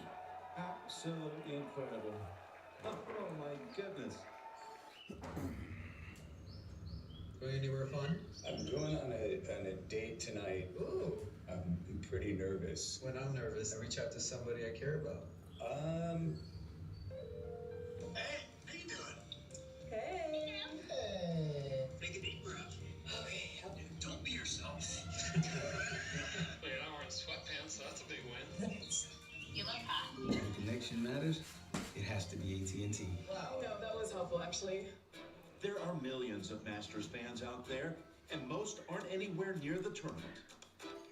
But for 30 years, IBM has helped the Masters bring fans closer to the moments that made it legendary.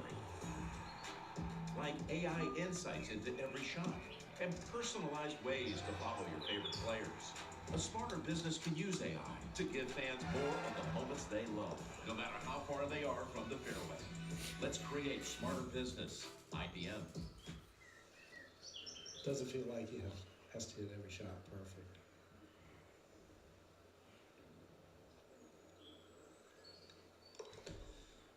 Six-shot lead. You just kind of wonder, is it going to increase, or is someone going to get closer?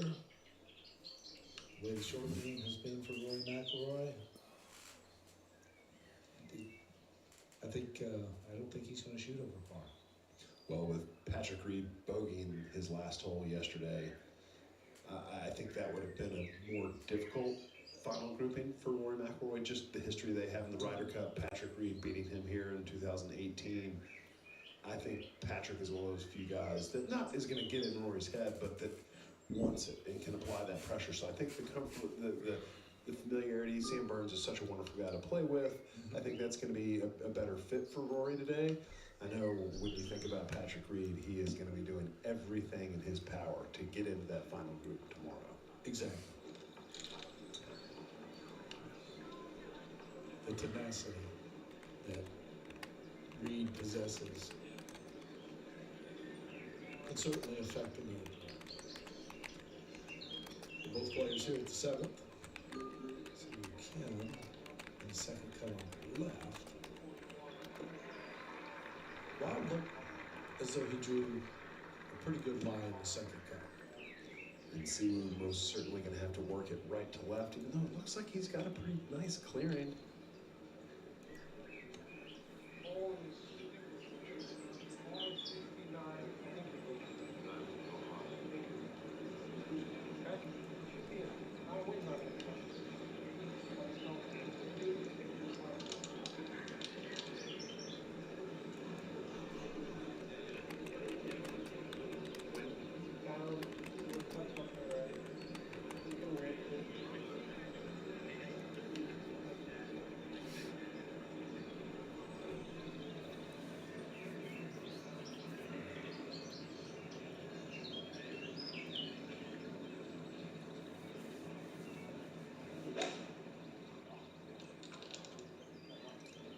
After that one.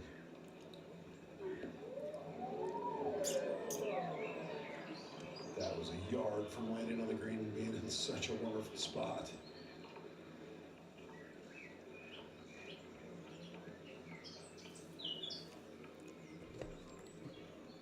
Trying to avoid the ball coming out quickly, trying to elevate it just a little bit more, take some of the yardage out of the shot.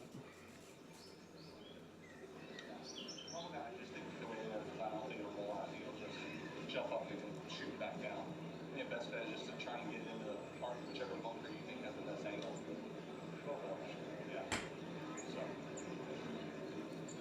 yeah, I think that's the play.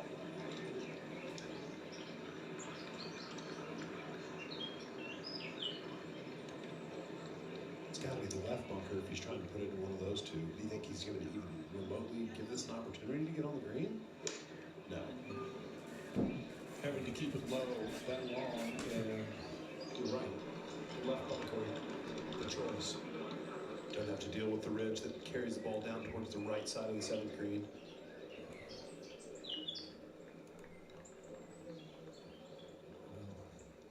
you go back a year, the shot that Rory hit here at the 7th, amazing.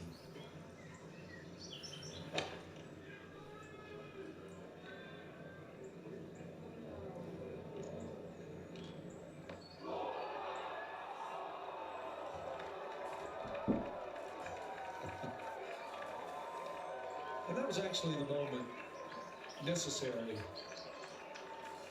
in the round, because that kind of lightened everything up for him.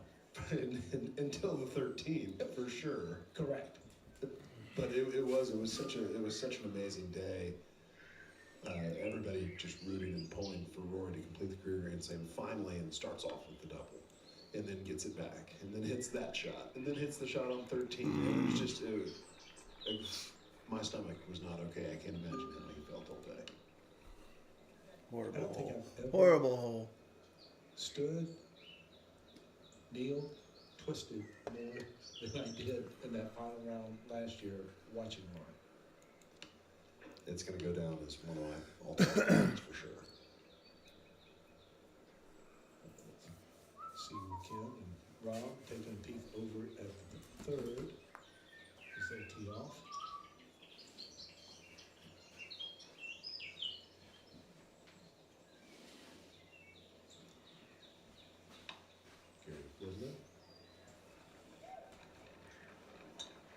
But both Ron, Siwoo Kim, excellent bunker players. This is one of those bunker shots you'd almost rather be on the flat, not on the upslope. Oh. Just because you've got so much green to work with. If you're down in the flat, like I believe Rom is, Siwoo's rolled back from the top, so he may be a little bit on the upslope, but you can let the ball release out a lot easier. That upslope wants to shoot it up and spin.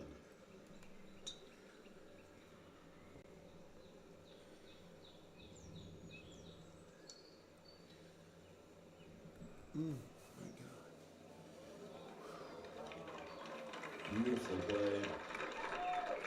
Kept it underneath the hole, upper putt.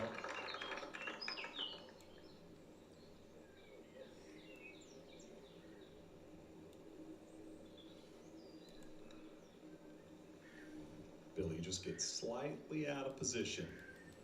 And it is, how can I make par? Yes. What's the best practice to avoid dropping a shot? And here at the 7th, there was a great conversation between Ron and his caddy, Adam Hayes, about which bunker are they going to try to leave that second shot in, and just not even a thought to get it on the green.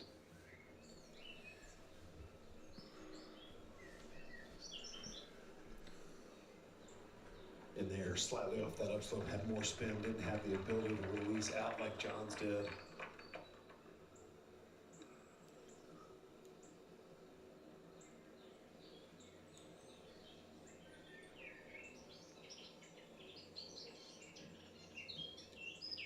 It's certainly a golf course that when we follow the players in the feature group, and you know, we kind of get that inside feel with them, with what they're thinking about. But I don't think there's another golf course that I've played where you're more aware of where can I go to get the next one up and down to save par.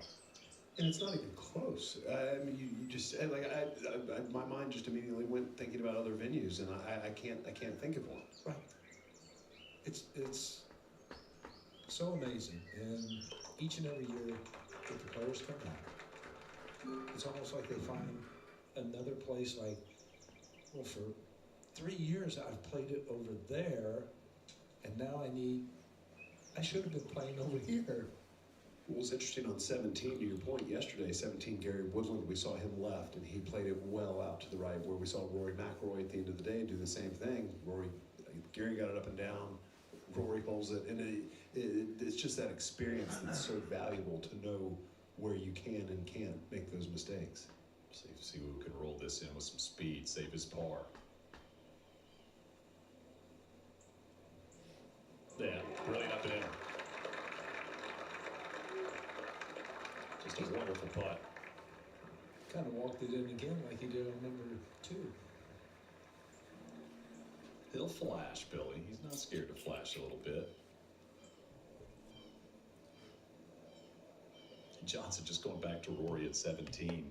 You talked to the press after, and you talked a lot about that time he'd spent here and understanding this golf course more and more. And he said it's almost, you can be short right at 17, you can be mid right at 17, you can be long right at 17, and the massive difference in the shots you're able to hit in those spots. And you're talking, what, 5 feet difference in terms of those shots? Just the angles, the different angles it creates. He left it in a perfect spot where he didn't have to go over the bunker, where he could land it into an upslope and kill some of the speed before it started going downhill.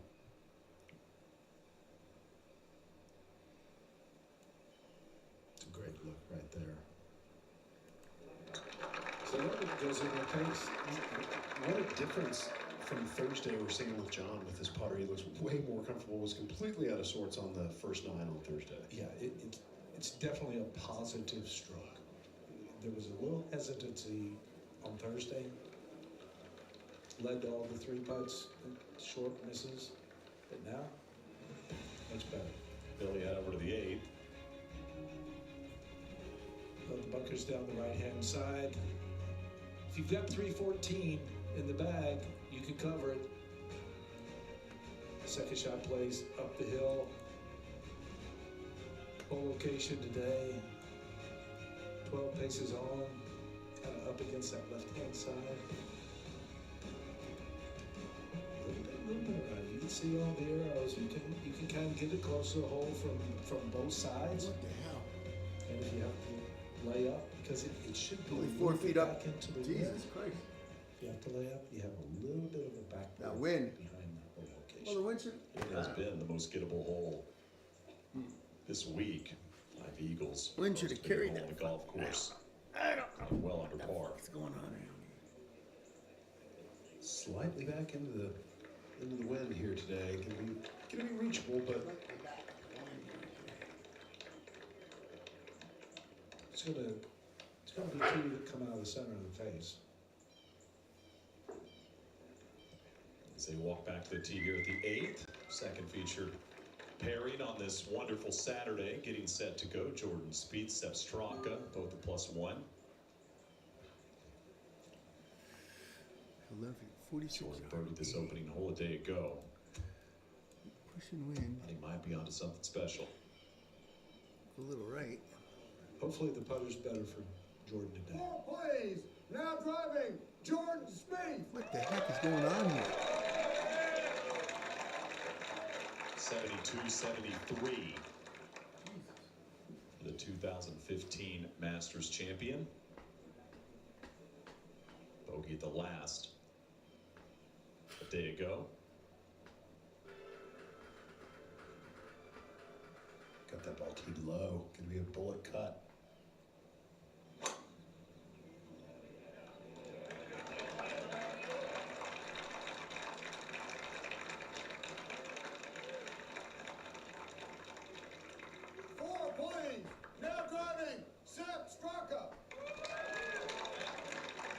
Reverse in the 2 rounds from Jordan Spieth, 73-72 for Sepp Straka. The 32-year-old has never broke 70 here at the Masters. 5th time playing this tournament.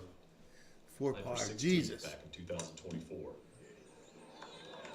2 dips. Really good drive with the golf ball.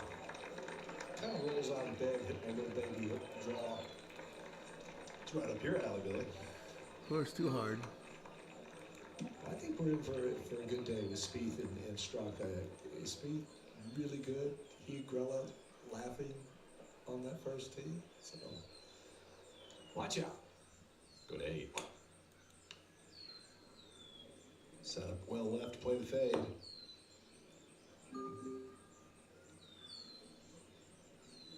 Drove in that fairway bunker at number 2. It's going to be close here at the 8th.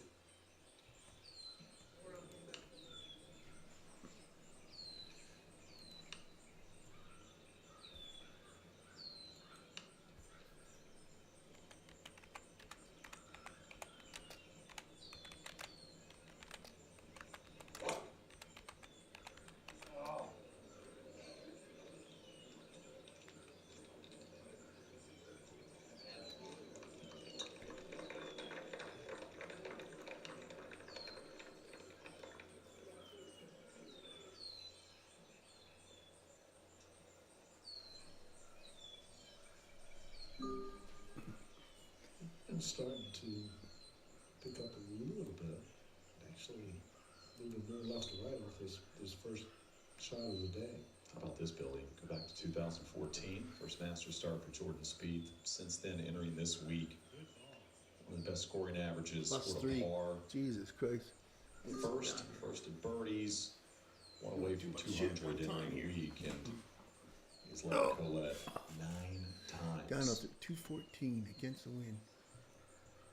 I've got an interesting stat I heard last night for you guys. So, first time since 1994 that Tiger Woods and Phil Mickelson, neither of them were in the field. Of the 91 participants this week, 91 players, 43 of those players were not born before them. It's shocking. It's a nice perspective on how long that run has been for those two wonderful champions. Yeah. Unbelievable. Approaching half. 8 green jackets between those two.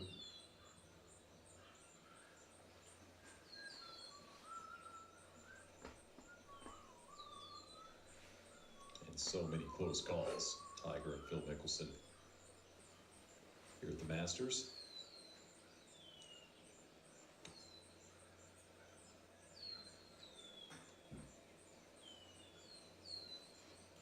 The driver for Jordan has been good. That part of the swing, the work that he's done, fabulous. The wrist is in good shape. 15 yards. Just kind of, what does he need to do next to get back to the iron play that we saw in 2015, 2017? And there were flashes of it yesterday. I mean, you think about the shot he hit in the 10. He hit some beautiful irons. The shot into 1 yesterday. But it's the streakiness of that putter that he just has not been able to put 4 rounds together with the putter being good. It doesn't have to be great, just needs to be a little bit more consistent with it. Yeah, 19 of 29 fairways now hit for Jordan Spieth, driving at grades 33 putts around to this point. That's a lot of putts, and we'll show you in a bit some of the misses a day ago from Spieth. All of those coming up short. So many birdie putts early in the round after he made the one here at the first.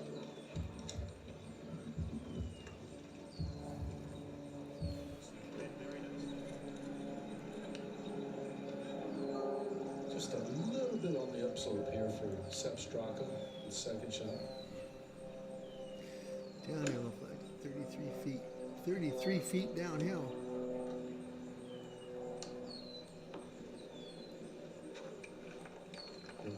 So many of these players, they have such a great routine. I love the routine of Straka.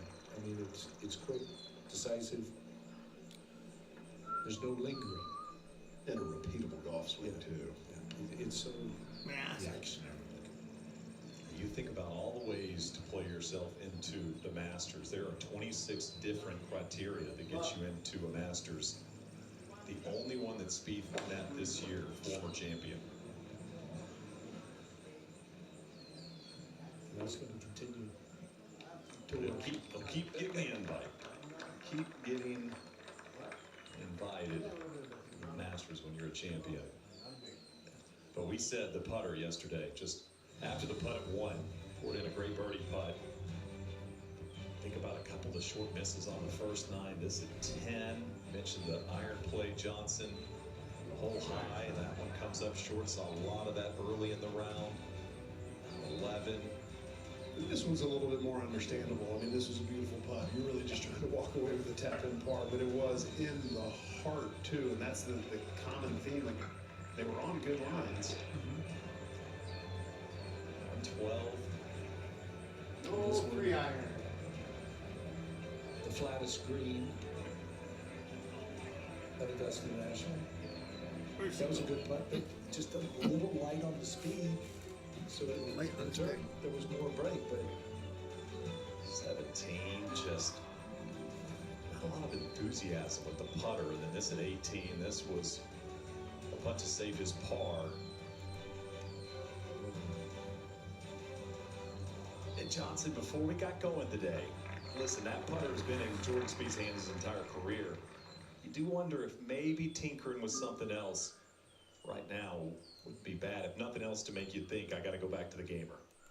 It's nice to scare the gamer every once in a while. And if you can just go practice with another putter, sometimes that gamer starts thinking, oh no, I don't want to be this. How about this break for John Rahm? wow. That's a huge break right there.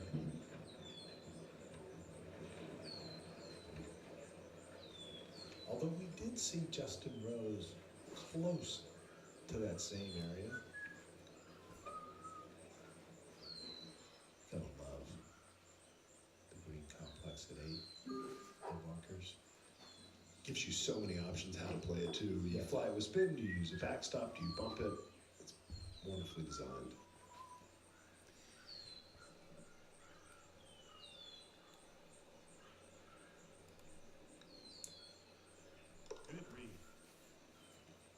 Holy crap, we got a par. Holy crap. One would think that he would take a look or a try with a different style. I mean, your best friend's never gonna leave you. Billy, it feels like there's one of 2 professional golfers with putters, one that changes all the time and one that just sticks with the same putter for years and years. A lot of players from this area, the first green, have come up short with this putt. Well, you think about the great putters, and if you look at the OWGR, it was Ben Griffin last year in the fall, who played a blade style putter forever, and he looked, he's like, oh, I'm the highest ranked player in the world that uses a blade putter. Why don't I try? He goes out and he wins a tournament in Mexico the first time putting him out in play. It's the data is there, and in such an analytical driven time, it makes it easier. And if you can do anything to make the game just a little bit less difficult, it's worth a shot. Yeah, and if you can get over the optics of the look, I think it's worth a try. Every traditionalist listening to the feature group coverage right now is just holding their ears in pain. Let's do it. Take the bleed out of the game. This is a guy who's not afraid to try different putter style from day to day. He'll use a long putter and then go back, but it's been good to see him stick with conventional style. Just outside 100 yards. Johnson, you remember a few years ago at the PGA Championship in St. Louis, Adam Scott had 2 putters in the back that week and was in contention. This one from Si Woo, dance around with me. Greens have definitely been a little bit more receptive this morning than I think a lot of people were thinking. Certainly going to firm up throughout the day.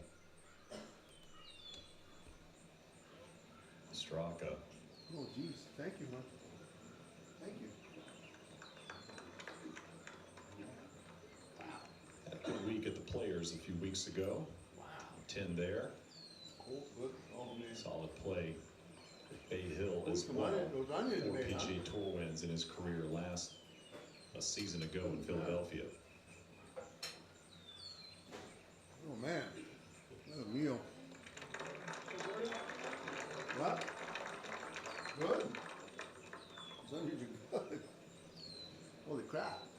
13th ranked player in the world, Sepp Straka. Second player from Austria to compete at the Masters. Bernd Wiesberg. Okay, what do we got? 23. Flopping it, 47, half of that.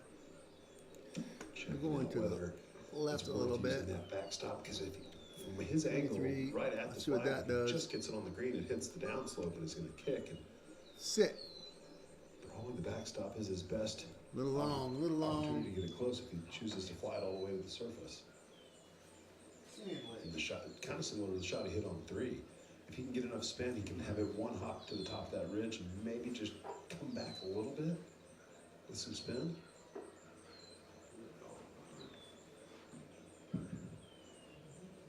Billy, these are the fun ones he hit in the practice round. I mean, a short shot and you have no visual of the bottom of the flagstaff. Yeah, I do think he plays beyond and utilizes what Johnson was talking about, that little backstop from this angle from that side of the green.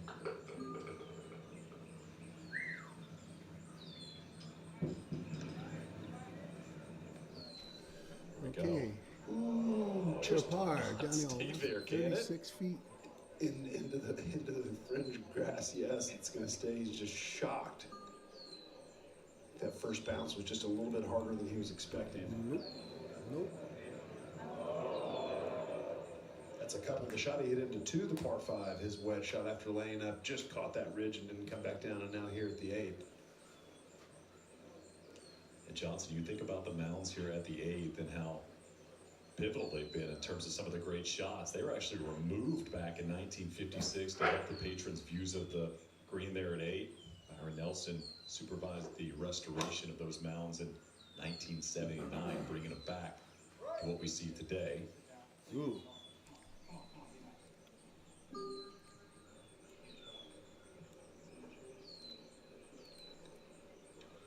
Oh, man. Can't get a break. Can't get a break today. That's a big miss right there. I mean, Shane, you were talking yesterday that there was too many pars on that card for you for Jordan Spieth yesterday. Maybe he's just going to deliver that excitement today. Yeah, get a little wackier with it. Not wrong. Look at the pitch of that hillside.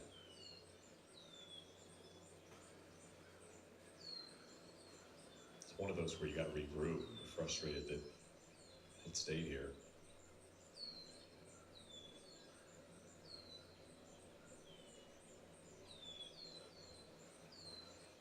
You certainly don't need to put much energy in this.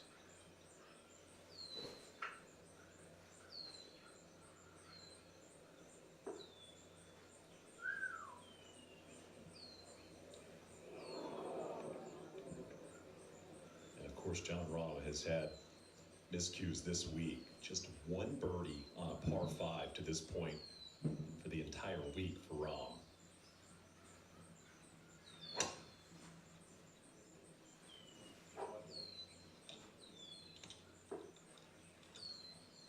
So same situation as our first featured group. Billy, one way right, one left, gets a good kick. In our featured groups, that's the third time that has happened.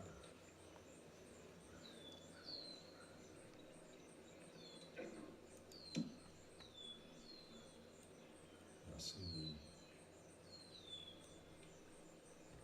the really good wedge shot underneath the hole.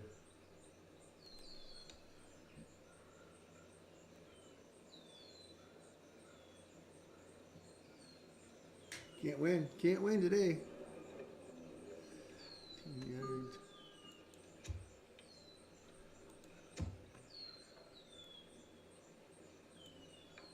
And as a pro, you kind of look left, you kind of look right, you try to kind of feel like what tilt is going to have the most effect. And you see the big mound over on the left, Rob was coming down. You kind of have to believe that. Don't move. It will. Just moves a little bit here and there. Let's see what happens. You see him shaking his head there, looking at the Boom. Yardage book.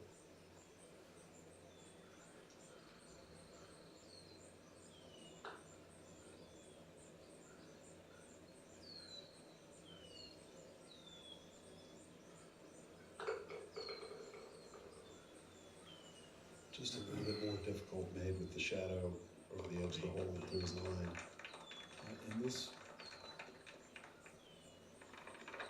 5, it just goes to show you that you don't have to miss your mark by much to kind of have a situation that then, if you get it down in 2 from there, it's good.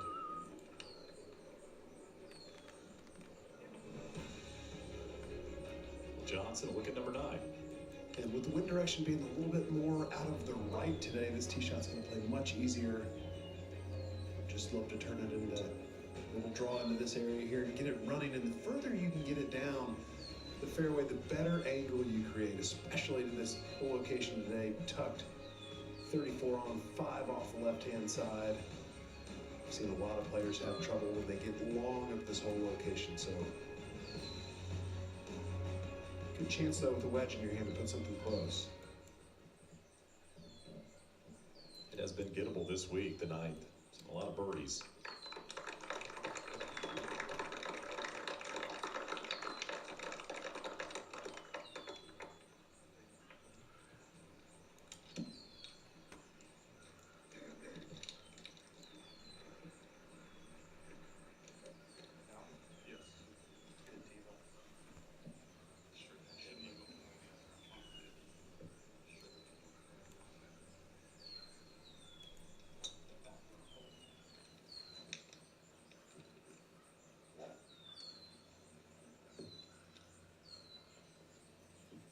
After the opening tee shot, the miss has been to the right, wrong.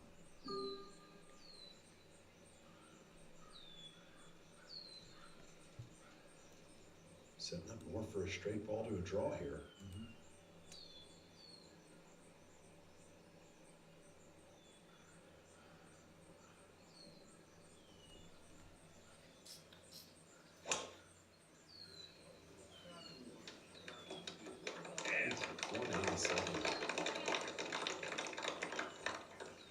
Some extra fire into that one. That's down there perfectly. Now you can attack this hole. Back to 2, Jordan Speed, kind of a speed spot.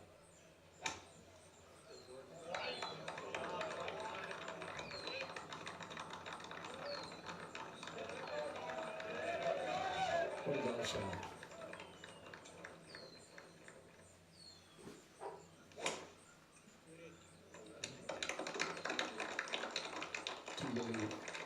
Good tee shots here at the 9 for Kim and Rob.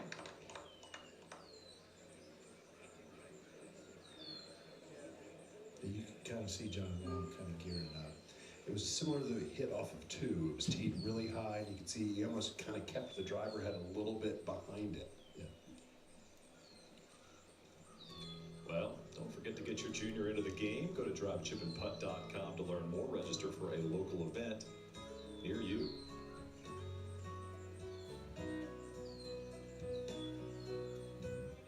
The greats play the long game. They never tire or rest. They evolve. Because only time reveals what you're truly made of. Can you endure? Perform at the highest level when it matters most. That's what it takes to be an icon. What would you like the power to do? It's a question I ask myself every morning. Not on the way to the course everyone knows, but another one. How you guys doing today? A course that connects, teaches more than just a golf swing, and builds community while building futures. Bank of America champions everyone who dares to ask, what would you like the power to do?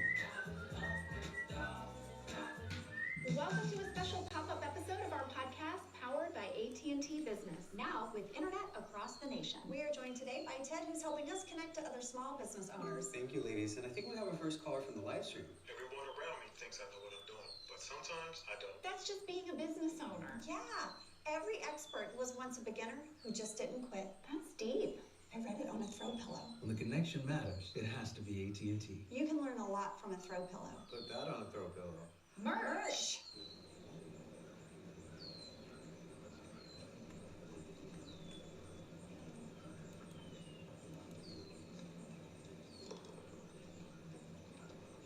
Jordan speeds out of position off the tee here at the second.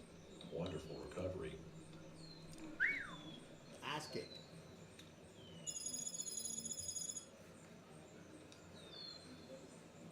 Three-putt par here a day ago.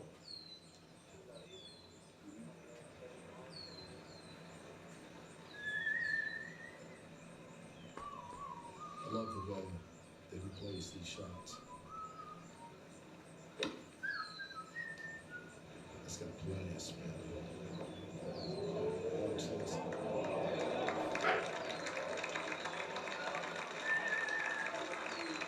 With all the knowledge throughout the years, knew exactly where he landed, executed, shot perfectly. And Billy will get a first look early at how Jordan attacks this level of birdie putt. One you could putt defensively. We saw him really struggle with the speed down the hill a day ago.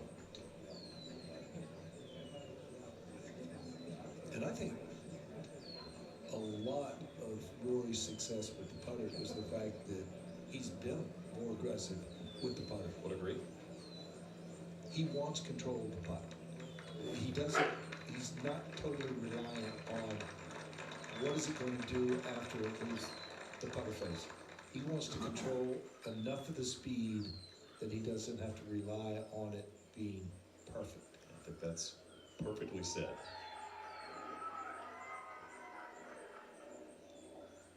Two big tee shots here, but Siwoo Kim getting a little yardage with the downslope, and John Rahm flew it pretty much down near the base of the hill.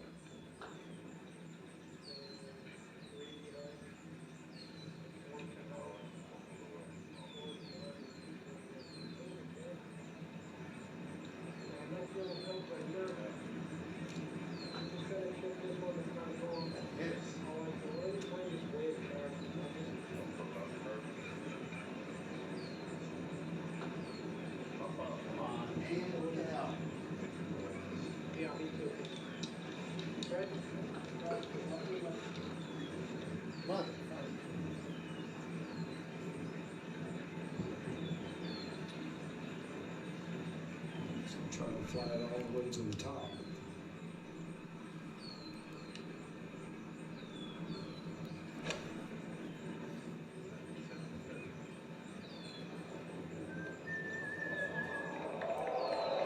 That was the right number right there.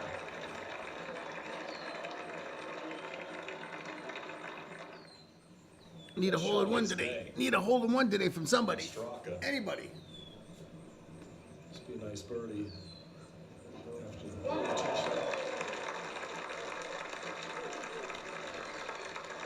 Quick left off the tee. No issues for Seth. It's back to even for the tournament. All smiles on a Saturday. And now with Siwoo Kim in there, just about a foot and a half. See if Rom can answer. A little bit down breeze. It's all about the spin control with this second shot for Rom.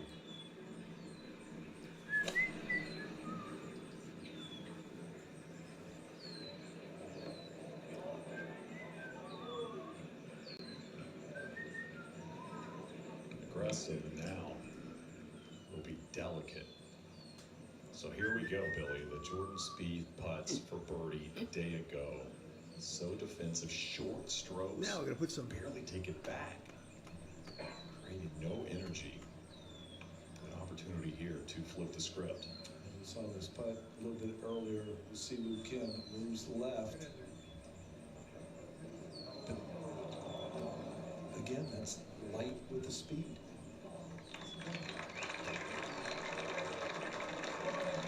There we go. I mean, I understand the need to be sort of drippier with your pace this week, but there we go. In my opinion, a good putt should be a foot and a half to 2 feet by the hole. It shouldn't be going in that softly. And if you're going to putt that way, then to adjust with some more break. I mean, he's been consistent. Do a If you're refresh coming up on the that. front edge, you've got to play more.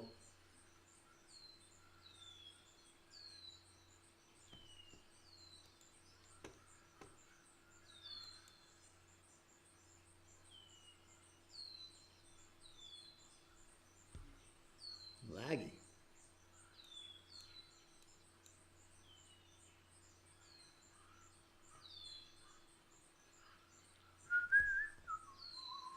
Come on, stupid. From the Masters.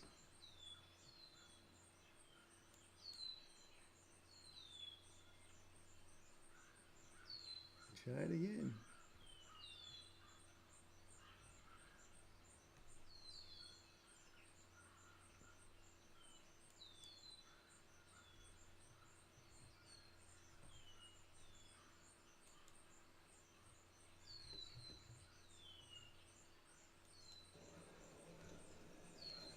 This is delicate here for Rom.